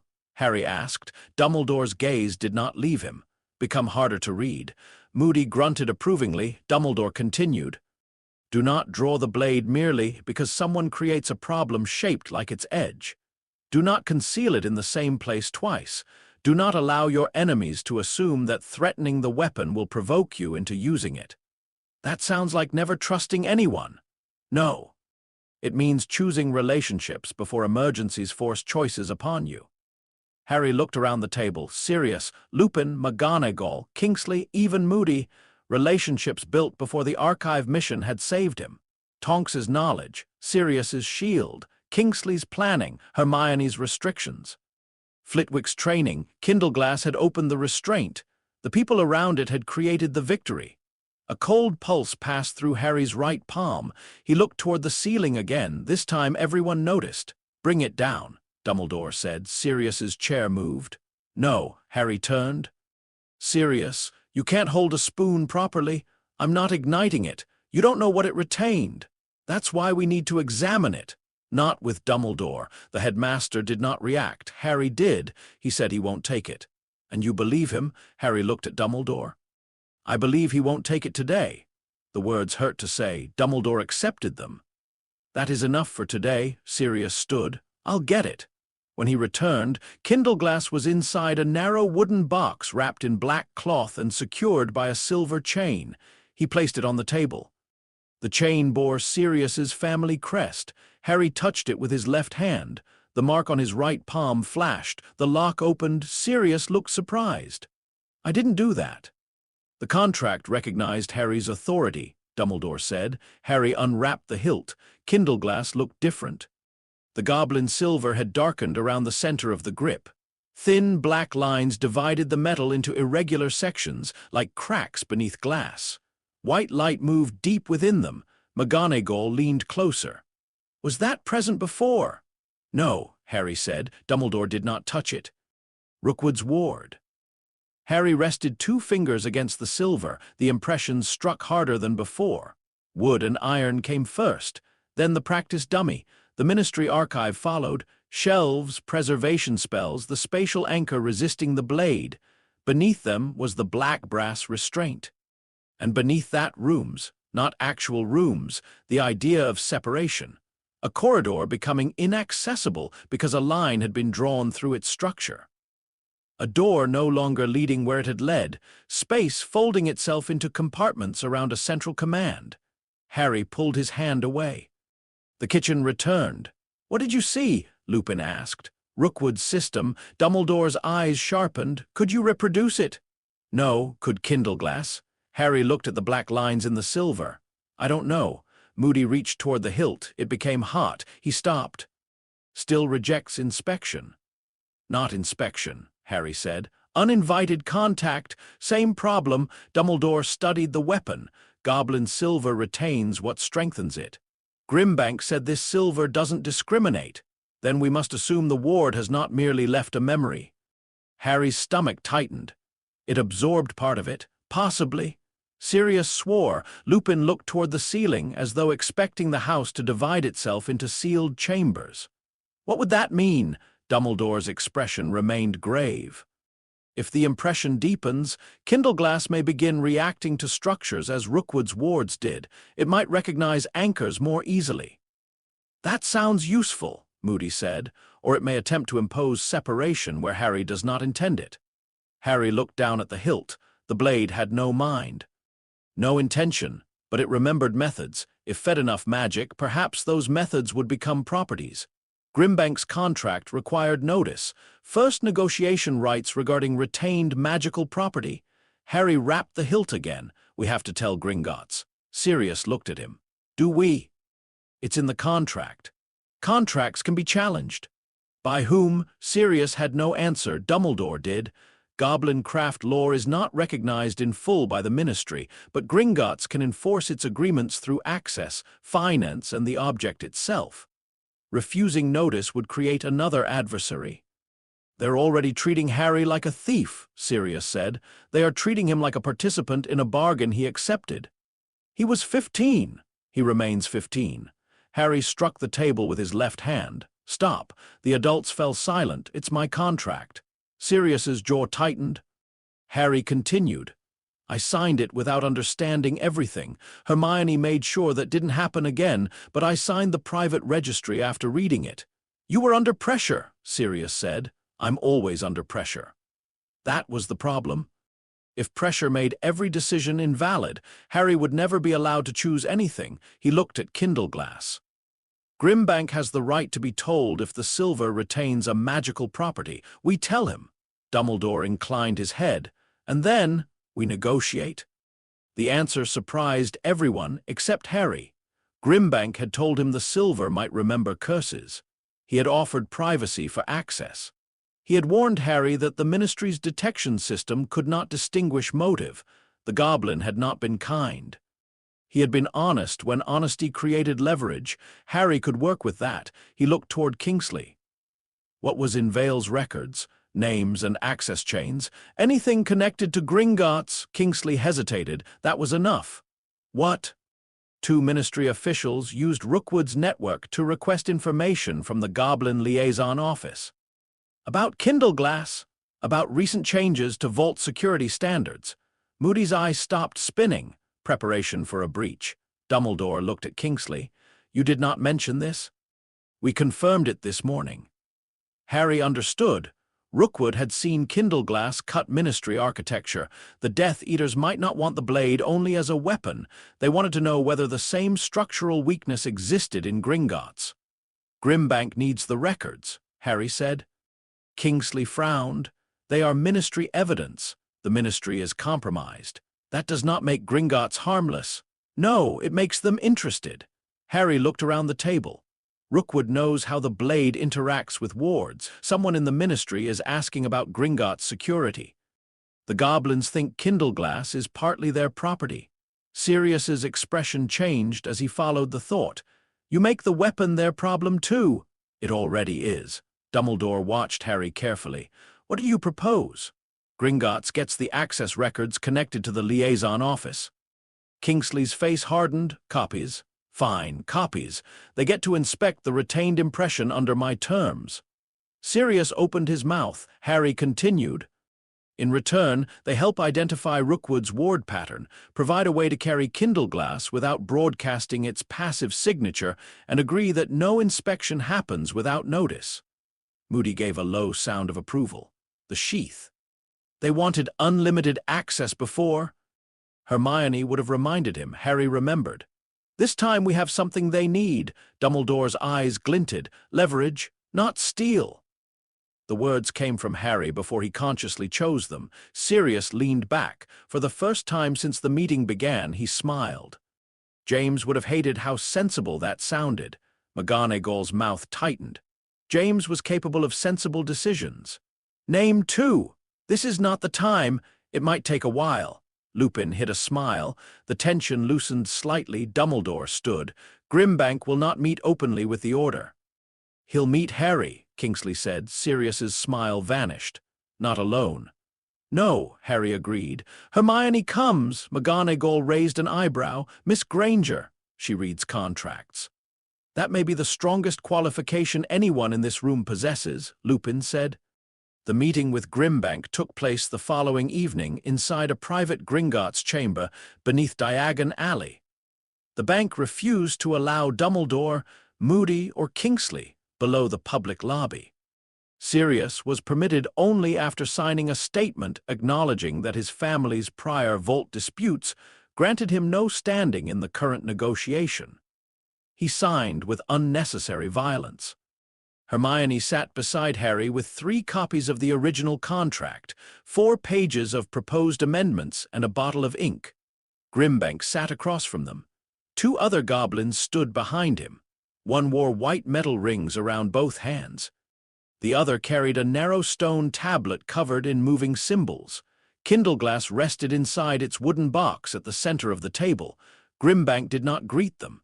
You failed to report retained hostile craft within the specified period. It happened 2 days ago, Harry said. The ledger recognized alteration immediately. I was unconscious. The covenant does not suspend itself for inconvenience. Hermione unrolled the contract. Clause 32 permits a reasonable delay when the possessor is medically incapable of notice. Grimbank looked at her. You have returned. I brought copies. A threat. A precaution. The goblin with the stone tablet made a sound that might have been amusement. Grimbank's gaze shifted to Harry's white streak and injured hand. The cost has become visible. Harry said nothing. Open the box. Harry placed his left palm against the chain. The lock released. When Kindleglass appeared, both standing goblins became still. The one with metal rings whispered in gobbledygook. Grimbank's expression hardened. Unspeakable architecture. You recognize it. We recognize theft. Sirius leaned forward. Rookwood's magic attacked Harry. Wizard intent is irrelevant to the silver's retention. He didn't ask it to absorb the ward. Goblin-silver does not ask human permission to remain itself. Hermione touched Sirius's sleeve before he could respond. Harry looked at Grimbank. Can you remove it? The goblin studied the black lines. Yes. Harry waited. Grimbank did not continue. What would it cost? Kindleglass returns to Gringotts for dismantling. No. Then the impression remains. You don't need to dismantle the entire weapon. You are not qualified to decide. And you're not taking it. The black lines in the hilt brightened faintly. Grimbank looked at Harry's hand.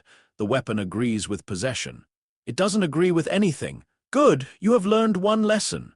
Harry pushed a crystal strip across the table. Here's another. Grimbank did not touch it. The goblin with the tablet examined the moving numbers. His eyes widened. He spoke quickly in gobbledygook. Grimbank's attention sharpened. What is this? Ministry access records. Stolen, copied. From whom? People asking the Goblin Liaison Office about vault security after Rookwood found Kindleglass. Silence filled the chamber. Grimbank read the record. The lines around his mouth deepened. You believe these inquiries concern a planned assault. I believe Rookwood saw the blade cut a ministry spatial anchor. Now someone wants to know whether Gringotts uses similar structures. We do not discuss our security. That isn't a denial. Grimbank looked at him. Harry continued. The Death Eaters know Kindleglass exists. They know it can cut some wards. They know the ministry is searching for it. If they come after me, Gringotts' claim makes you part of the fight whether you want to be or not. Gringotts does not participate in wizard wars. Then stop wizard wars from entering your bank. The goblin with the metal rings showed his teeth. Grimbank remained expressionless. What do you seek? Hermione slid the proposed amendments forward. A negotiated inspection protocol, she said.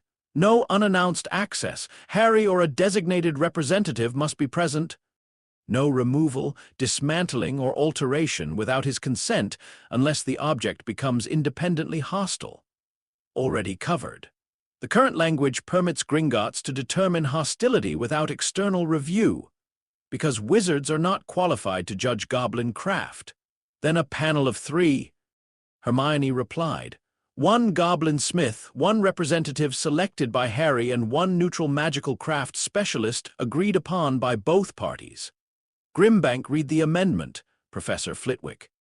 As Harry's likely representative, Hermione said, the neutral specialist remains open. Grimbank looked at Harry, and a sheath. The terms were previously offered. I refused unlimited inspections, then you refused the sheath. Now I'm offering information about a possible threat to Gringotts, access to the retained ward impression and future notice if Kindleglass encounters similar architecture. Grimbank's eyes narrowed. In exchange for signature concealment? Passive concealment and distortion of ignitions under 3 seconds. The goblin with the tablet whispered again. Grimbank ignored him. That would make ministry detection less reliable. Yes, Gringotts would be accused of concealing restricted wizard weapons. Only if someone proved you made it. We did make it.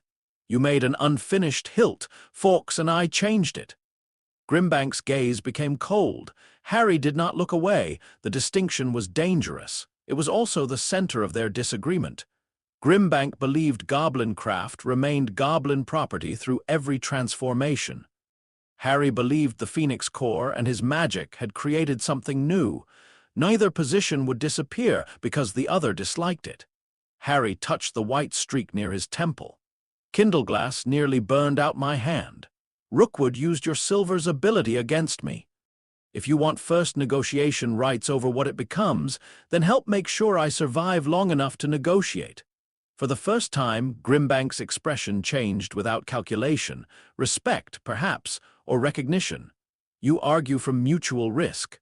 I'm learning, slowly. But I brought evidence. Grimbank looked at the crystal strip again. What further access do you offer? You may examine the Rookwood impression today without touching the hilt directly. How? I hold it. You use instruments. That limits accuracy. It limits possession. Grimbank considered.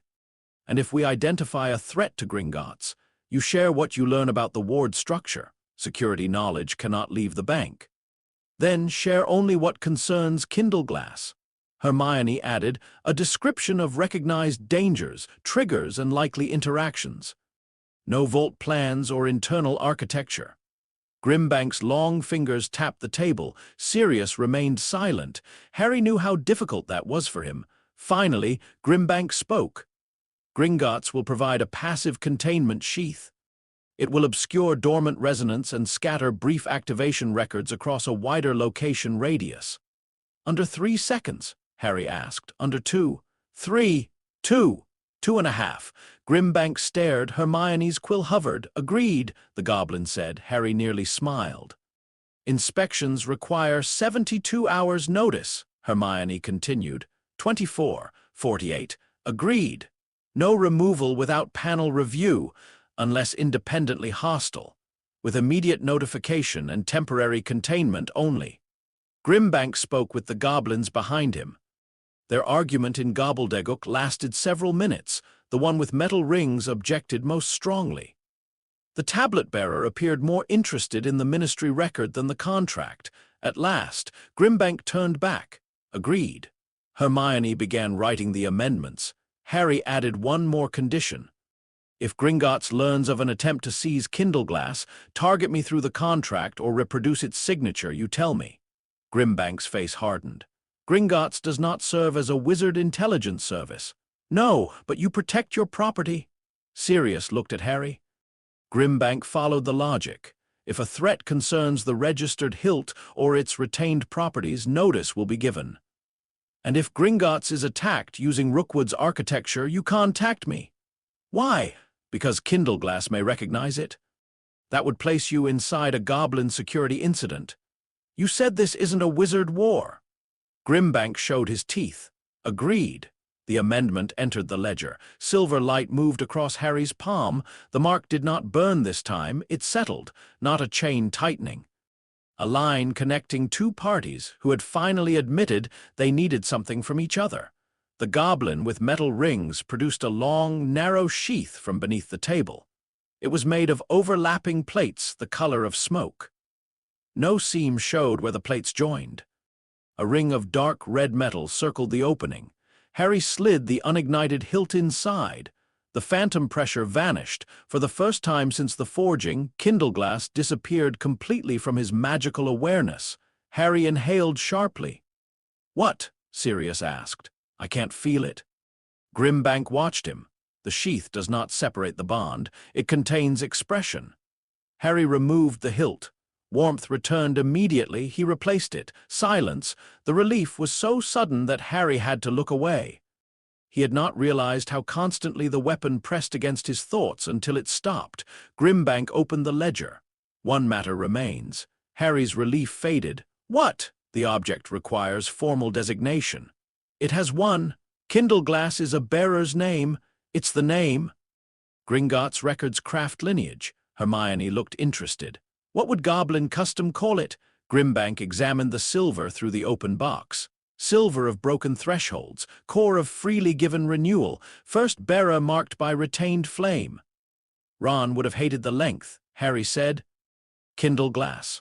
Grimbank's mouth tightened. The tablet-bearing goblin whispered something. Grimbank looked irritated. What did he say? Harry asked. That human names improve only when repeated until resistance becomes inefficient. Sirius laughed. Grimbank wrote in the ledger. Registered designation. Kindleglass. The letters darkened. The weapon warmed inside its sheath. Harry took it as recognition, though he knew better than to call it agreement. When they returned to Grimmauld Place, Dumbledore was waiting in the drawing room. He looked at the sheath. "You succeeded. We negotiated." "That is what I meant." Sirius poured himself a drink. "I need one after watching two 15-year-olds outmaneuver a bank." Hermione looked pleased. Harry sat opposite Dumbledore. The meeting had exhausted him more than he wanted to admit. His right hand ached, and the silver lines beneath the skin had become faintly visible again. Dumbledore noticed. "You should rest." "In a minute." Harry placed the sheathed hilt on the table. "I'm keeping it, I know. I'm also not using it until my hand heals." Sirius paused with the glass halfway to his mouth. Hermione looked at Harry. Dumbledore only nodded. And after, Harry thought of Flitwick's lessons, Neville's wooden sword, Rookwood's shield, Tonks destroying the brass anchor, Grimbank accepting mutual risk. "I don't draw it because someone expects me to." Dumbledore's eyes softened. "I don't use it alone," Harry continued. "I don't use it against something just because it can cut it, and if it retains anything new, we understand that before using it again." Sirius sat down.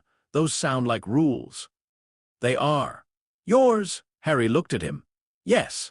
That mattered, not restrictions imposed by Dumbledore, not clauses hidden by Grimbank, not Hermione's safety list written while Harry was still defending every reckless decision, his rules, chosen after learning what each mistake cost.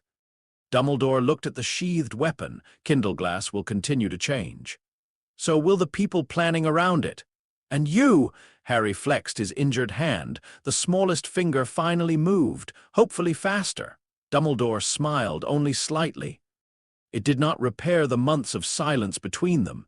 It did not erase the archive chamber, the white streak in Harry's hair, or the knowledge now traveling through Death Eater circles. But it was honest. For that evening, honesty was enough. Harry carried Kindleglass upstairs. The new sheath concealed its heat, signature, and quiet collection of impressions. For the first time, he could place it on a table without feeling the weapon waiting inside his bones. He sat beside the window and watched rain gather on the dark glass. The blade had begun as an attempt to escape other people's plans. Instead, it had drawn the attention of the Ministry, Gringotts, the Order, and Voldemort's followers.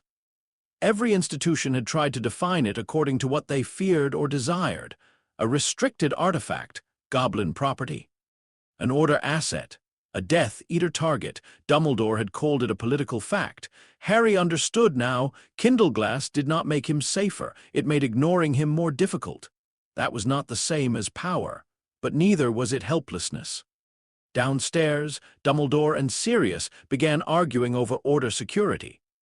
Hermione was probably making clean copies of the amended contract. Somewhere beneath London, goblin smiths were examining Rookwood's access records. Somewhere else, Rookwood was describing Harry's limits to Voldemort's servants. Everyone was planning. Harry rested his left hand on the sheath. This time, no warmth answered. Good. Let them plan around the blade. Harry would learn to plan around their plans.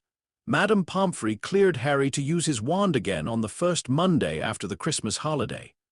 She did not clear him to use Kindleglass. The distinction occupied nearly half an hour. "You may cast ordinary school-level spells," she said, standing beside Harry's bed in the hospital wing. "Short duration, moderate output. Stop immediately if you experience numbness, silver discoloration, heat beneath the skin, or weakness in the fingers." Harry flexed his right hand. All 5 fingers moved now. The last 2 remained slower than the others, but the difference was small enough that most people would not notice.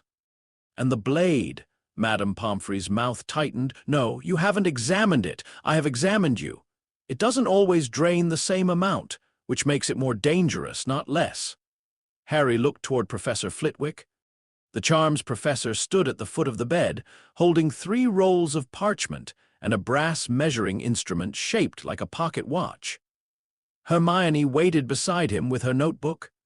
Ron had claimed the nearest chair and was turning one of Madame Pomfrey's anatomical models so its wooden skeleton waved whenever she looked away. Flitwick opened the brass instrument.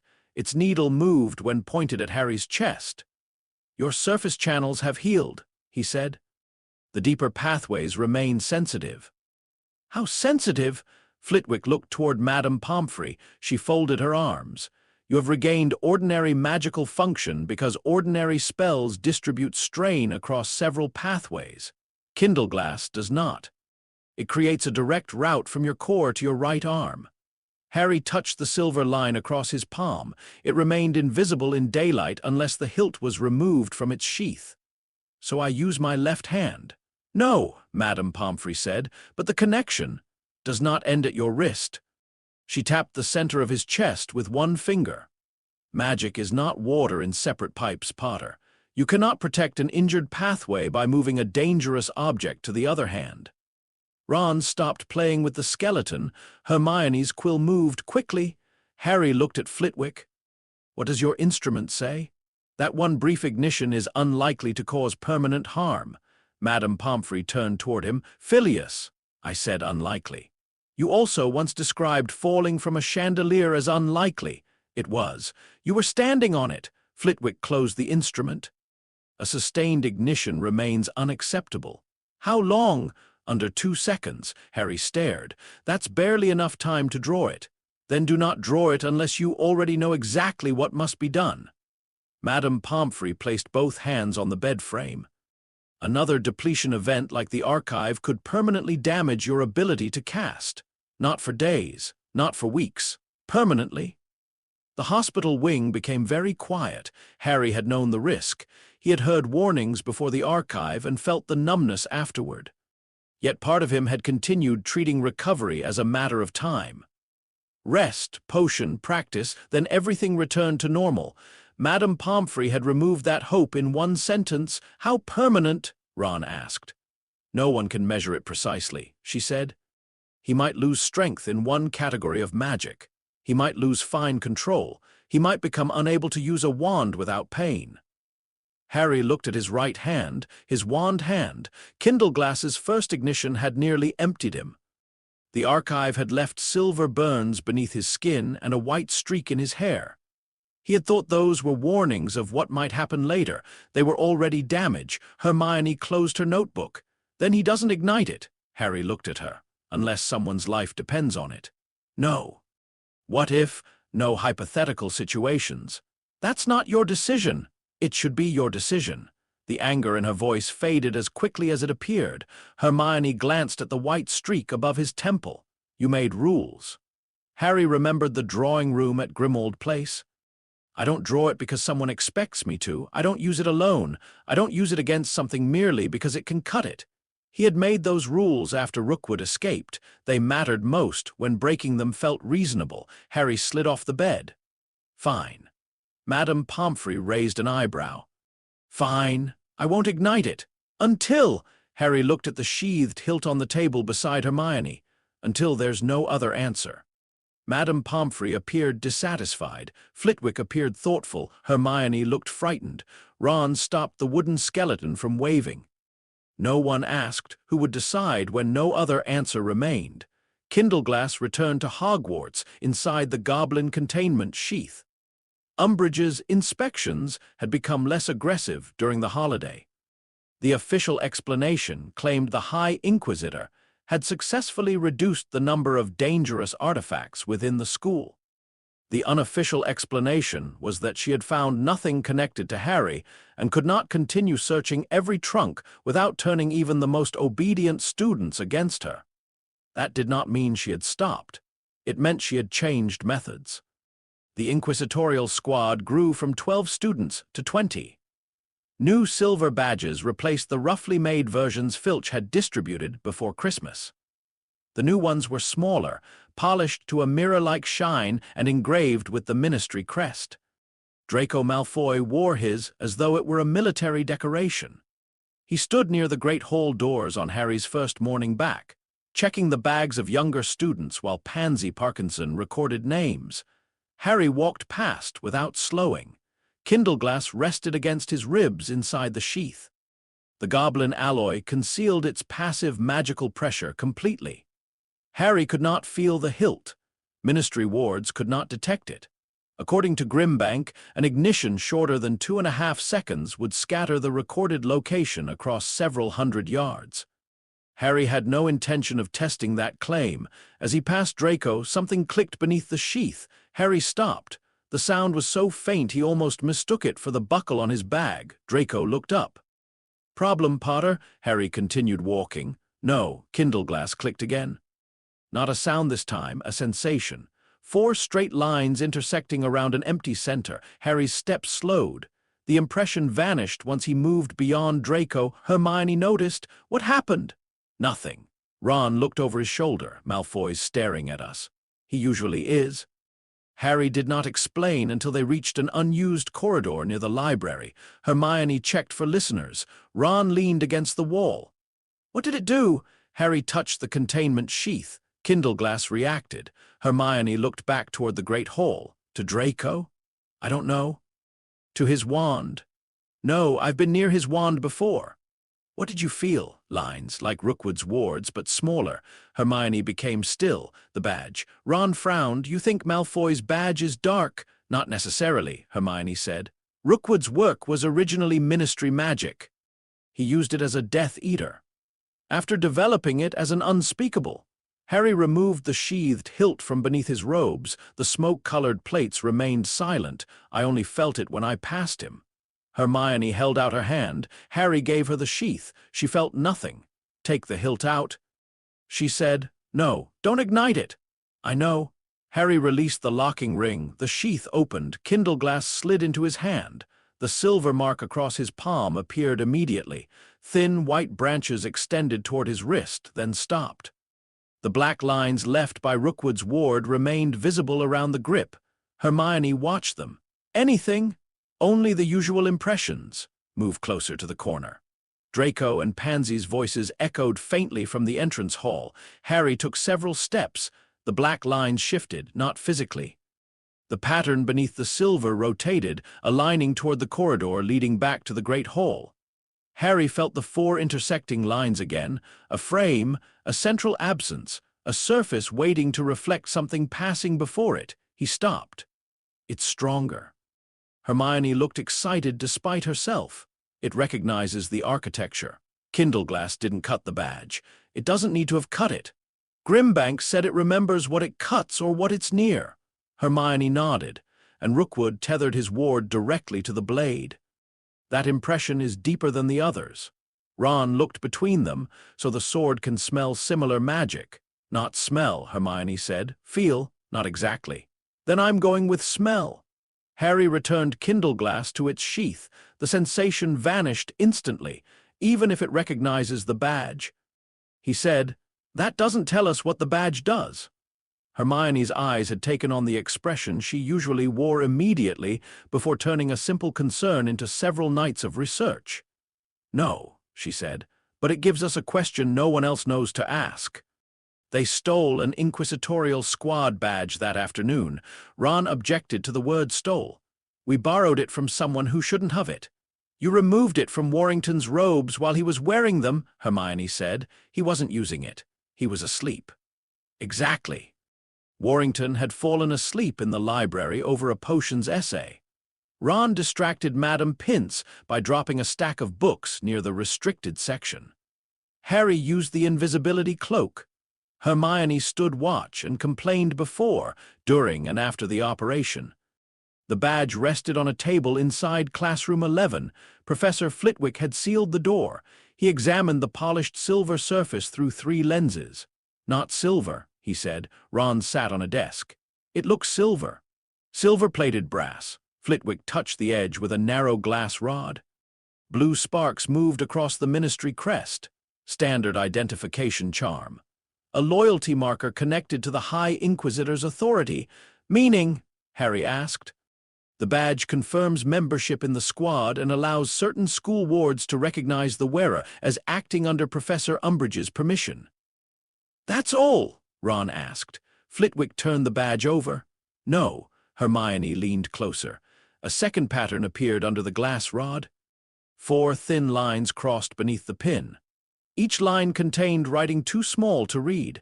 Harry removed Kindleglass from its sheath. The black marks in the goblin-silver brightened. The impression struck him immediately, a polished surface, a frame, passing magic drawn inward, divided and categorized. His fingers tightened. "What do you feel?" Flitwick asked. "It wants to compare things." Hermione looked up. "Wants, not like a mind." Harry struggled to explain. When it was attached to Rookwood's archive ward, the ward kept pushing magic through separate sections. It divided everything. Door, corridor, inside, outside. He moved Kindleglass closer to the badge. The hilt warmed. "This does something similar but smaller. It sorts what passes near it." Flitwick's face became grave. "A classification lattice." Hermione turned to him. "What does it classify?" "That depends on its instructions."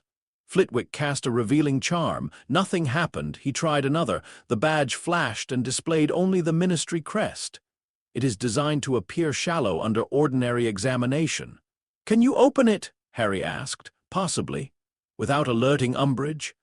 Flitwick paused. "Less possibly." Harry moved the unignited hilt above the badge. The silver impressions sharpened. He felt several faint categories: wand, student, permitted, unregistered, phoenix. Harry pulled Kindleglass away. His heart beat faster. "It knows about phoenix magic." Hermione stopped writing. "Your wand?" "Maybe, or Kindleglass," Ron said. Harry looked at the polished badge. The ministry's anomaly report had classified the first ignition as phoenix affinity conducted through metal. Rookwood had obtained that report. Now Umbridge's chosen students wore devices capable of sorting magic around them.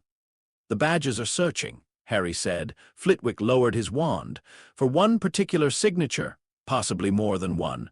Hermione took out a fresh sheet of parchment. "How many badges?" 20, Ron said. 20 mobile detection nodes. Flitwick's expression tightened. "The High Inquisitor may not understand what they are." "You think someone gave them to her?" Harry asked. "The manufacturer is ministry standard. The hidden lattice is not.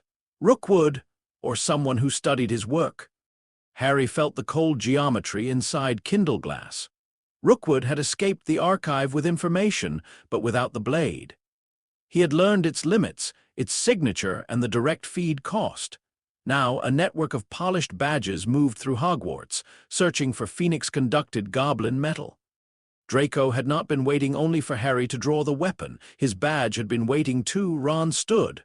"We smash it." "No," Hermione and Flitwick said together. Ron sat down again, still contributing. "If one badge stops reporting," Hermione said, "whoever built the network will know it was discovered." Flitwick nodded. "And if every badge fails simultaneously, Professor Umbridge will investigate." Harry touched the edge of Kindleglass. "What does it report to?" Flitwick looked at the hidden pattern. "A collection point. Inside Hogwarts?" "Most likely. The badges cannot communicate beyond the castle wards without a relay." Hermione's quill raced across the parchment. Something ministry approved. Something Umbridge installed openly. "The educational decrees," Harry said. Ron frowned. "There are dozens." "Exactly." Each decree hung inside a polished frame. Each frame bore a ministry crest. Each had appeared after Umbridge received authority from London. Harry remembered the anomaly notice on her desk, a polished brass tray, the reflective plate Rookwood used to anchor his shield. Rookwood liked reflective surfaces because they could hold and redirect information. "We test the frames," Harry said. Flitwick shook his head. "Not while carrying an object the network is designed to detect. The sheath hides it. Dormant resonance, perhaps. Removing it near a collection point may trigger the very report you wish to avoid." "We don't need to remove it." Hermione looked at Harry. He understood her thought. "The sheath contains expression," he said. "It doesn't break the bond." Flitwick considered. "When you passed Mr. Malfoy, you felt the badge through the sheath." "Barely. Then proximity to the main relay may produce a stronger reaction." Ron stood again. "So we walk around the castle until Harry's sword twitches." Hermione sighed. "That is an appalling description." "Is it wrong?" "No." They returned Warrington's badge before he woke. For the next 3 days, Harry carried Kindleglass through every major corridor at Hogwarts. The process was slower than expected. The hilt reacted to iron staircases, old doors, and several objects it had previously cut or encountered. Each impression had to be separated from the colder, ordered pressure of Rookwood-style architecture. Hermione created a map.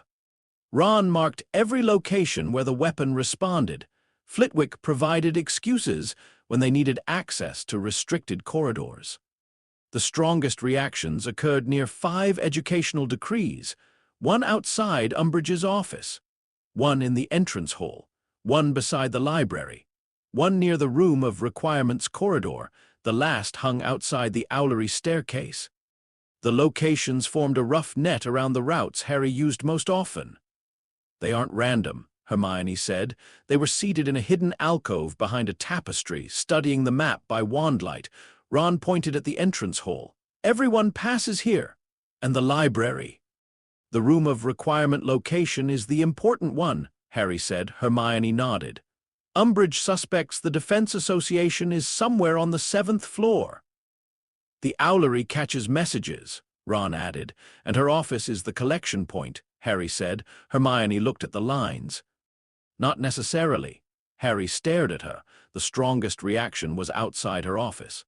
"Because several systems may overlap there. The badge authority charm, ministry communications, and whatever she uses to receive reports." "Then where is the relay?" Hermione tapped the map. "The locations form a circle." Ron tilted his head, a badly drawn one, a circle around the central staircase. Harry followed the marks inward. At the center stood the marble stairwell connecting the entrance hall to the upper floors. Educational Decree number 24 hung above the first landing. It had been one of the earliest. It prohibited unauthorized student organizations. The frame was enormous, polished, and fixed directly into the stone. Harry had passed beneath it hundreds of times. "How do we examine it?" Ron asked. "Carefully," Hermione said. "That isn't a method. We create a reason for the entrance hall to be empty." Harry thought of Fred and George. "That part's easy." The next afternoon, every toilet on the 3rd floor began singing the Hogwarts school anthem. Students flooded the staircases to investigate. Filch ran toward the noise carrying a plunger and 3 chains. Professor Umbridge followed after receiving a report that one toilet had added an insulting verse concerning the ministry.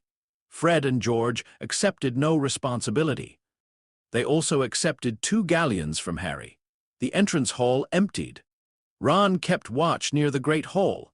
Hermione stood below the marble staircase with her wand drawn. Harry approached Educational Decree number 24. The parchment inside the frame was ordinary. The frame was not. Even through the containment sheath, Kindleglass seemed to twist against Harry's ribs. The mark on his palm appeared beneath his glove. He climbed the first few steps. Cold geometry pressed into his thoughts. Lines running outward, badges moving through corridors. Small fragments of magic passing between them, sorted and carried toward the frame, wands, spells, student identities. Location, Phoenix Affinity, Goblin Metal. Harry gripped the railing. Hermione hurried up. "What is it?" "The whole network." He closed his eyes. Kindleglass did not show him the reports as words. It gave him contact, direction, and structure. 20 badges moved like distant sparks. 5 smaller decree frames gathered information. The central frame received everything, divided it, and sent selected results elsewhere. "Where does it send them?" Hermione whispered. Harry concentrated. A thin line extended beyond the castle, not through open air, through an authorized ministry connection attached to Umbridge's office. The castle wards allowed it because the High Inquisitor's authority had been formally recognized. "It goes to Umbridge." "Only Umbridge." Harry moved 1 step closer. The hilt grew hot inside the sheath. Another destination appeared, colder, hidden beneath the official route. A second copy of every relevant report passed through a compartment too narrow for the school wards to notice. It did not go to the Magical Incidents Office. It went to an unregistered ministry access chain, the same kind Vale had found. "Rookwood's network," Harry said. Hermione's face lost color. "He's receiving information from inside Hogwarts. Or someone using his old access?" "Can Kindleglass identify the destination?" "No, only the structure." Footsteps sounded above. Hermione pulled Harry down the stairs. They moved behind a pillar as two Ravenclaw students entered the hall. One wore an inquisitorial squad badge. The moment she passed beneath the decree, the polished frame flashed too faintly for ordinary eyes to see. Harry felt the report move student, badge authorized, no target signature. The Ravenclaw continued walking without noticing. Hermione stared at the frame. They don't know. Malfoy might. Draco knows the badges react to suspicious objects. He may not know where the information goes. Harry remembered Draco's confidence. You'll use it when you're angry, and I'll be there. Perhaps Draco believed his badge would alert Umbridge. He likely had no idea that a Death Eater network was receiving the same information. That did not make Harry feel sympathy, only caution. They returned to classroom 11 after curfew. Flitwick listened as Harry described the network. Dumbledore stood beside the window. Flitwick had summoned him without asking Harry, but the headmaster already knew the broader danger from Rookwood's retained ward. This discovery concerned every student in the castle. Professor McGonagall arrived minutes later. Her anger became colder with every explanation. Dolores has placed surveillance instruments upon students. She may believe they are only identification badges, Flitwick said. She signed the order authorizing them. That does not mean she understood the hidden lattice. It means she did not care enough to examine it. Dumbledore studied Hermione's map. The second reporting path is the greater concern. Harry stood beside the sheathed hilt. Can you shut it down? Yes, Dumbledore said, without warning whoever receives it. The headmaster paused. No, Ron, seated near the door, raised a hand. Then don't shut it down. McGonagall looked at him. Explain, Mr. Weasley. Ron lowered his hand. If Rookwood thinks it's working, he trusts what it tells him. Hermione understood first. We control the information. Harry looked at the map. The Ministry's registry ping had begun as a threat. Every ignition created a record. Every record narrowed the search. Now Rookwood had built a network to receive those records faster. The network could not understand intention. Grimbank had warned Harry. It only understood signature and location. What would it take to create a false report? Harry asked. Flitwick's eyebrows rose. Phoenix spectrum magic conducted through metal. My wand has a phoenix feather core. Your wand alone would not match the retained metal component.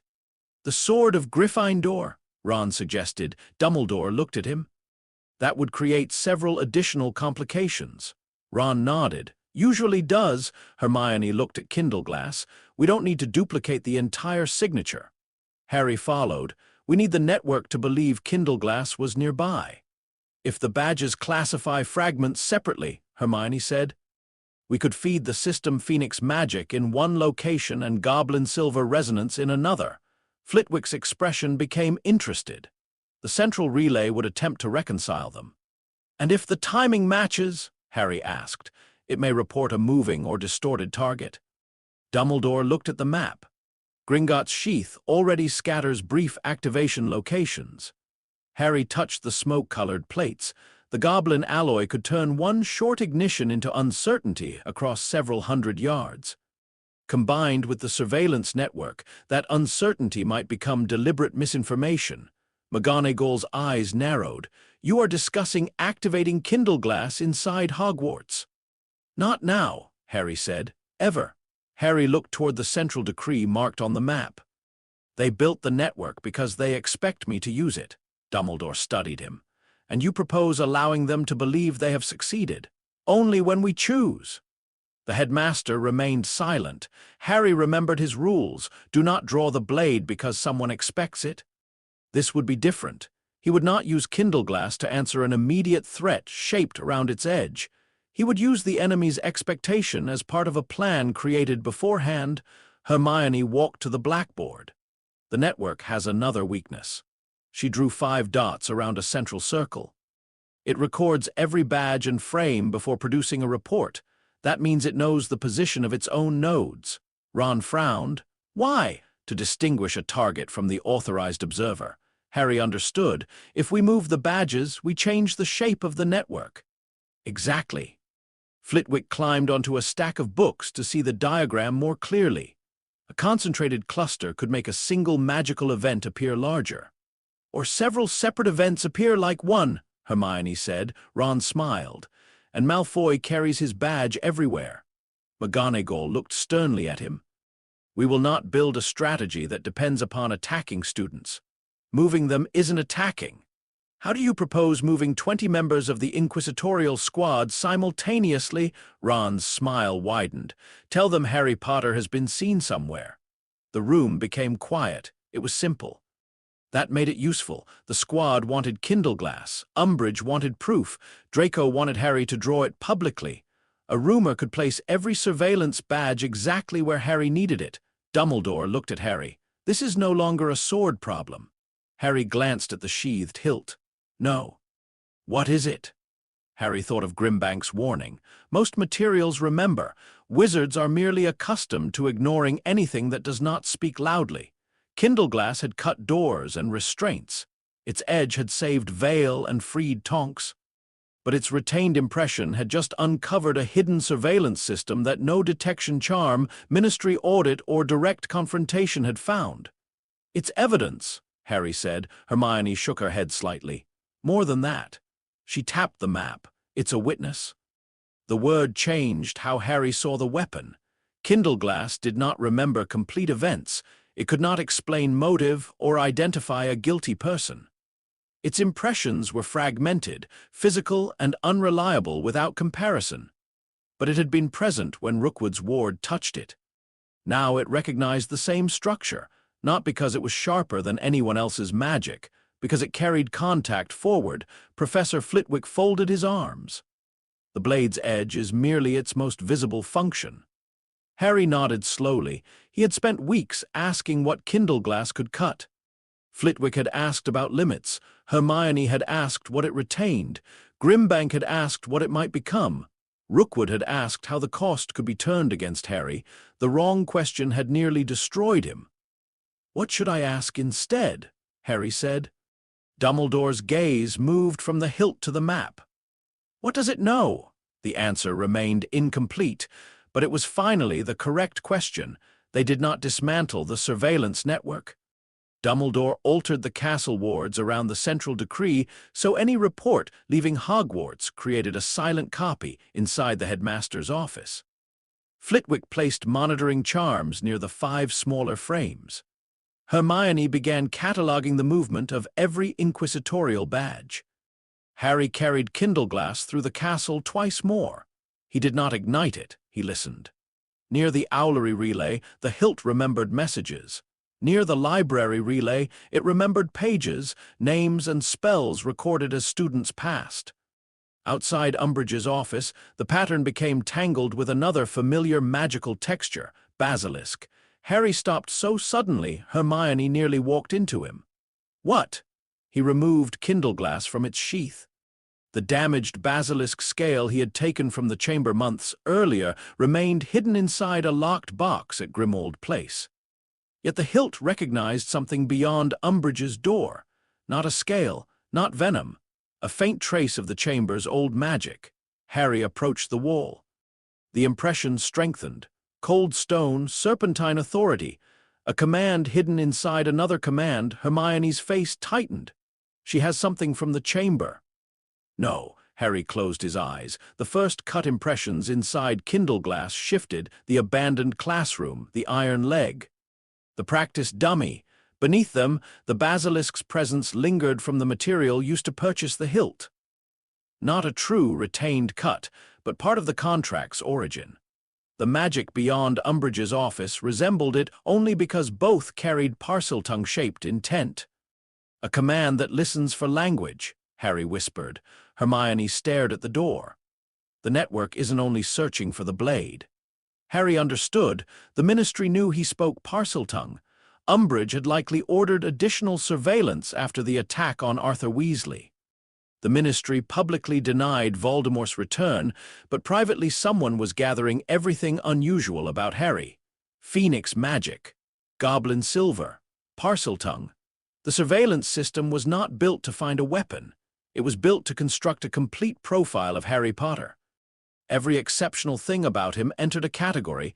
Every category became leverage. Dumbledore had called him legible.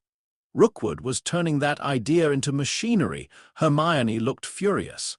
They're collecting enough information to predict you. Then we give them the wrong prediction. The hilt warmed, not in hunger, recognition.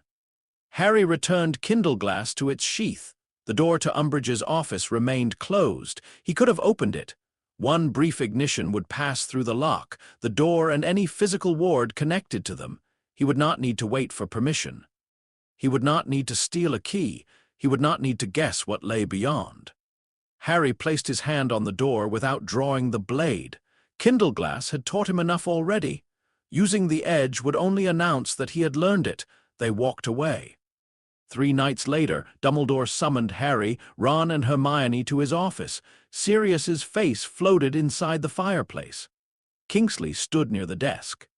Professor Flitwick occupied a tall chair beside Fawkes's perch. Fawkes had grown since his burning day. His feathers remained short, but their color had deepened into brilliant red and gold. A goblin message rested beside Dumbledore's hand. Grimbank's silver writing shifted across the parchment. Registered possessor Harry James Potter is summoned under amended mutual threat provision. Evidence indicates hostile interest in retained property and Gringotts protected architecture. Convergence probable. The final 2 words glowed dark red. Harry read them twice. "What does convergence mean?" Ron asked. "Several threats approaching the same point," Kingsley said. Sirius leaned closer through the fire. Vale's records led us to another ministry access chain. Someone is preparing a formal seizure order for Kindleglass. "Umbridge?" Hermione asked. "Her signature appears on the request," Kingsley said, "but the language came from another office." "Rookwood?" Harry said. Dumbledore nodded. At the same time, Gringotts has detected attempts to reproduce the blade's signature near one of its external holdings. "They're testing goblin wards," Hermione said. "And the ledger comes due," Harry added. "Grimbank would expect access to any new retained property." Rookwood's architecture had deepened. The surveillance network had revealed another use. Every thread was tightening: ministry authority, Death Eater interest, goblin ownership, the cost inside Harry's body. Flitwick opened the brass instrument and pointed it toward Harry. The needle moved into the yellow section. "One controlled ignition," he said. "Perhaps, Sirius repeated. "Longer than 2 seconds may cause serious damage." Harry looked at Kindleglass inside its sheath. 1 ignition. The ministry expected him to use it. Rookwood expected him to rely on its edge. Gringotts expected him to protect retained goblin property. His allies expected him to survive. Everyone had built a plan around the moment the white gold blade appeared. Harry looked at Hermione's map of the hidden network, then at Grimbank's summons, then at the copied ministry seizure order in Kingsley's hand. The answer was not to swing harder. It was not even to choose the correct target. The answer was to make every watcher misunderstand what the ignition meant. Harry touched the containment sheath. No warmth escaped. "What does Kindleglass know?" Dumbledore asked. Harry felt the impressions waiting inside it. Rookwood's divided spaces, the ministry's surveillance lattice, the direction of hidden reports, the physical assumptions beneath supposedly secure architecture. "It knows how they're watching," Harry said. Hermione looked at him. "And what will you do with that?" Harry thought of the blades first cut through an abandoned desk. At the time, he had believed the miracle was that nothing resisted. Now he understood the more important truth. The silver remembered afterward. "I'm going to let them see exactly what they expect," he said. His hand rested over the one remaining ignition his body might survive. Just not where they expect to see it. The ministry arrived at Hogwarts at 11:57 on Thursday morning. They came 3 minutes early because Dolores Umbridge believed punctuality looked like authority. Harry watched from the landing above the entrance hall as green flames rose inside the temporary flue grate installed beside the front doors. John Dawlish emerged first.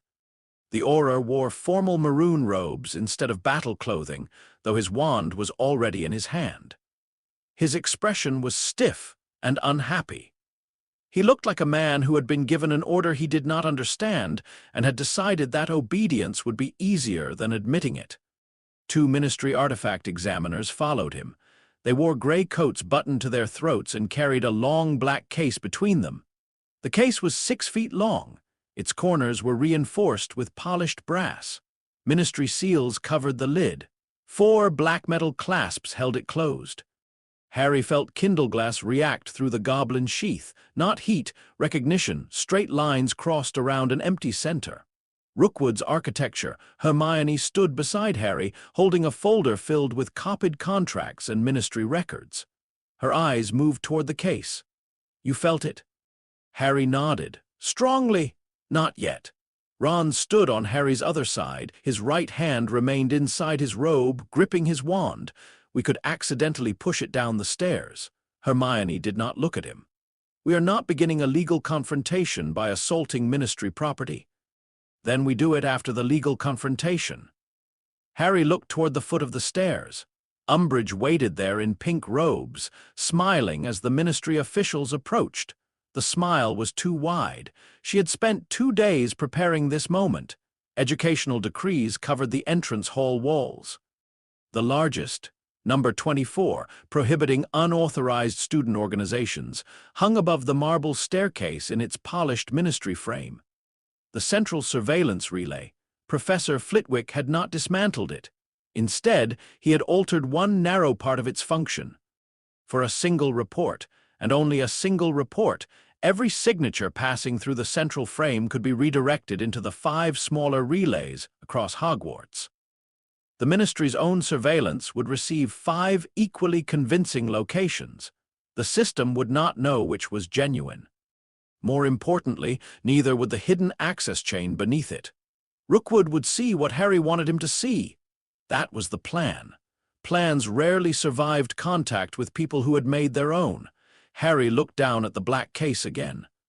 Kindleglass remained silent inside its sheath, but the scar across his palm had appeared. The silver line extended toward his wrist. "1 ignition," Hermione whispered. "I remember, 2 seconds. Flitwick said 2.5.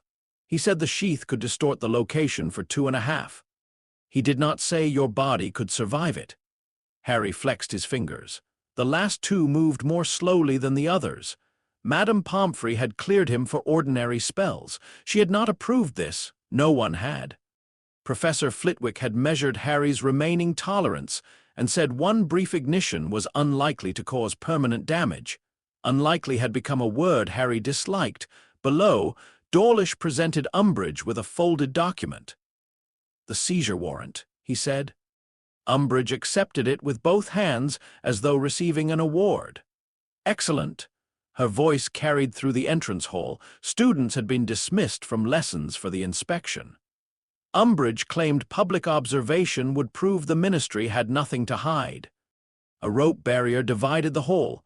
Behind it stood nearly 300 students. Gryffindors crowded nearest the staircase. Slytherins gathered around members of the inquisitorial squad, whose polished badges reflected the light. Draco stood at the front. He looked up at Harry. Then at the place beneath Harry's robes where he assumed Kindleglass rested. Draco smiled. He had been waiting for this. Harry returned his attention to the ministry case. Kingsley Shacklebolt entered through the front doors rather than the flue. He wore aura robes and carried a leather document case. Umbridge's smile faltered. "Shacklebolt, your presence was not requested. I was assigned as departmental witness."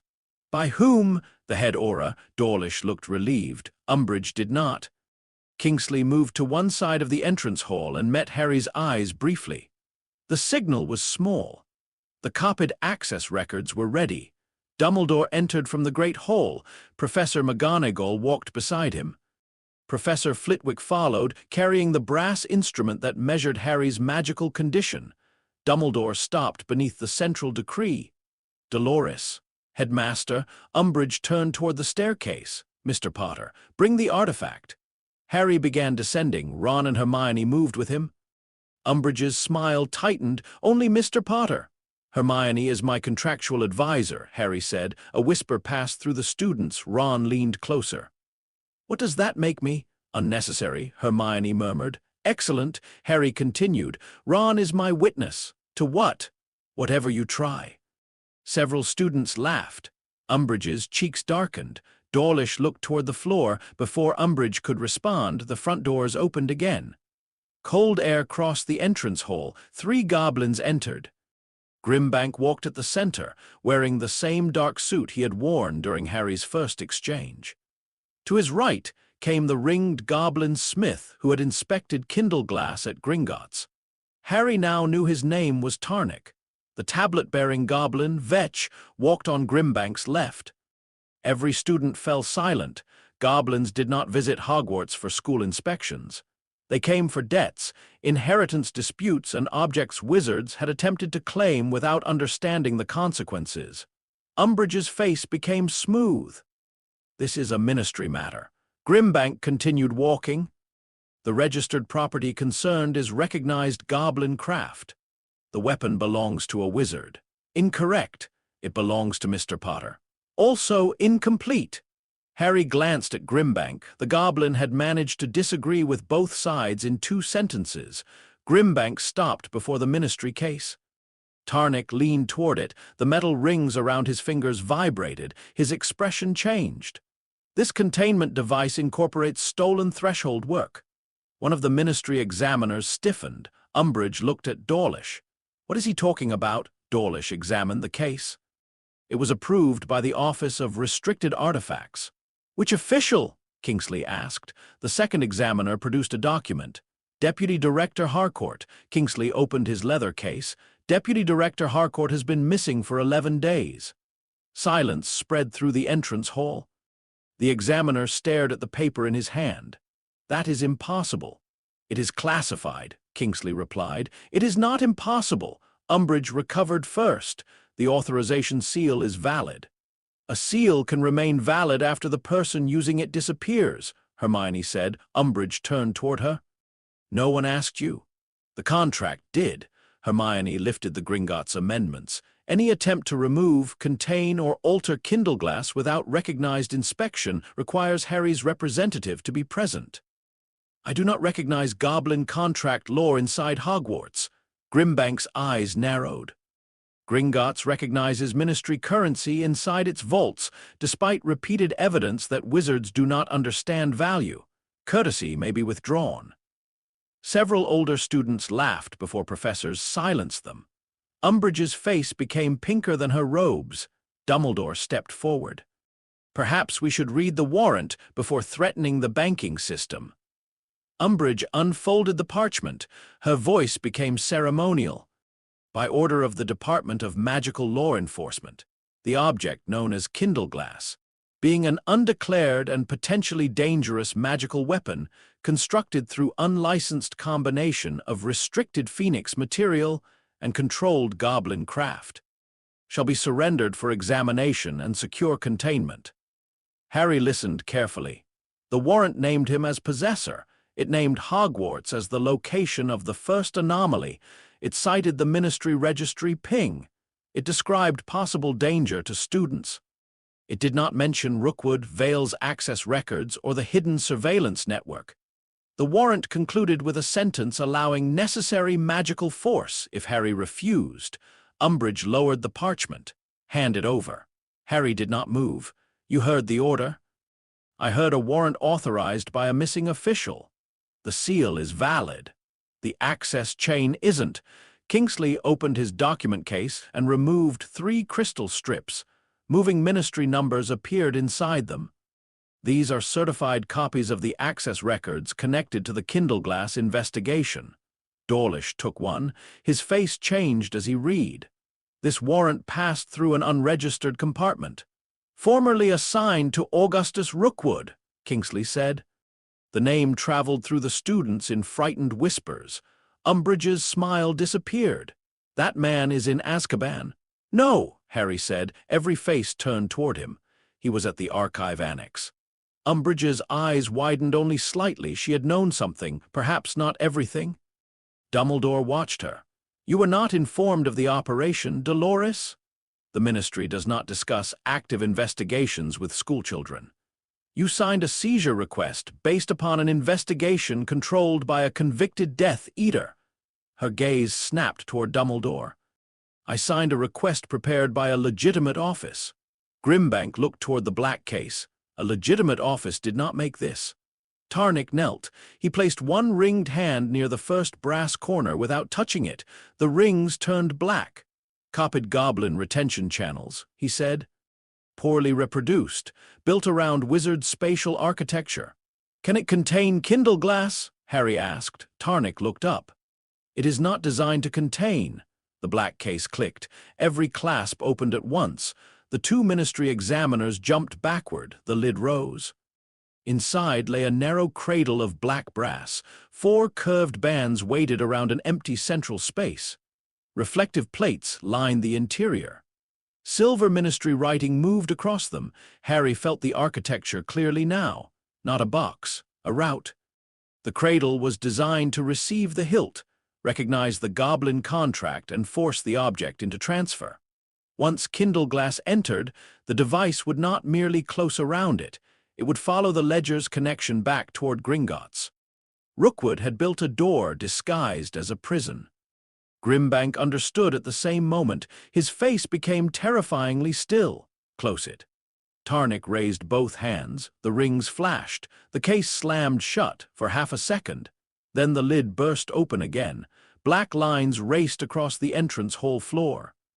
They traveled through stone like cracks spreading beneath ice. Students shouted. Professors raised their wands.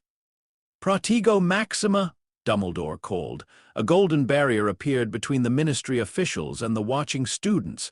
The black lines struck it and turned. They climbed the walls. Educational Decree number 24 flashed above the staircase. Harry felt Rookwood's hidden network awaken. The polished frame divided into 4 sections.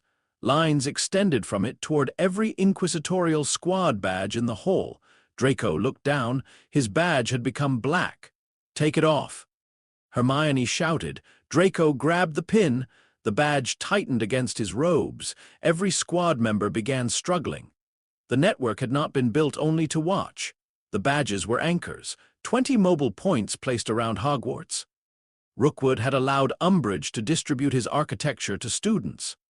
Now the system knew every major corridor, staircase, and exit. The entrance hall changed. A transparent wall rose between Harry and Dumbledore. Another separated Grimbank from Tarnick. The floor beneath the ministry case divided into concentric circles. Doors vanished behind sheets of reflective black brass. The watching students became trapped behind the golden barrier, protected from curses, but enclosed inside the hall. Umbridge stared around her. What is happening? A voice answered from every polished surface. My inspection. Augustus Rookwood appeared inside the open ministry case, not physically. His reflection formed across the brass plates, stretched and divided among them. His gray hair and calm face appeared in fragments. He looked at Harry. The blade has become more expensive. Sirius was not present. The thought struck Harry harder than fear. Dumbledore had insisted Sirius remain outside Hogwarts because the ministry could arrest him on sight. Sirius had argued until Remus physically blocked the flue. Harry had agreed with Dumbledore. Now a transparent wall separated Harry from most of the people strong enough to stop Rookwood. Harry had Ron and Hermione beside him. Grimbank stood several yards away, trapped inside another compartment. Dawlish and Kingsley remained on the opposite side of the ministry case. Umbridge stood alone near the main doors. Rookwood had divided the hall according to the relationships he believed mattered. Every controlled space belongs to the person who understands its exits. He had said that in the archive. This time, Harry had listened. You let the ministry prepare the warrant, Harry said. Rookwood's image shifted. They required little encouragement. Umbridge raised her wand. You are interfering with a lawful ministry operation. Rookwood looked at her through the polished floor. You remain committed to procedure. Admirable. A black band closed around Umbridge's wrist. Her wand dropped. She screamed. The band pulled her arm against the wall and locked her there. No one moved to help her immediately. Rookwood turned back to Harry. Place Kindleglass inside the cradle. No, the device will open a route into Gringotts. Refusal merely changes how much of Hogwarts is damaged first. Grimbank's hands curled. Your copied craft will not breach our vaults. Not alone. Rookwood's reflection smiled. But Kindleglass is registered. The ledger recognizes its right of return. The Ministry attempts seizure.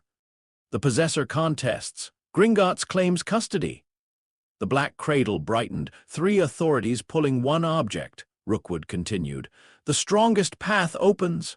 Harry understood the trap. If the Ministry took Kindleglass, the seizure device would use the contract to locate Gringotts. If Grimbank reclaimed it, the ledger itself would establish the route. If Harry resisted by igniting the blade, the cradle would record its complete signature and tether the Phoenix Core as Rookwood had done in the archive. Every expected answer helped him. Rookwood had not created a problem shaped like Kindleglass's edge. He had created a problem shaped like everyone's claim upon it. Harry looked toward Grimbank. The goblin met his eyes. For the first time, neither of them argued about ownership. They understood that the argument itself was the weapon. Hermione opened the folder in her hands. Rookwood's black lines had not taken the documents. She found the amended contract. Clause 41, she whispered. Harry remembered. Mutual threat provision. If hostile action attempted to exploit retained property or the contract itself, Gringotts and the possessor were required to cooperate until the threat ended. Not Gringotts reclaiming the hilt, not Harry defending it alone. Cooperation. Harry raised his voice. I invoke the mutual threat clause. Silver light crossed the floor. The mark on Harry's palm burned. A matching line appeared beneath Grimbank's hand. The black walls trembled. Rookwood's reflection lost its smile. You believe contract language will defeat architecture? No, Harry said. I believe it changes who gets to use the contract. Grimbank spoke in gobbledygook. Tarnick answered from the neighboring compartment. The metal rings around his hands flashed. Vetch struck his stone tablet. Silver writing spread across its surface. The black cradle shuddered. Rookwood strengthened the walls. The compartments tightened. A transparent barrier pressed toward Harry, Ron, and Hermione, shrinking their section of floor. Ron raised his wand. Reducto. The spell struck the wall. It disappeared inside without leaving a mark.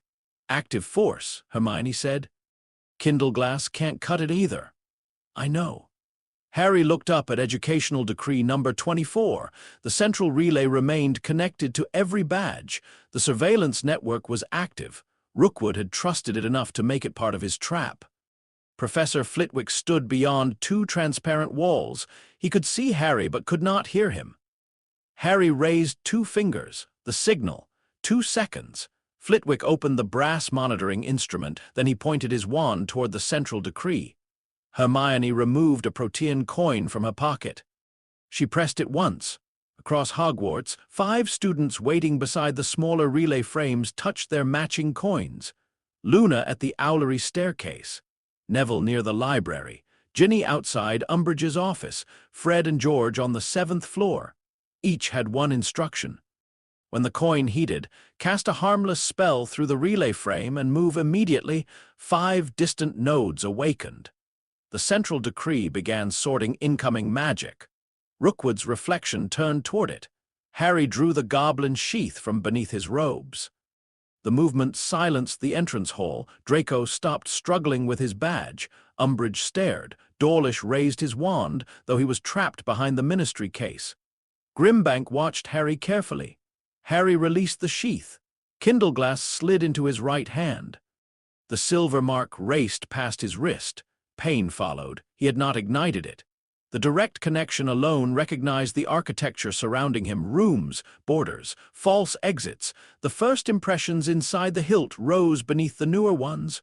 Old wood, rusting iron, the abandoned desk. The first cut. Simple materials separating cleanly.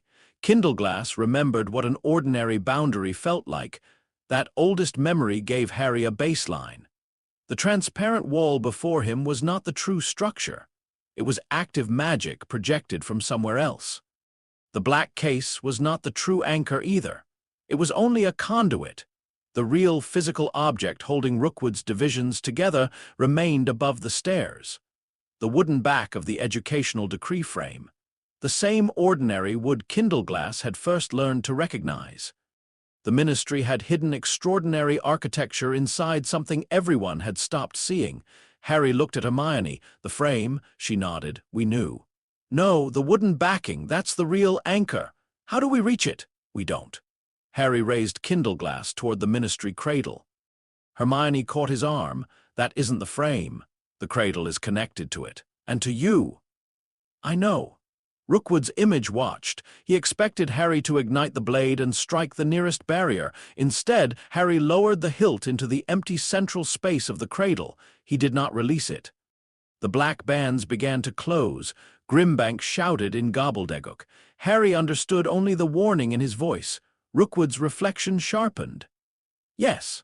The bands touched the smoke-colored sheath plates still wrapped around the lower portion of the hilt. Goblin containment met copid goblin retention. The cradle hesitated. Harry thought of forks, not fire, choice. The feather had been given freely. The hilt had been traded under terms. Kindle glass existed because every part of it had crossed a boundary through consent, however imperfectly understood. Rookwood's machine understood only capture. Harry opened the path. Kindle glass ignited. White gold fire filled the black cradle. Every inquisitorial badge flashed. The central decree screamed, not like a person, like metal dragged across glass. Harry did not swing. He held the blade perfectly still. The fire entered the containment channels. For one instant, Kindle glass became part of the entire network, the ministry case, the black walls, the badges. The decree frames. The hidden access chain leaving Hogwarts, the copid route reaching toward Gringotts. The blade read all of it.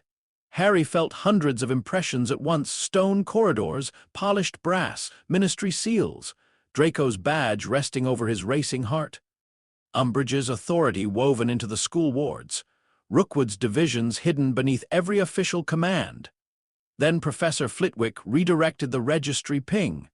The central relay attempted to report Kindle glass. 5 locations answered: the Owlery, the library, the 7th floor.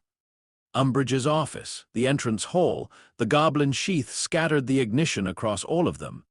The Ministry Detection Network saw 5 blades. Rookwood's hidden chain saw the same. His architecture divided itself to pursue every answer. The black walls flickered. Harry felt the route's branch. 4 were false. 1 remained attached to the wooden backing above the stairs. There, the true command anchor. 1, Hermione counted. The fire pulled at Harry's core. The healed pathways inside his arm reopened. Silver light spread beneath his skin. Rookwood's reflection multiplied across the hall. Stop him! No one obeyed. 2, Harry extinguished Kindle glass. The blade collapsed. The registry ping escaped. 5 false alarms raced through the ministry network. Harry remained standing for half a second. Then his right hand went numb. Kindle glass slipped. Hermione caught the hilt by the sheath before it struck the floor. Harry fell to one knee. His vision darkened at the edges. Ron held him upright. What did it see? Harry looked toward Grimbank. 3rd silver line beneath the decree. Grimbank shouted the words to Tarnick. The goblin smith pressed both ringed hands against the transparent wall. His rings burned white.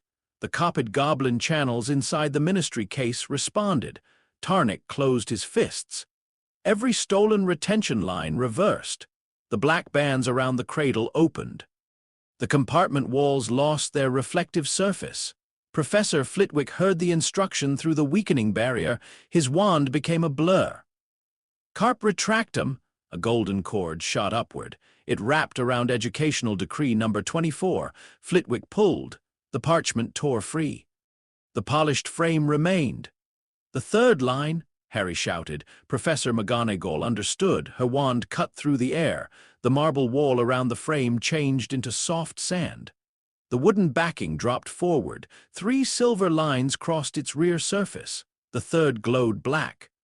Dumbledore raised his wand. Rookwood reacted first.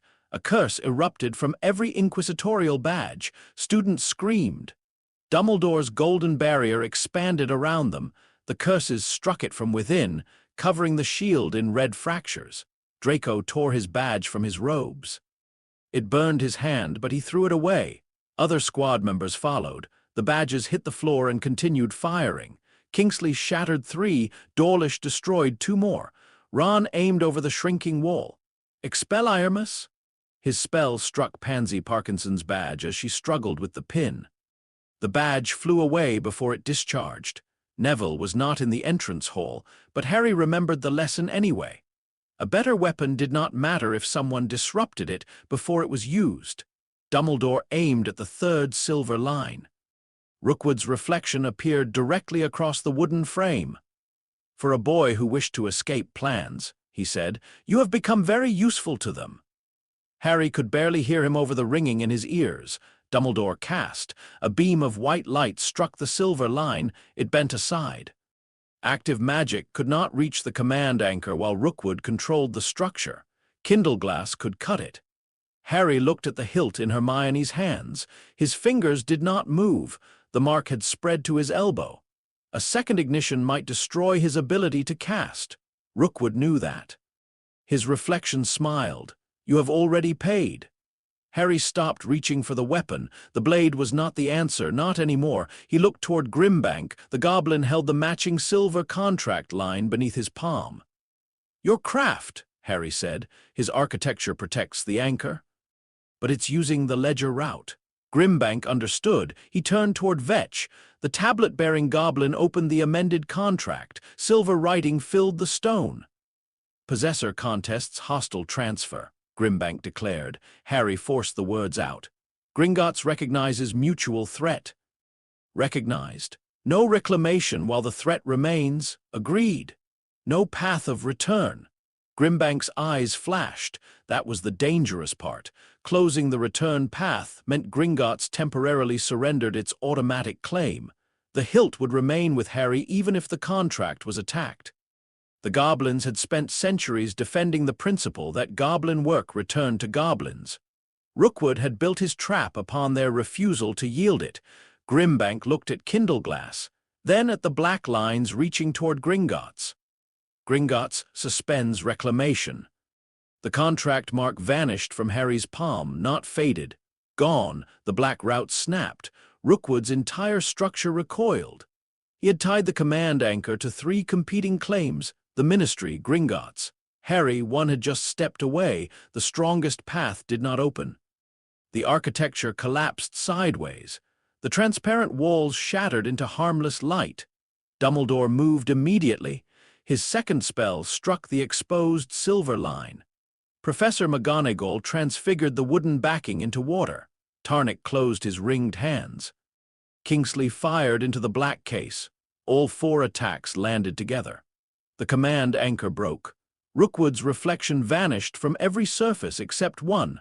The polished brass plate inside the Ministry case. His face remained there, smaller now. Harry stood with Ron's help. "You planned for me to use the blade." Rookwood looked at him. "I planned for every likely decision. You forgot Gringotts could change its mind." Grimbank's expression suggested the wording was offensive. Rookwood glanced toward him. "No," the Death Eater said. "I believed pride would be stronger than cooperation." Grimbank bared his teeth. Wizard error. The brass plate began to darken. Rookwood's image looked at Harry one final time. "You did not cut the anchor." "No, you could have." Harry looked at his numb hand. "Once." Rookwood's face became thoughtful. Then the plate cracked. His image disappeared. The black case collapsed inward. Nothing remained inside except twisted brass, broken Ministry seals, and a layer of cold ash. Silence took the entrance hall. Then the students began talking all at once. Umbridge remained restrained against the wall. Her eyes moved from the ruined case to Harry. "You caused this." Kingsley walked toward her. "No, he activated the weapon, under attack. He refused a lawful seizure.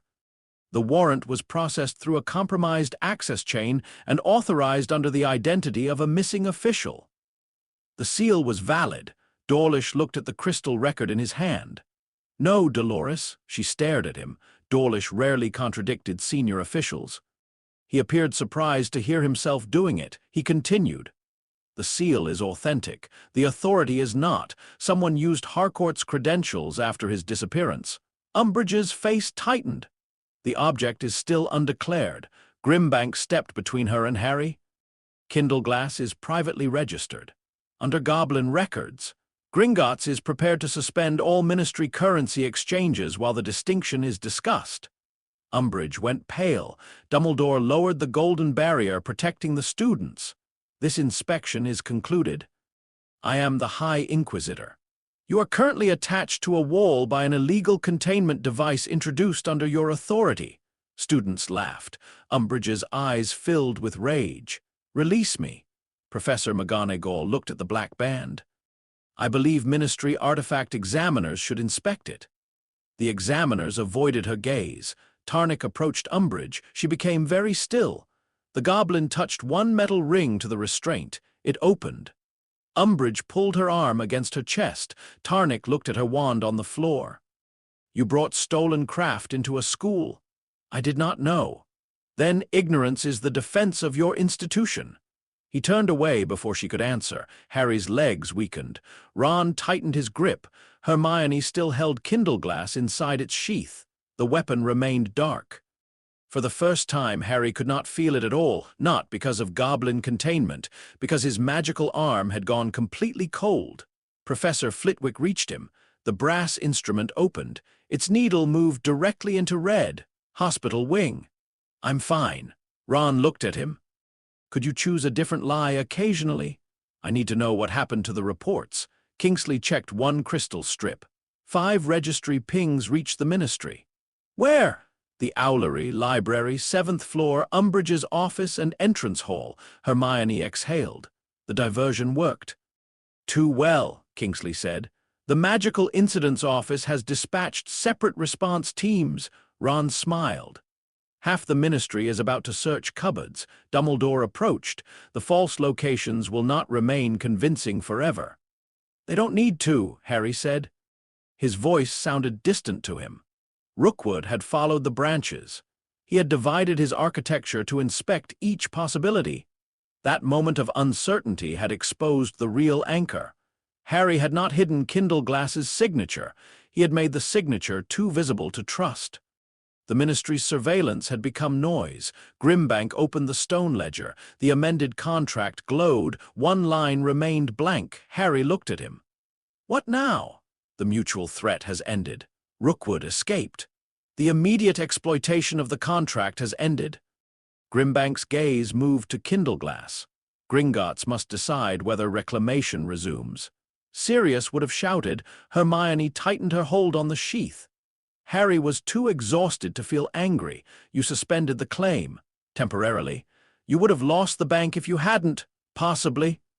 And I would have lost the blade. Possibly. Harry looked at the goblin. We kept each other from losing. Grimbank's long fingers rested upon the ledger. Yes. Then write that. The entrance hall quieted again. Grimbank studied Harry. You seek permanent joint standing? I seek recognition that Kindleglass isn't only goblin craft being carried by a wizard. Tarnick looked toward the hilt. Harry continued. The silver came from Gringotts. The feather came from Fawkes. The magic came from me. The rules came from mistakes all of us survived. Grimbank's expression remained unreadable. You cannot claim the whole thing without pretending the rest didn't happen, and you cannot claim ownership without the silver. I'm not. Harry looked at the ledger. That's the difference. Grimbank spoke quietly with Tarnick and Vetch. Their gobbledygook echoed through the entrance hall. Students listened without understanding. Umbridge appeared offended that the conversation continued without her. At last, Grimbank turned the ledger toward Harry. New English lines formed. Kindleglass shall remain under the bearer's custody, while Harry James Potter lives and maintains the covenant. Gringotts retains recognition as Origin Smith of the Silver, and receives notice of substantive retained properties. Neither party may unilaterally surrender the object to a third institutional power. In matters where the object, its contract, or its retained properties create mutual threat, bearer and Gringotts shall act as allied stakeholders. Harry read the final words again. Allied stakeholders, not friends. Not owners, not servants. Allies because each possessed something the other could not safely ignore. Hermione read every line twice. No hidden cross-reference. Vetch showed his teeth, not in English. Hermione looked at him. The goblin tapped the tablet. Humor. Ron leaned toward Harry. I think the goblin likes her. That might be a threat. Harry placed his left hand on the ledger. His right remained numb. He signed. The ink turned silver. Kindle glass warmed faintly inside its sheath. The sensation was distant, but present. The bond had not vanished. It had changed. Grimbank signed beneath him. For the first time, the ledger contained two names on the same side of an agreement. Professor Flitwick caught Harry as his knees finally gave way. The entrance hall tilted. Voices became indistinct. Harry saw Hermione pass the sheathed hilt to Tarnick under the temporary agent clause. He saw Ron arguing with Madame Pomfrey as she hurried from the corridor. He saw Draco standing near the rope barrier, staring at the broken badge in his hand. Draco had wanted to see the blade. He had seen it for 2 seconds. He had also seen Harry win after extinguishing it. That mattered more. Madame Pomfrey levitated Harry onto a stretcher. The ceiling moved above him as she guided him toward the hospital wing. Dumbledore walked beside them. Rookwood escaped again, Harry said. Yes. We didn't beat him. We prevented his objective, exposed his network, and forced him to abandon an access system he spent considerable effort building. He's still free. Yes. Harry looked toward the white-haired headmaster. You always make losing sound complicated. Dumbledore smiled faintly. So do you. They entered the hospital wing. Madame Pomfrey closed the doors behind them and began issuing orders. Potions floated from cabinets. Silver instruments surrounded Harry's bed. She examined his right hand. The mark had darkened almost to black. Can you feel this? She touched his smallest finger. No. This, the next. No. His middle finger tingled faintly, a little. Madame Pomfrey's face remained stern. You will not use Kindle glass again. For how long? Until I say otherwise. That could be months. Yes. Harry looked at Dumbledore. The headmaster did not argue, neither did Harry. That surprised Madame Pomfrey more than resistance would have. She gave him a potion. Heat returned slowly to his chest, but not his arm. The registry ping, Harry murmured. Dumbledore sat beside the bed. What about it? Rookwood will know the 5 locations were false. Eventually. He'll know we can control the network. Yes. He'll change methods. Yes. Harry closed his eyes. Everyone was still planning. The Ministry would deny the compromised warrant. Umbridge would search for a way to blame Harry. Rookwood would rebuild. Gringotts would study the failed breach. Kindleglass would retain the entire encounter. The blade had touched Rookwood's architecture through the cradle. It would remember the hidden network, the copied goblin channels, and the moment the contract path closed. Another property might be forming inside the silver. Another consequence waiting to be understood.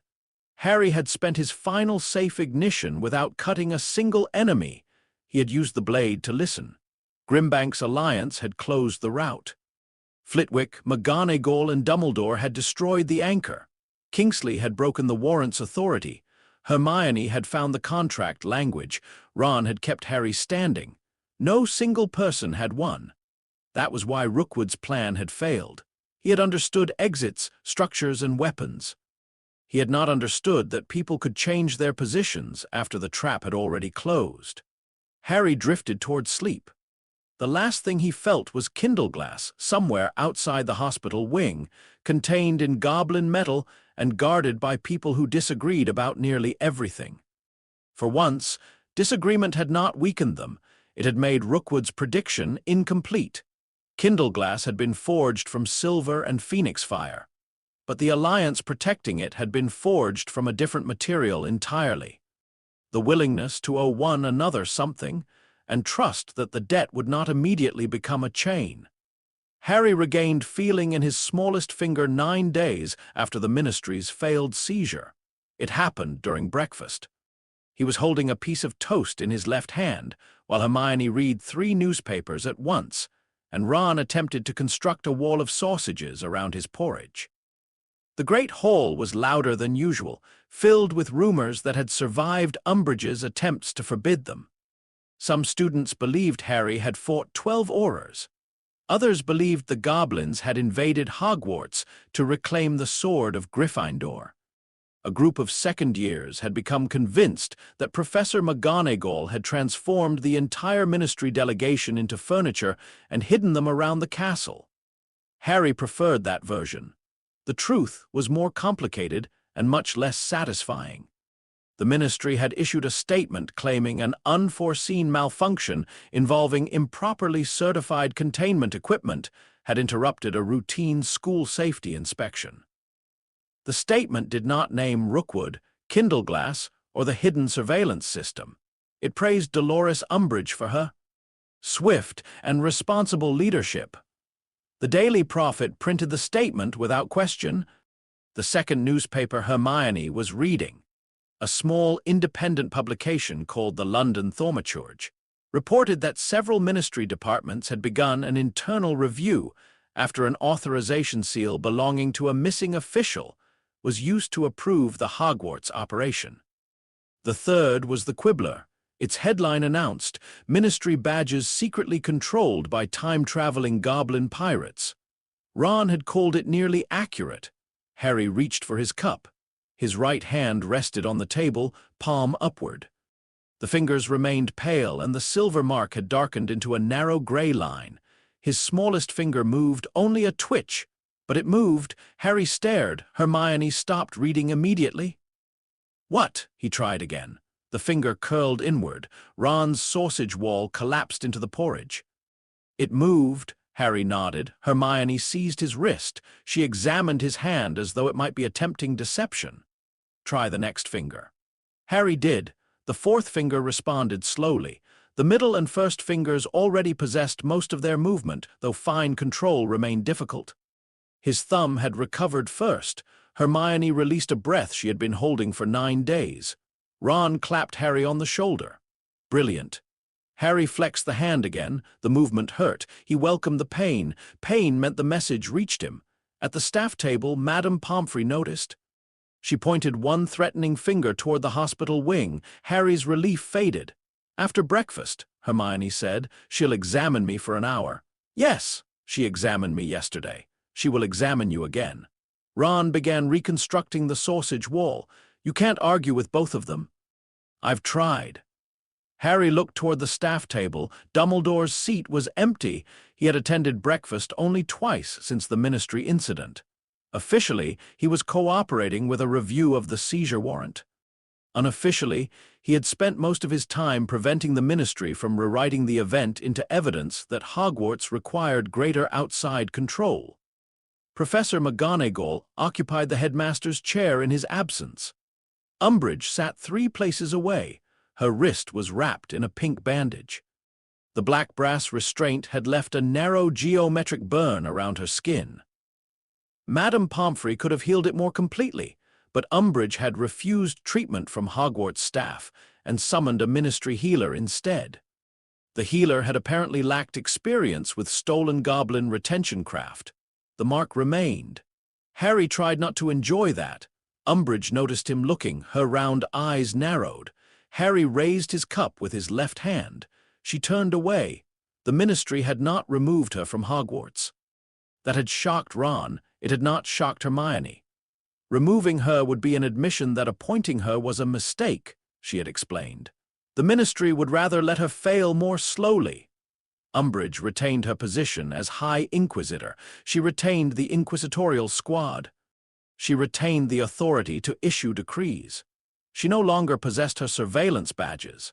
Everyone had been confiscated and transferred to Gringotts under a joint evidence agreement negotiated by Kingsley, Dumbledore, and Grimbank. The polished Ministry frames had been removed from the educational decrees. The parchment orders remained on the walls, now held inside ordinary wood.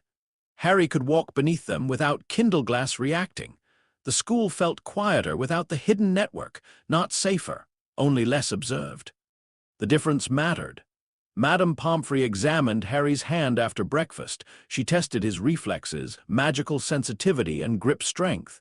He managed to hold a quill for 23 seconds before it slipped. She wrote the number down without praise. "Can I cast?" Simple spells? I've been casting simple spells. Then why ask? You know what I mean. Her expression became severe. No, Harry looked at Professor Flitwick. The charms professor stood beside the bed, holding his brass instrument. He opened it. The needle moved into the lower edge of yellow. Improved, he said. Madame Pomfrey glared, not recovered. No, Harry sat on the edge of the bed. What happens if I ignite it now? The same thing that happened before, Madame Pomfrey said, except your body may not repair itself a third time. Third, the first forging strained the channels. The archive burned them. The entrance hall incident reopened the damage before it had fully healed. Harry touched the white streak above his temple. It had not changed back. Madame Pomfrey followed the movement. You have been fortunate. Harry thought of Cedric, of Mr. Weasley in St. Mungo's, of Tonks's dead escort, of all the times adults had called survival fortunate because the alternative was difficult to discuss. I know. Madame Pomfrey pointed at him. That statement concerns me whenever you say it. Flitwick closed the instrument. Your wandwork may return to its prior level. May. The connection to Kindleglass altered how your magic moves through the right arm. Some spells may feel different. Harry's stomach tightened. What kind? Those requiring sustained fine control, charms with complex motion, silent casting eventually. Perhaps nothing noticeable once you recover. And perhaps, Flitwick's ears lowered slightly, you may have to relearn certain movements. Harry looked at his hand. Kindleglass had cost more than temporary pain. Even when it remained sheathed, the decisions made around it stayed inside Harry's body. Where is it? He asked. Madame Pomfrey closed her eyes. Flitwick answered, Gringotts. Harry stood too quickly. The room shifted. You gave it to them? Temporary joint inspection, Flitwick said. Under the amended covenant. Without asking me, you authorized Tarnick as a temporary agent before losing consciousness. I authorized him to hold it. Hermione, who had remained near the door, spoke gently. You also signed the Allied Stakeholder Amendment. That doesn't mean Gringotts can take it whenever they like. No, Flitwick said. It means they may examine retained properties after 72 hours' notice. I didn't receive notice. You were unconscious when it was issued. Hermione received it as your contractual representative. Harry turned toward her. She held his gaze. I agreed because the weapon absorbed part of Rookwood's network. You should have waited. For what? For me. You could barely speak. That doesn't make it your decision. No, Hermione said. The contract made it my responsibility. The answer landed harder because Harry knew she had read every line. Hermione stepped closer. You appointed me as your representative, not your assistant, not someone who waits beside your bed until you are able to approve every necessary choice. Harry clenched his right hand. The smallest finger moved weakly. If you didn't want me to have authority, you should not have given it to me. He wanted to argue. He had appointed Hermione because she understood contracts, because she noticed dangers Harry missed, and because Grimbank respected her precision. He had wanted her competence. Authority was part of it. I should have been told when I woke up. Yes, Hermione said, you should have. The immediate agreement weakened his anger. Why wasn't I? Because every time you woke, you asked whether Rookwood escaped, whether anyone was injured, and where Kindleglass was. Madame Pomfrey said discussing the inspection would raise your magical stress. Harry looked toward the matron. I did not say conceal it indefinitely, Madame Pomfrey replied. I said allow you to remain conscious for more than 7 consecutive minutes. Harry sat again. His anger had not vanished. It had changed shape. Dumbledore's warning returned. His allies appealed to responsibility. The ministry threatened confiscation. Gringotts invoked contract. Each relationship could become leverage if Harry refused to define its boundaries. Hermione had used authority Harry gave her. That was not betrayal.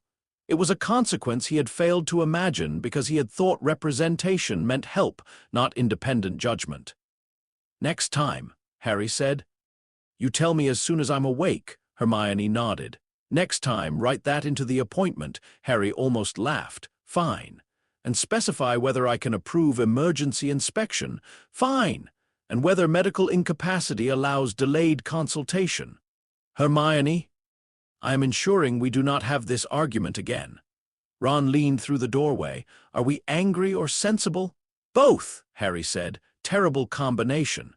Kindleglass returned to Hogwarts 2 days later. Grimbank did not send it by owl. He came personally. The meeting took place in Dumbledore's office after sunset.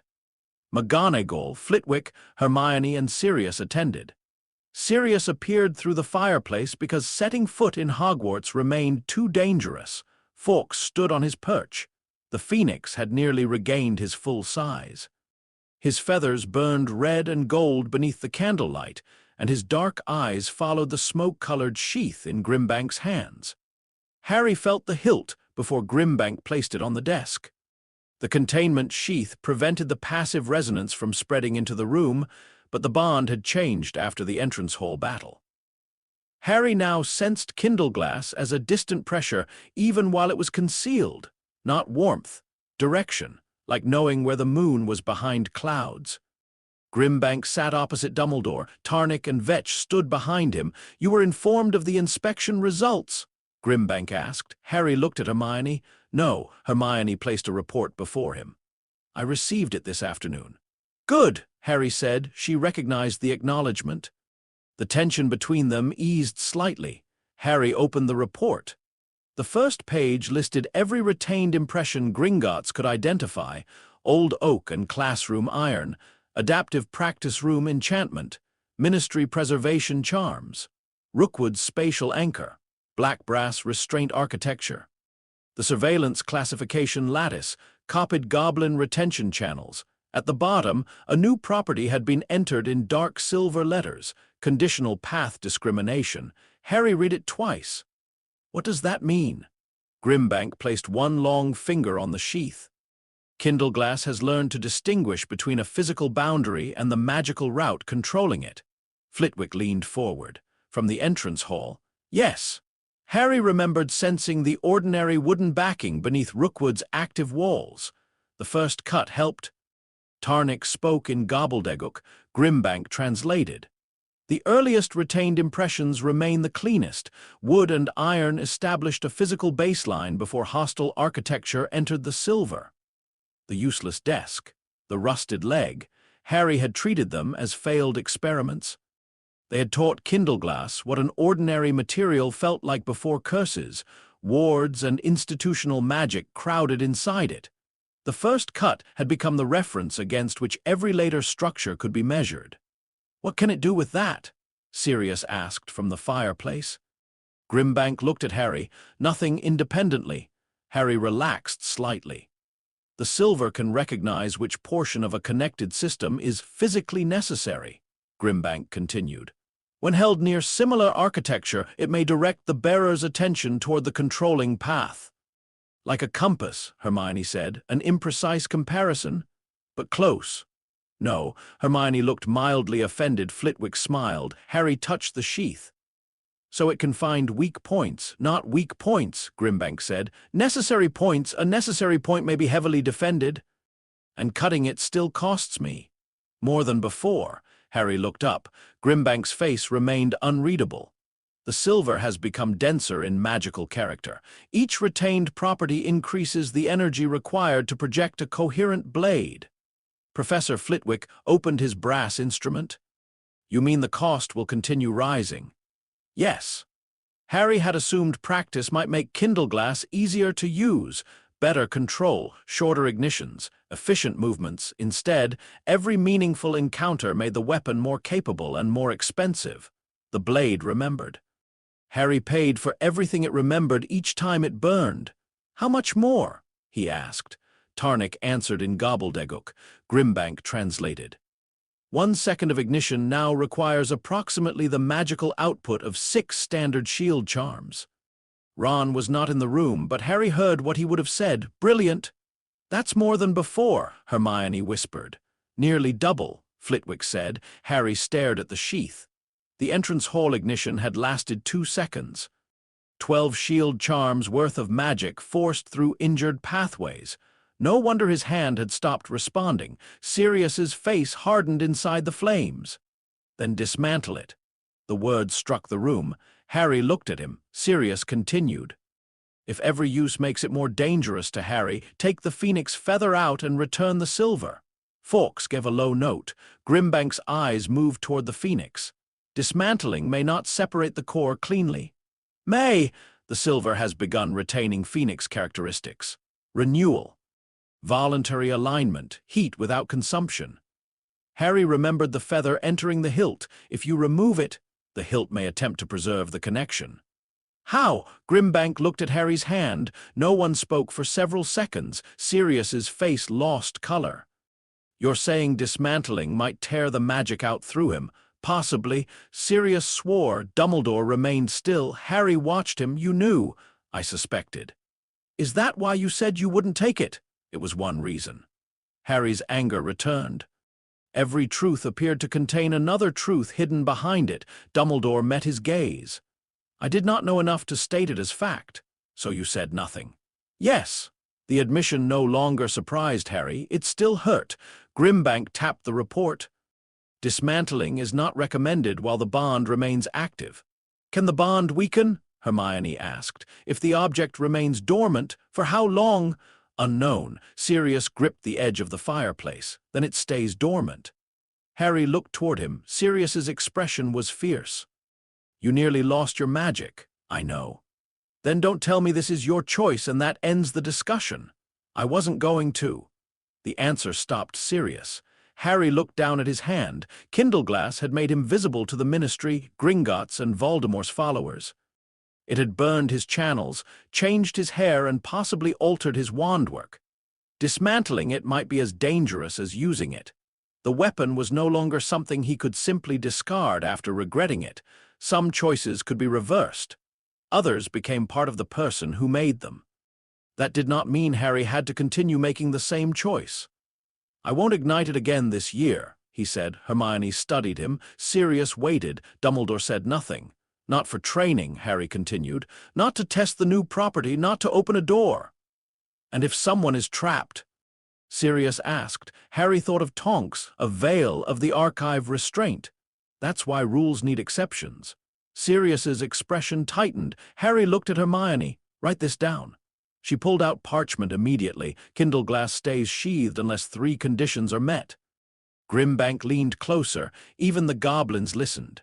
First, there is a physical or structurally bound obstacle that cannot be removed safely by ordinary magic in the available time. Hermione wrote. Second, opening it prevents an immediate loss of life, not embarrassment, capture of the weapon, or damage to property. Dumbledore's eyes sharpened. Third, Harry said, someone I trust confirms there is no safer alternative. Who? Hermione asked. Professor Flitwick, you, Sirius, Professor McGonagall, Dumbledore, or a recognized Gringotts craft representative. Sirius raised an eyebrow. Moody won't enjoy being left off. Moody would tell me to use it if it blew up the building after. From the wall, Phineas Nigelus's portrait gave an approving sniff. Harry continued. If none of them is present, I decide, but I have to be able to explain afterward why waiting would have killed someone. Hermione finished writing. What about Rookwood? What about him? If Kindleglass recognizes his architecture, we record the reaction. We don't ignite the blade to investigate. Grimbank's expression shifted slightly. You restrict use more severely than the Covenant. The contract protects the object. Harry looked at his injured hand. The code protects me? Dumbledore spoke quietly. And others? Harry nodded. And others? Hermione turned the parchment. Sign it. Harry looked at her. This isn't a legal contract. No, that is why breaking it will be entirely your responsibility. He signed. Hermione signed as witness. Flitwick added his name. McGonagall signed next, pressing the quill firmly into the parchment. Sirius could not reach through the fire, so Dumbledore held the page near the flames. Sirius touched it with his wand. His name appeared in sparks. Dumbledore signed last among the wizards. Grimbank read the code. Then he wrote one line beneath the signatures in gobbledygook. Harry looked at him. What does that say? The bearer has imposed a sharper edge than the smith. Tarnick gave a low, approving sound. Vetch recorded the code on his stone tablet. Grimbank placed the sheathed hilt before Harry. Kindleglass returns to the bearer. Harry reached out. The moment his hand touched the sheath, the direction inside him became still. The object was present again, not demanding, not speaking, only connected. Harry removed the hilt far enough to see the goblin-silver. The metal had changed. The black divisions left by Rookwood's architecture no longer resembled cracks. Fine white lines now bordered them, creating a pattern like dark glass held together by fire. Harry touched the grip with 2 fingers. The retained impressions rose. Wood. Iron. The room of requirement. The Ministry Archive. Rookwood's restraint. The surveillance badges. The entrance hall. Beneath them, something else remained. The moment Gringotts suspended reclamation, not material, not a spell. A choice embedded in the magic controlling the object. Kindleglass remembered that a path could be closed voluntarily. Harry pulled his hand away. "What did you feel?" Hermione asked, the contract changing. Grimbank's eyes narrowed. "Our instruments identified no such retained property. You weren't holding it?" The goblin appeared both interested and offended. Harry looked at the hilt again. "It remembers more than things it cuts." "Proximity," Hermione said. "Not this." Harry searched for the right words. "It remembers what changed around it." Dumbledore's expression became thoughtful. "Context." Grimbank spoke sharply in gobbledygook to Tarnick. The smith answered. They had not expected this. That made Harry uneasy. "What does it mean?" Grimbank looked toward the hilt. "Goblin-silver remembers properties. Phoenix magic remembers renewal and allegiance freely given. Your magic may have taught the object to retain decisions made under pressure." Sirius stared from the fireplace. "That sounds sentient." "No," Harry and Grimbank said together. The goblin looked annoyed. Harry continued. "It doesn't understand the choices. It holds the magical change they caused." Dumbledore walked to Fawkes's perch. The phoenix lowered his head. "Fawkes's fire has always responded differently to loyalty freely chosen than to obedience demanded." Harry thought of the burning day, the feather crossing the office, Fawkes choosing without Dumbledore's permission. Kindleglass had been born from that act. Perhaps it was always going to remember consent more deeply than force. "Can someone use that against me?" Harry asked. No one answered immediately. Grimbank finally said, "Anything recognized can be exploited by sufficient understanding." Harry appreciated that the goblin never offered comforting lies. "Then it remains sheathed." He slid the hilt fully into the containment plates. The presence quieted. The weapon's new property would remain untested, for now. The ministry hearing occurred 1 week later. Harry did not attend. Dumbledore, Kingsley, Grimbank, and 3 ministry lawyers argued behind closed doors for 6 hours. Umbridge testified that she had acted entirely within her authority and had no knowledge of Rookwood's involvement. That part might even have been true. The result satisfied no one. The seizure warrant was voided. The ministry acknowledged Kindleglass as a privately registered artifact under disputed joint jurisdiction. Umbridge retained her post, but lost independent authority to conduct artifact inspections at Hogwarts. The inquisitorial squad remained, though its badges were replaced with cloth ribbons that carried no magic. Draco stopped wearing his after 2 days. Gringotts issued a formal warning that any future ministry attempt to seize registered goblin craft without consultation could result in restricted vault access for the officials involved. 7 ministry employees withdrew their names from the investigation before sunset. The Daily Prophet reported none of it. The school learned anyway. Schools always did. Students no longer whispered only about Harry possessing an impossible blade. They whispered that the ministry had tried to steal it. They whispered that goblins had stood beside Harry against Umbridge. They whispered that Dumbledore had allowed the weapon to remain in Harry's custody. None of those versions was completely accurate. Together, they created something more important than accuracy, a reputation. Harry felt it in corridors. Students moved aside when he passed. Some stared at his right hand. Others looked for the outline of the sheath beneath his robes. Younger students watched him with fascination. Older students watched him with calculation. The weapon remained hidden in a warded compartment inside Dumbledore's office during school hours and traveled with Harry only during supervised movement. The arrangement had been Harry's suggestion. He did not carry Kindleglass through ordinary lessons. Draco had been right about one thing. Harry had wanted the weapon close because possessing it felt like being prepared. Learning to leave it behind became part of the discipline. During DA meetings, Harry used only his wand, his first shield charm after recovery failed. The magic emerged unevenly, stronger on one side.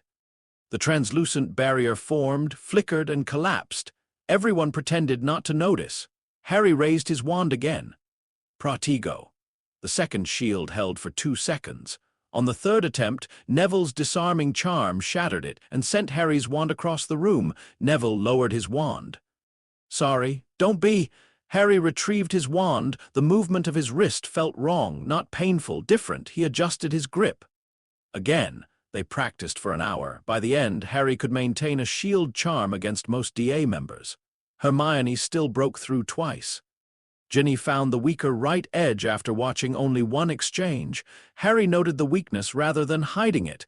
He taught the others to do the same. "Powerful spells are obvious," he told them. "Weak points usually aren't. If you find one, don't assume your opponent hasn't prepared for you to see it." Zacharias Smith looked confused. "That sounds like you're saying not to use openings." "I'm saying ask why the opening exists." Harry remembered the Ministry cradle waiting for Kindleglass. Rookwood had placed a door in front of Harry because he knew Harry wanted to be the person who could open it. After the meeting, Neville remained behind. He helped Harry return the wooden training swords to the rack. "You don't use the fire blade anymore?" Neville asked. "Not unless someone's going to die without it."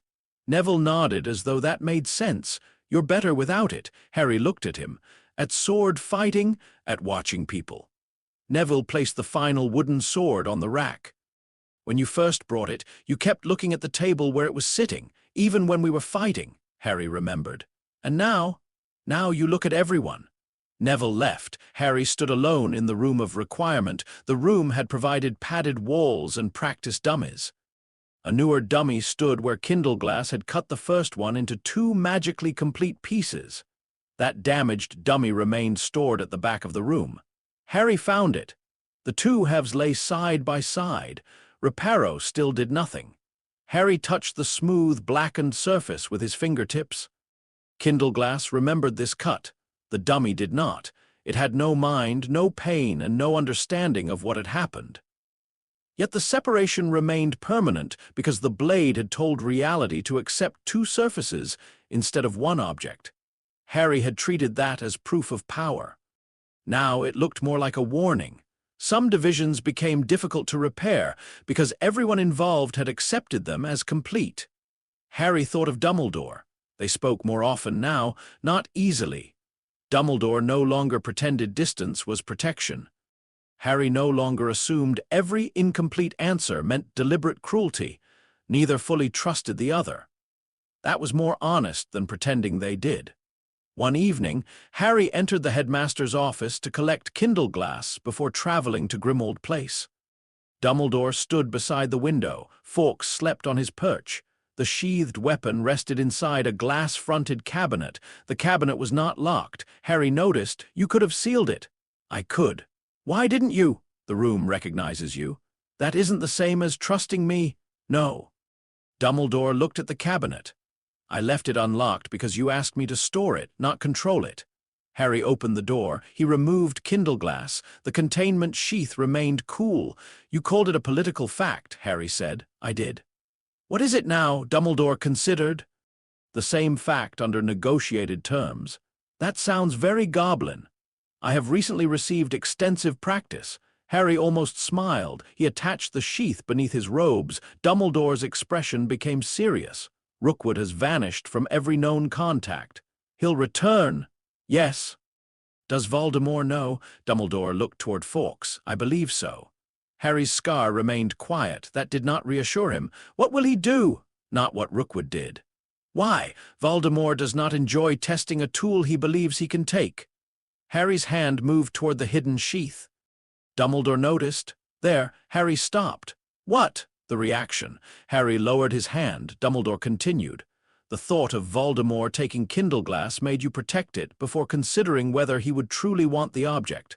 Why wouldn't he? Phoenix magic resists him. Goblin contracts do not recognize his authority. The blade draws from a living bearer's core and has already retained acts of cooperation he would consider weakness. Harry thought of the moment Gringotts closed the return path. Then he'll destroy it. Perhaps. Or me. Dumbledore's silence answered. Voldemort did not need Kindleglass. He only needed Harry unable to use it against something important. Not Voldemort himself. A door. A ward. An object protected because everyone believed physical separation impossible. The blade's existence might alter where Voldemort hid things, how he protected them, and who he trusted. That was what made it a strategic threat, not the edge, the possibility. What does he have that it could reach? Harry asked. Dumbledore became very still. Harry saw the answer before hearing it. There was something Dumbledore knew, something physical, something protected. The headmaster's eyes moved toward the silver instruments on his desk. We are not ready for that conversation. Anger rose. Harry did not reach for Kindleglass. He let the anger remain his. That's what you always say. Yes. Is it the truth this time? Dumbledore looked at him. Yes. Harry believed him. He did not accept it. Those were different things. When will we be ready? When I can explain without turning your incomplete knowledge into a path Voldemort can follow through your connection. That answer contained enough truth to hurt. Harry's scar, the dreams, the snake. Voldemort had already used Harry's mind as a route. Dumbledore was not only withholding strategy. He was protecting information from someone who could look through Harry. Harry hated the logic. He could not dismiss it. Then teach me occlumency properly. Dumbledore's expression shifted. Professor Snape. No, Harry's answer was immediate. He hates me. I hate him. Every lesson becomes a fight, and Voldemort's connection becomes stronger when I leave angry. Professor Snape is highly skilled. That doesn't make him the right teacher. Dumbledore looked toward the cabinet where Kindleglass had rested, another extraordinary answer used for the wrong problem. You are correct, he said. Harry blinked. I will teach you. When? Tomorrow evening. Harry had expected negotiation. The simple answer unsettled him. Dumbledore smiled faintly. Occasionally, Harry, planning faster means admitting the previous plan failed. Harry adjusted the sheath.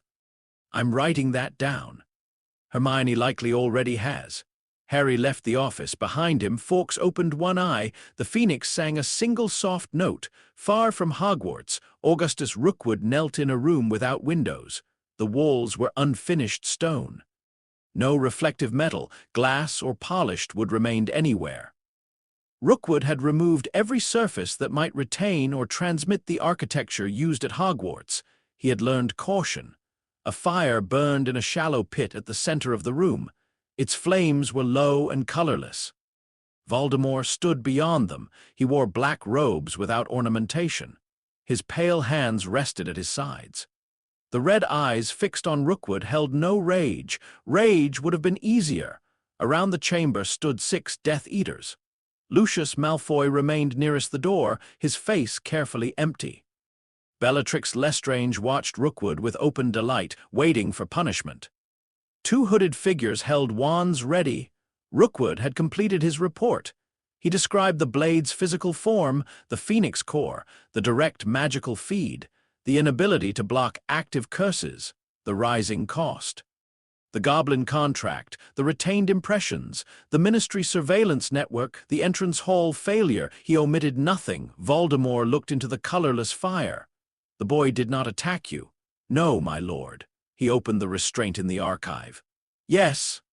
At Hogwarts, he did not cut the anchor. No, he used the blade to identify it. Rookwood lowered his head. Yes. Bellatrix laughed softly. A sword for finding doors. Voldemort turned toward her. The laughter stopped. The sword is irrelevant, he said. Rookwood did not move. Voldemort continued. The boy has acquired a method of recognizing structural necessity. Lucius spoke cautiously. My lord, Potter cannot sustain the weapon. Its cost cripples him. That is useful. Voldemort walked around the fire. Power that destroys its bearer encourages predictable sacrifice. His red eyes returned to Rookwood. You built a trap around that prediction. Yes, my lord, and failed. Yes. Why? Rookwood chose the truth. The goblins suspended their claim. I believed they would not abandon the principle of return. You mistook pride for rigidity. Rookwood lowered his head farther. Yes, Voldemort stopped before him. The boy's advantage is not the blade. No one spoke. It is that those around him accept temporary loss to preserve one another. Disgust entered Voldemort's voice. To lesser minds, this appears loyalty. It is only distributed weakness. Bellatrix smiled again. Voldemort raised one pale finger, but distributed weakness is difficult to sever with one cut. He turned away. Rookwood breathed again. What does the blade remember now? Voldemort asked. Rookwood architecture, ministry classification lattices, copied goblin retention work, and the contract's interrupted path. And the boy? I cannot know. Voldemort looked into the flames. The boy remembers cost. Harry's white streak had been mentioned in the report, the damaged hand. The restricted ignitions. Voldemort understood pain.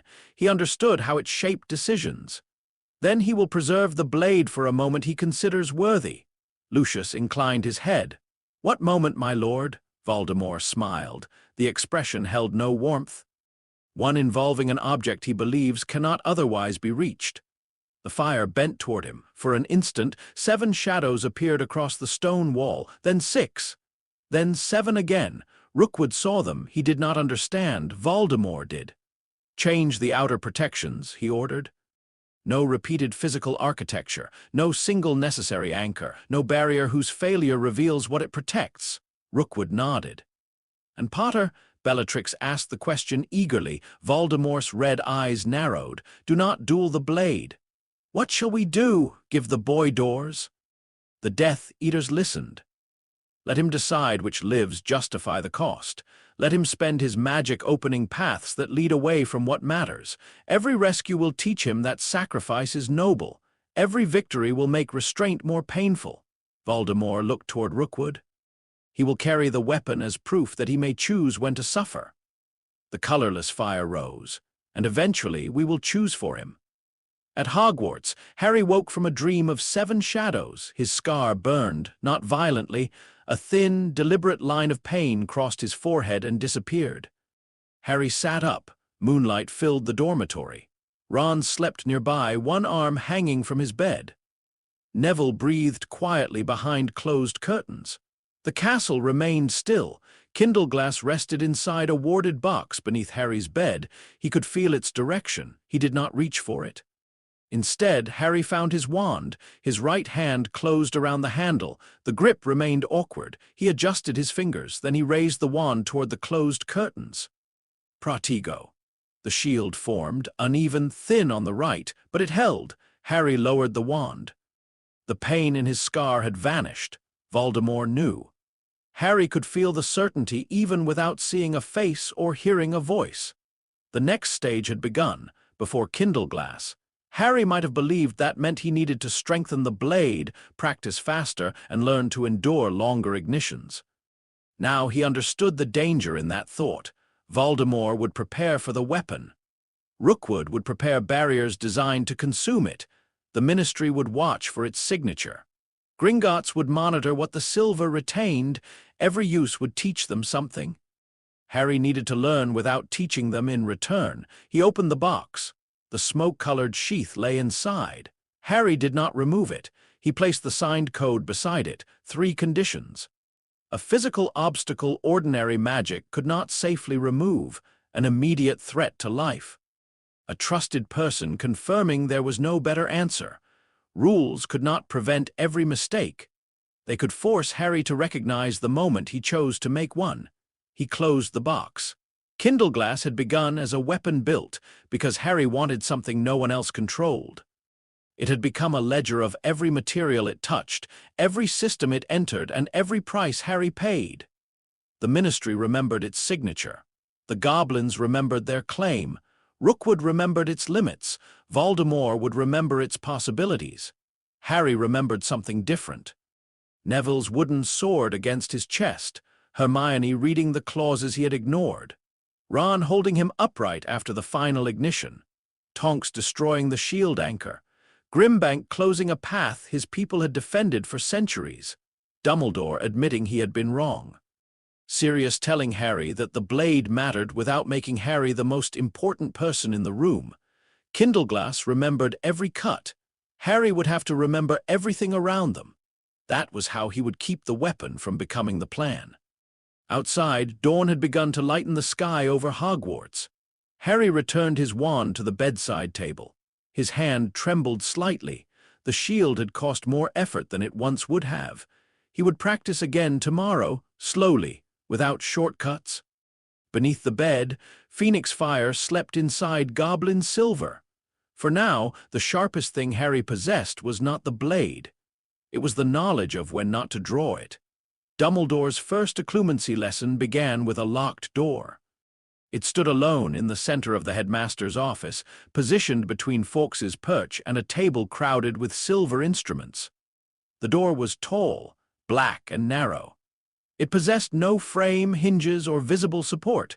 Its surface reflected no candlelight. A tarnished brass handle rested at shoulder height. Harry stopped at the top of the spiral staircase. "That wasn't here yesterday."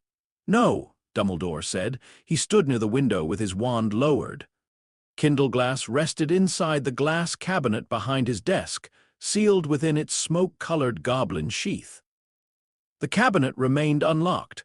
Harry could feel the weapon's direction faintly, but not its heat, his right hand still tired after several minutes of wand work. The smallest finger had regained most of its movement, though it occasionally failed to close fully. Madame Pomfrey continued checking the hand every morning, and continued forbidding Kindleglass ignition with the enthusiasm of someone who expected Harry to forget the prohibition between breakfast and lunch. Harry approached the black door. "Is it real?" "That depends upon what you intend to do with it." "That sounds like avoiding the question." "It is a real door," Dumbledore said. "It does not lead to a real room." Harry walked around it. The back looked identical to the front. "What happens if I open it?" "Something from your mind will appear on the other side." Harry stepped away. Dumbledore's eyes glinted faintly. "You have entered chambers containing basilisks with less hesitation."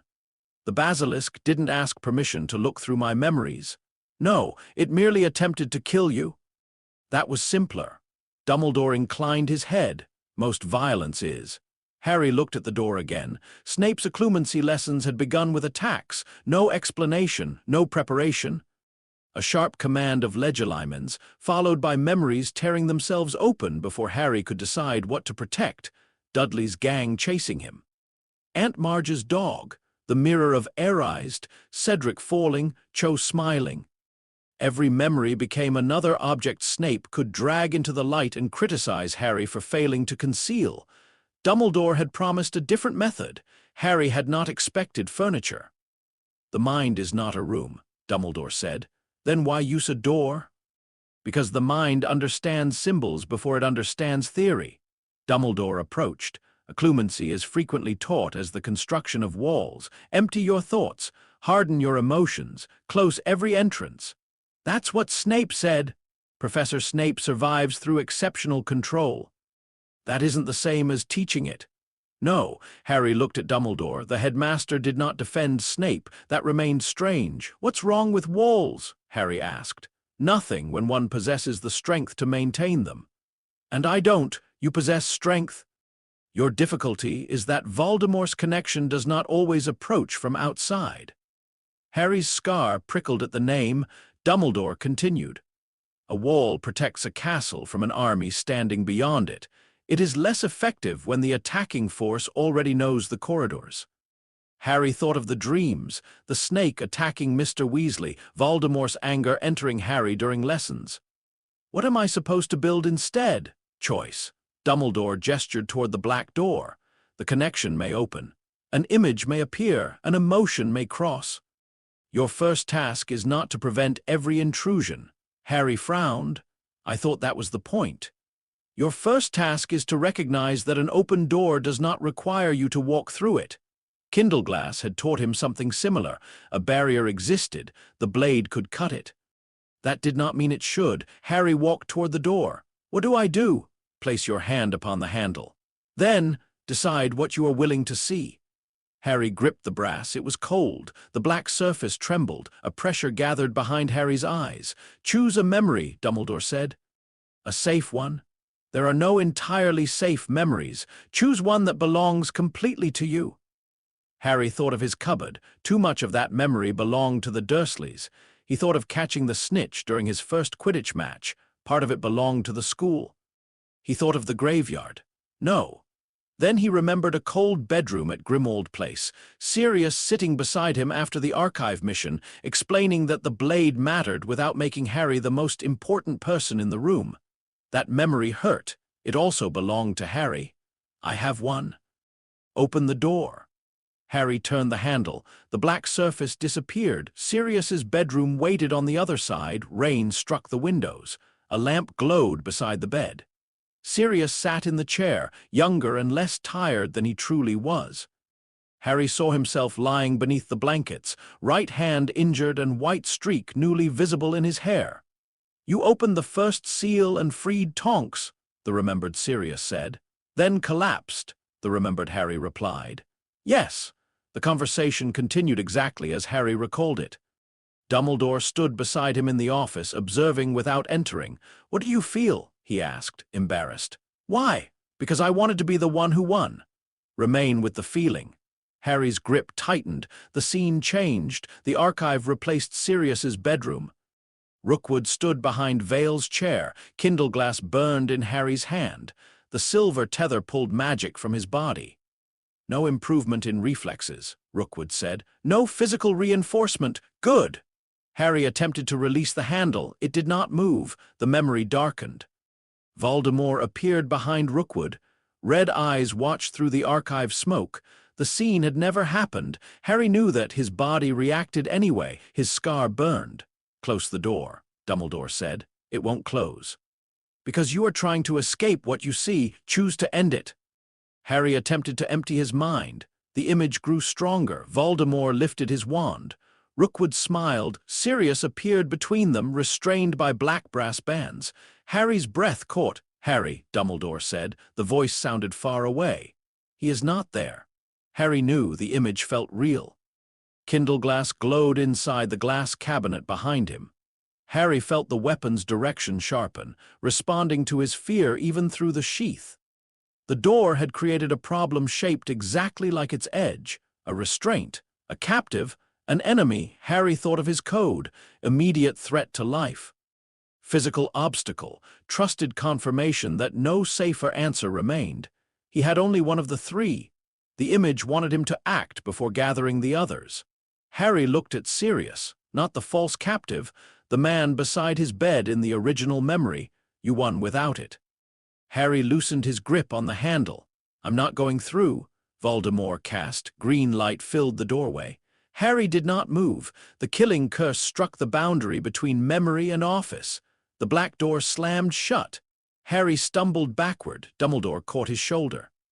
The headmaster's office returned. Fawkes gave a low, soothing note. Harry's scar still burned, but the pain faded. How much of that was you? Harry asked. The door created nothing I did not expect your mind might construct. That isn't an answer. I guided the memory toward fear. You put Voldemort there. I opened a path through which your expectation placed him there.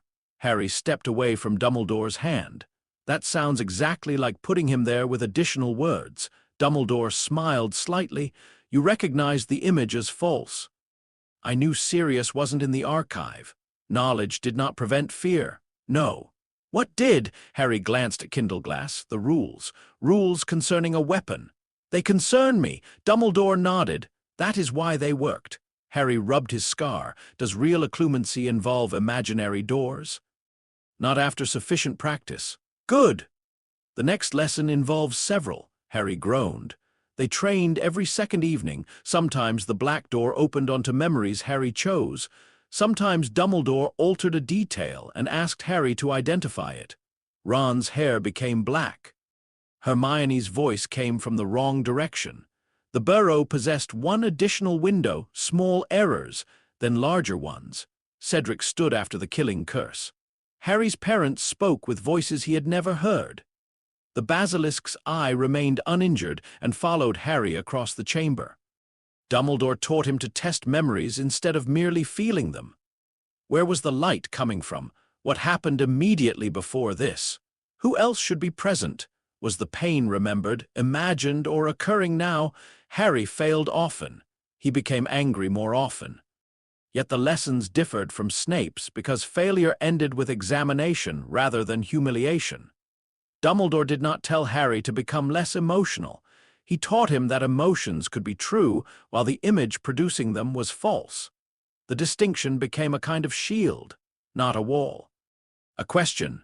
By March, Harry could hold a memory stable while Dumbledore attempted to alter its edges. By April, he could close the imagined door before the false details reached him. His wand work improved too. The right edge of his shield charm remained weaker, but only Hermione and Ginny consistently found it.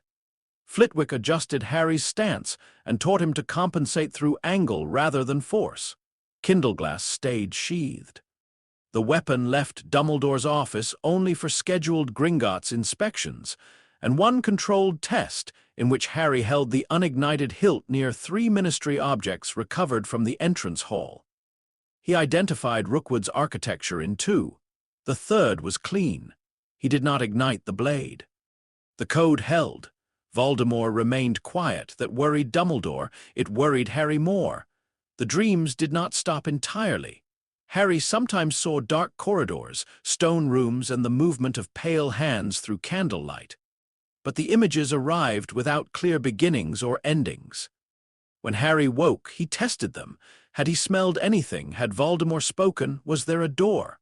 Was Harry seeing through Voldemort's eyes or looking at him from outside? Most dreams dissolved beneath examination. One remained, a long corridor ending in a black door. Harry dreamed of it repeatedly. The door was not the one from Dumbledore's lessons. This one possessed a frame and a heavy iron lock. Blue flames flickered along the walls. Something waited beyond it. Voldemort wanted it. Harry knew that with the certainty of emotion rather than evidence. Dumbledore refused to explain fully. The corridor exists, he admitted, at the Ministry. Yes, in the Department of Mysteries. Yes. What's behind the door? A hole containing records of prophecies. Harry's scar prickled. Mine. Dumbledore looked at him for a long moment. Yes. The answer came during an occlumency lesson in late May. Harry stood beside the black practice door with his hand resting on the handle. You knew Voldemort wanted it? Yes. Since when? Since before Christmas. And you didn't tell me. I believed knowledge of the object would increase the chance that Voldemort could use your mind to locate it. He already knew where it was. He did not know whether you understood its importance. Harry released the handle. Anger sharpened his thoughts. The imagined door remained closed. What does it say? I have heard only part of it. Who made it? Sybil Trelawney. Harry laughed once. The sound carried no amusement. You hired her because of the prophecy. Yes. What does it say about me and Voldemort? Dumbledore's expression became grave. That conversation must happen soon. Soon. Yes. You keep moving the meaning of that word. Dumbledore accepted the accusation. Harry walked away from the practice door. If Voldemort needs the prophecy, why doesn't he take it? Only those about whom a prophecy is made may remove its record safely. So only him or me? Yes. Harry understood the shape of the trap immediately. Voldemort wanted Harry to enter the Department of Mysteries and retrieve the prophecy. He could not order Harry. He needed to create an emergency. A door, a life on the other side. You think he'll show me someone being hurt? Dumbledore's silence answered, Who? Who would make you run without testing the vision? Sirius. Harry's mind produced the name before Dumbledore spoke. The black door in the center of the office trembled. Harry looked at it. This is why you agreed to teach me. It is one reason. Because you knew he'd use Sirius. I feared he might. Harry thought of the mirror shard in his pocket. He had used it several times since Christmas. Sirius sometimes answered from the kitchen, sometimes his bedroom, and once from beneath a table while hiding from Mrs. Weasley after attempting to repair a cursed cabinet without permission. The mirror was confirmation. Voldemort might not know it existed. Rookwood might. The Death Eater had seen Harry communicate with people through plans and signals. He had studied Order operations. If Voldemort intended to create a false vision, he might also prepare against verification. Harry removed the mirror shard. Dumbledore's eyes moved toward it. "You have a direct means of contacting Sirius." "You knew!" "I knew Sirius possessed a pair of mirrors during his school years. I did not know he had given one to you." Harry gripped the shard. Another useful secret adults had failed to share across their separate plans. "I'll contact him if I see anything." "Yes. And if he doesn't answer, contact the Order." "How?" "Fawkes, Professor McGonagall, Professor Flitwick, the secure flew in this office." "And if Umbridge blocks all of those," Dumbledore became still. Harry had been thinking like Rookwood. Not only about the tool, about the room around it. Umbridge monitored the fireplaces. The inquisitorial squad watched corridors. Educational decrees restricted communication and movement. Dumbledore could be summoned away. Voldemort would not send the vision while Harry stood beside the headmaster with every method of verification available. He would choose the moment those methods failed. Dumbledore crossed to his desk. He wrote a short line on parchment and pressed his wand to it. The writing vanished. "What did you do?" Created an emergency instruction within Hogwarts's wards. "If you speak the words, the black door is open inside the castle, Professor McGonagall, Professor Flitwick, and I will receive notice." Even if Umbridge is listening, especially if Dolores is listening. Harry placed the mirror shard back in his pocket. "What if you're all gone? Then the message will reach Fawkes." The Phoenix gave a soft cry. "And if Fawkes is gone," Dumbledore looked at him, "then you will have reached the point where no plan can promise certainty." Harry disliked the answer. He believed it. 3 weeks later, the black door opened. Harry fell asleep over a history of magic essay. He woke standing inside the Department of Mysteries. Not physically. His body remained in Gryffindor Tower, head resting on folded arms beside the dying common room fire. But the vision possessed weight, temperature, and smell. Cold stone beneath his feet, dust in the air, blue flames burning along the corridor. The black door waited ahead. It was open. Harry moved through it without choosing to. Shelves towered around him. Glass spheres glowed in the darkness. A man screamed. Harry turned. Sirius knelt between 2 rows of shelves. Black brass restraints held his arms behind him. Blood darkened one side of his face. Augustus Rookwood stood nearby. Bellatrix Lestrange held Sirius's hair in one hand and pressed her wand against his throat. "Where is it?" she asked. Sirius laughed weakly. "Somewhere you'll never look." Bellatrix struck him. Harry attempted to move. The vision held him outside the scene. Voldemort's voice entered from the darkness. "Bring me the record." The words were not spoken aloud. They formed inside Harry's scar. "Bring me what is ours, and he lives." A shelf shifted. One glass sphere glowed brighter than the others. Harry saw his own name, Harry Potter. The label beneath it included another name, the Dark Lord. Bellatrix raised her wand. Sirius looked directly at Harry, not toward him, at him. "Don't," Sirius said. Bellatrix cast. Harry woke screaming. The common room table overturned. His history of magic essay caught fire from the candle. Harry extinguished it with a shaking aguamenti. His scar burned so badly that half the room remained blurred. Kindleglass was in Dumbledore's office. Harry felt its direction across the castle. The connection sharpened with his panic, offering the certainty of an object he could hold. He did not move toward it. Ron came running down the boys' staircase with his wand raised. "What happened?" Hermione appeared from the girls' staircase seconds later, hair untidy and dressing gown half-fastened. Harry pressed both hands against his scar. "Sirius." Hermione stopped. "The vision," Harry nodded. "The Department of Mysteries." Ron's face lost color. "Is he?" "I don't know." Harry pulled the mirror shard from his pocket. Sirius black. Nothing happened. The glass reflected Harry's eye. "Sirius." Darkness moved inside the shard. Then it cleared. A ceiling appeared, not the ministry ceiling, old plaster, grim old place. Harry's breath caught. "Sirius." No answer. The image shifted as though the matching mirror lay on a table or floor. The room beyond was empty. A door stood open. Ron leaned closer. "Where is he?"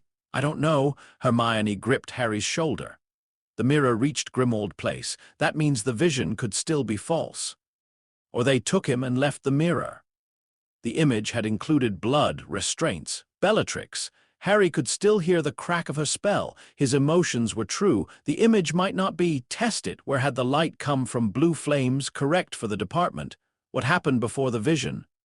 Harry had been asleep. No beginning. Who else should have been present? Death Eaters. But only Rookwood and Bellatrix were visible. What had been wrong? Sirius looked directly at Harry. People inside visions did that when Voldemort wanted Harry to believe he was seen. Harry closed his eyes. The restraints.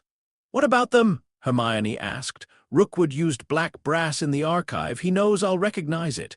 He built the image from your memory," she said, "or it's real, and he used the same method." Ron looked toward the portrait hole. "We need to tell someone?" Harry opened his eyes. "The black door is open." The castle answered. A deep bell rang once inside the walls. Portraits woke throughout Gryffindor Tower. Several shouted. The fat lady screamed from outside the common room. Silver light traveled along the ceiling and vanished toward the staircases. The emergency message had gone. Footsteps thundered outside. Harry expected McGonagall. The portrait hole opened. Draco Malfoy entered with 6 members of the inquisitorial squad. Their replacement cloth ribbons looked ridiculous. Their drawn wands did not. "What did you do?" Draco demanded. Ron stepped in front of Harry. "What are you doing in Gryffindor Tower, Emergency Authority?" "That isn't real." "It is tonight." Draco's face was pale. He had heard the bell. Umbridge had heard it too. "What does the black door mean?" he asked. Harry said nothing. Draco's eyes moved toward the mirror shard. "Give me that." "No." Professor Umbridge ordered all unauthorized communication devices confiscated. Harry almost laughed. Even now, an emergency existed, real or false, and the Ministry's first response was to take the means of verification. The trap around the vision had begun closing. Harry slid the mirror into his pocket. Draco raised his wand. "A Kyo mirror." The shard pulled against Harry's robes. Hermione cast first. "Finite." The summoning charm broke. Ron's disarming charm struck Warrington and sent his wand across the common room. The remaining squad members raised shields. Harry felt the old temptation. Kindleglass waited in another room. A weapon no wooden door, locked cabinet, or school ward could safely contain. But reaching it would take time. Using it would announce itself. More importantly, the problem in front of Harry did not require its edge. He raised his wand. His damaged shield charm formed unevenly. Draco's stunning spell struck the weaker right side. Harry turned his wrist as Flitwick had taught him, angling the barrier rather than opposing the curse directly. Red light slid past his shoulder and struck a chair. "Protego!" Hermione shouted. Her shield expanded across the staircase, blocking 2 squad members. Ron overturned the sofa. The common room erupted. Students appeared on the dormitory stairs. Neville arrived holding his wand in one hand and a wooden practice sword in the other. "Why do you have that?" Ron shouted. "It was nearby," Draco pointed at Harry. "Take him." No one moved. The watching Gryffindors filled the stairs behind Harry. Seamus raised his wand. Dean joined him. Lavender and Parvati stood beside Hermione. The inquisitorial squad had authority only while the school agreed to behave as though their ribbons mattered. Inside Gryffindor Tower, they were 7 students surrounded by 50. Draco realized it too late. The portrait hole opened again.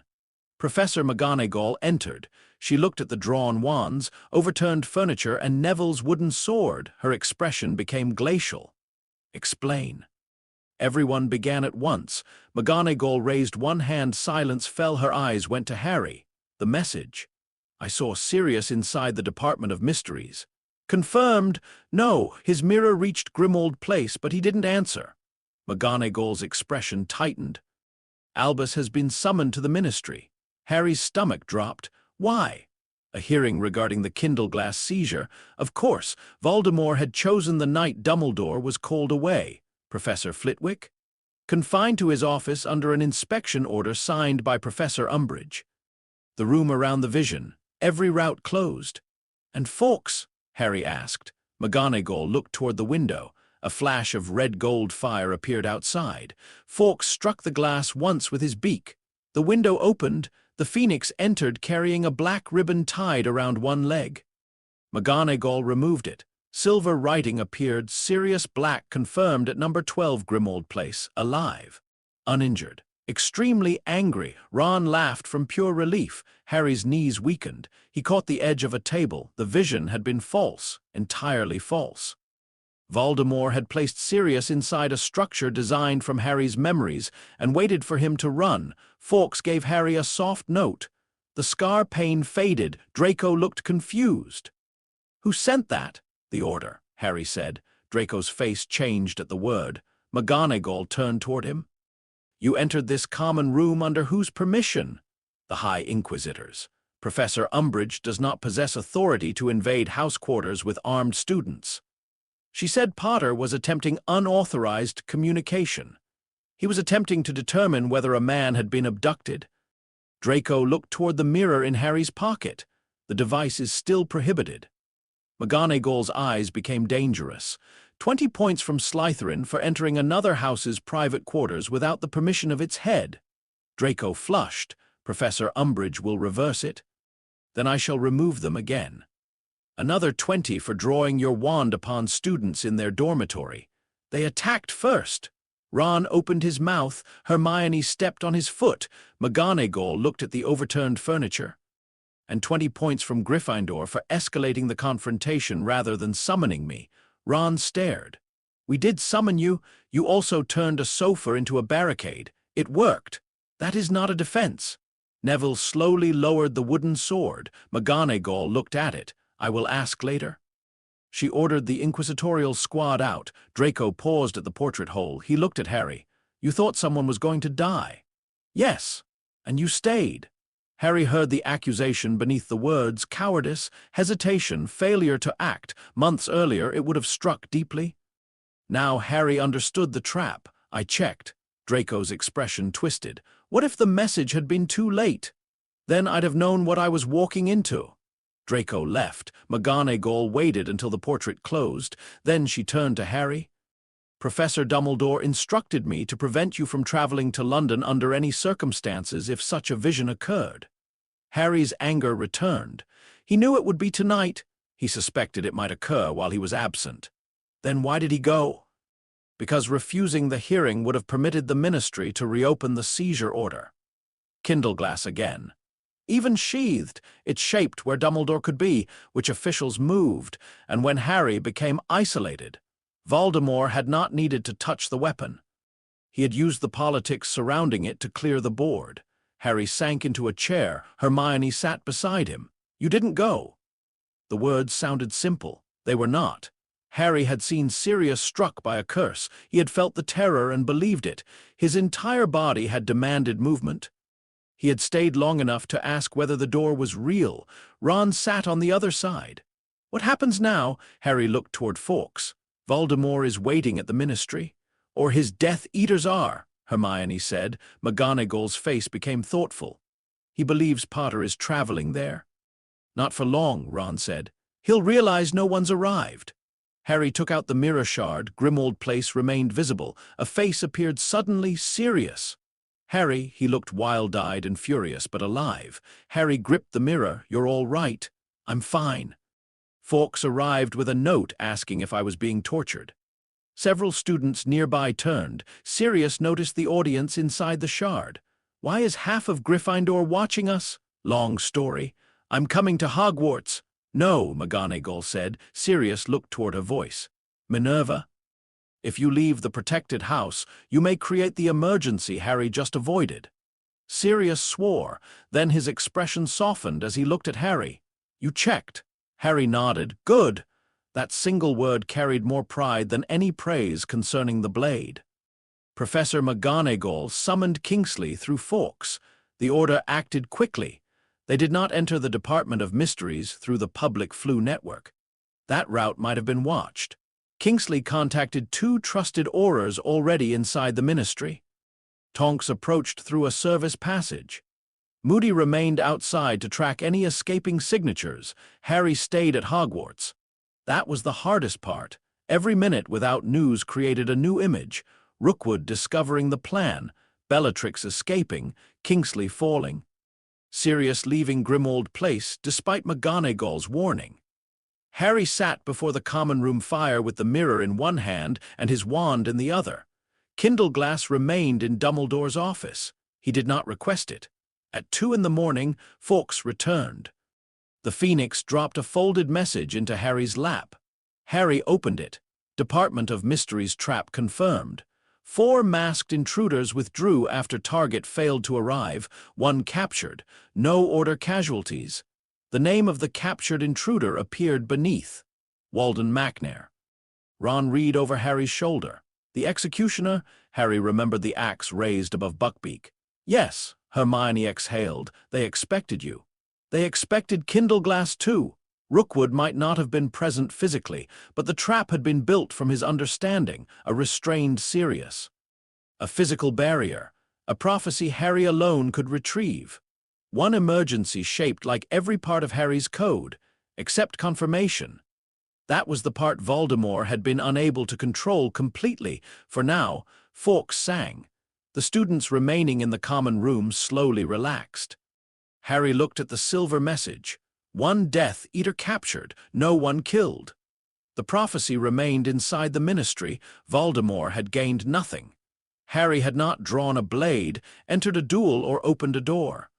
He had won by staying in a chair long enough to discover that the emergency existed only inside his mind. It felt nothing like victory. His muscles still shook with unused fear. His scar still ached. Part of him remained ashamed that others had gone to the ministry while he stayed behind. Sirius's voice returned from the mirror. "You're doing it again."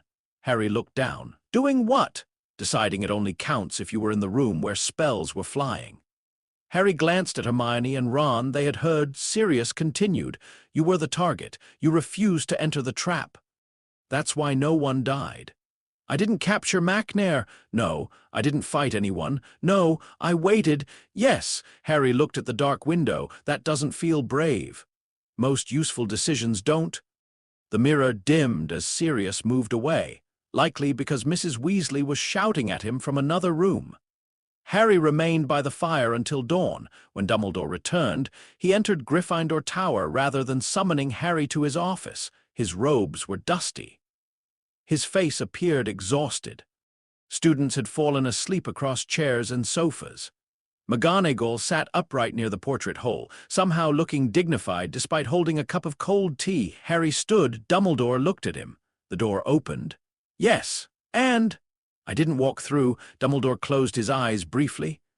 Relief passed across his face. When he opened them, Harry's anger was waiting. "You knew the hearing was a distraction." "I suspected. You left anyway, to prevent the ministry from reopening its claim to Kindleglass. Then Voldemort used the blade to move you without touching it." "Yes." The admission came immediately. Harry had begun to hate how much easier honesty made difficult anger. Dumbledore sat across from him. "I believed the emergency network would compensate for my absence." "It almost didn't." "No." Umbridge confined Flitwick. Her squad entered the common room. Sirius didn't answer the mirror. "Yet you continued testing the vision, because you taught me. And because you chose to." Harry looked toward Fawkes. "The Phoenix preened 1 golden wing. Macnair was captured," Harry said. "Yes." "Will he talk?" "Perhaps." "Did he know why Voldemort wanted the prophecy?" "Only that you were expected to retrieve it." Harry's frustration sharpened. "Then tell me what it says." Dumbledore studied him. The common room around them had become quiet. Even students pretending to sleep listened. "This conversation should occur privately. No more doors." The words stopped Dumbledore. Harry continued. "Not tonight. You don't get to tell me Voldemort is using my ignorance and then use the danger as another reason to keep me ignorant." McGonagall looked toward the headmaster. Hermione sat beside Harry. Ron remained standing behind his chair, relationships chosen before emergency. Harry had not entered this argument alone. Dumbledore lowered his gaze. "You are right." He looked around the common room. "Not here." Harry almost objected. Dumbledore raised one hand. But now. They went to the headmaster's office together. Harry, Ron, and Hermione. McGonagall joined them. Fawkes carried the exhausted Neville after he refused to remain behind and then nearly fell asleep on the stairs. Ginny and Luna followed because they had helped operate the false relay network and because neither accepted Ron's attempt to send them away. The group crowded around Dumbledore's desk. Kindleglass rested in the unlocked cabinet. Harry could feel it. He did not approach. Dumbledore stood before them. He looked older than Harry had ever seen him. Then he told them the prophecy, not every implication, not every history, but the words. A child born as July ended, parents who had defied Voldemort 3 times. A power the Dark Lord knew not. Neither could live while the other survived. When Dumbledore finished, no one spoke. Harry felt as though the floor had moved. The prophecy existed because Voldemort believed part of it and acted. He had marked Harry, chosen him, created the connection. Voldemort had built the door through which his own defeat might eventually enter. "What's the power?" Ron asked quietly. Dumbledore looked at Harry. "Love." Harry nearly laughed. After Kindleglass, Rookwood, Goblin contracts, and Ministry networks, the answer sounded insultingly soft. Dumbledore saw the reaction. "Not sentiment," he said. "Choice, loyalty, sacrifice freely given, the ability to value another life without first calculating ownership." Harry thought of Gringotts suspending reclamation, Hermione accepting responsibility as his representative, Ron holding him upright, Sirius remaining inside Grimmauld Place when every instinct told him to leave, Fawkes giving the feather. Kindleglass remembered decisions made under pressure. Perhaps because the core understood exactly the power Voldemort did not. "He knows about the blade," Harry said. "Yes, he thinks it's the power." "Perhaps it isn't." No, Kindleglass was important. It could open structures no ordinary spell touched. It might someday reach something Voldemort believed secure. But it was not the power named by the prophecy. The weapon existed because Fawkes chose to give. It survived because people chose to cooperate. Its greatest victories occurred when Harry chose not to use it. Voldemort would never understand that distinction fully. Not because he lacked intelligence, because every system he built began with control. Harry looked toward the cabinet.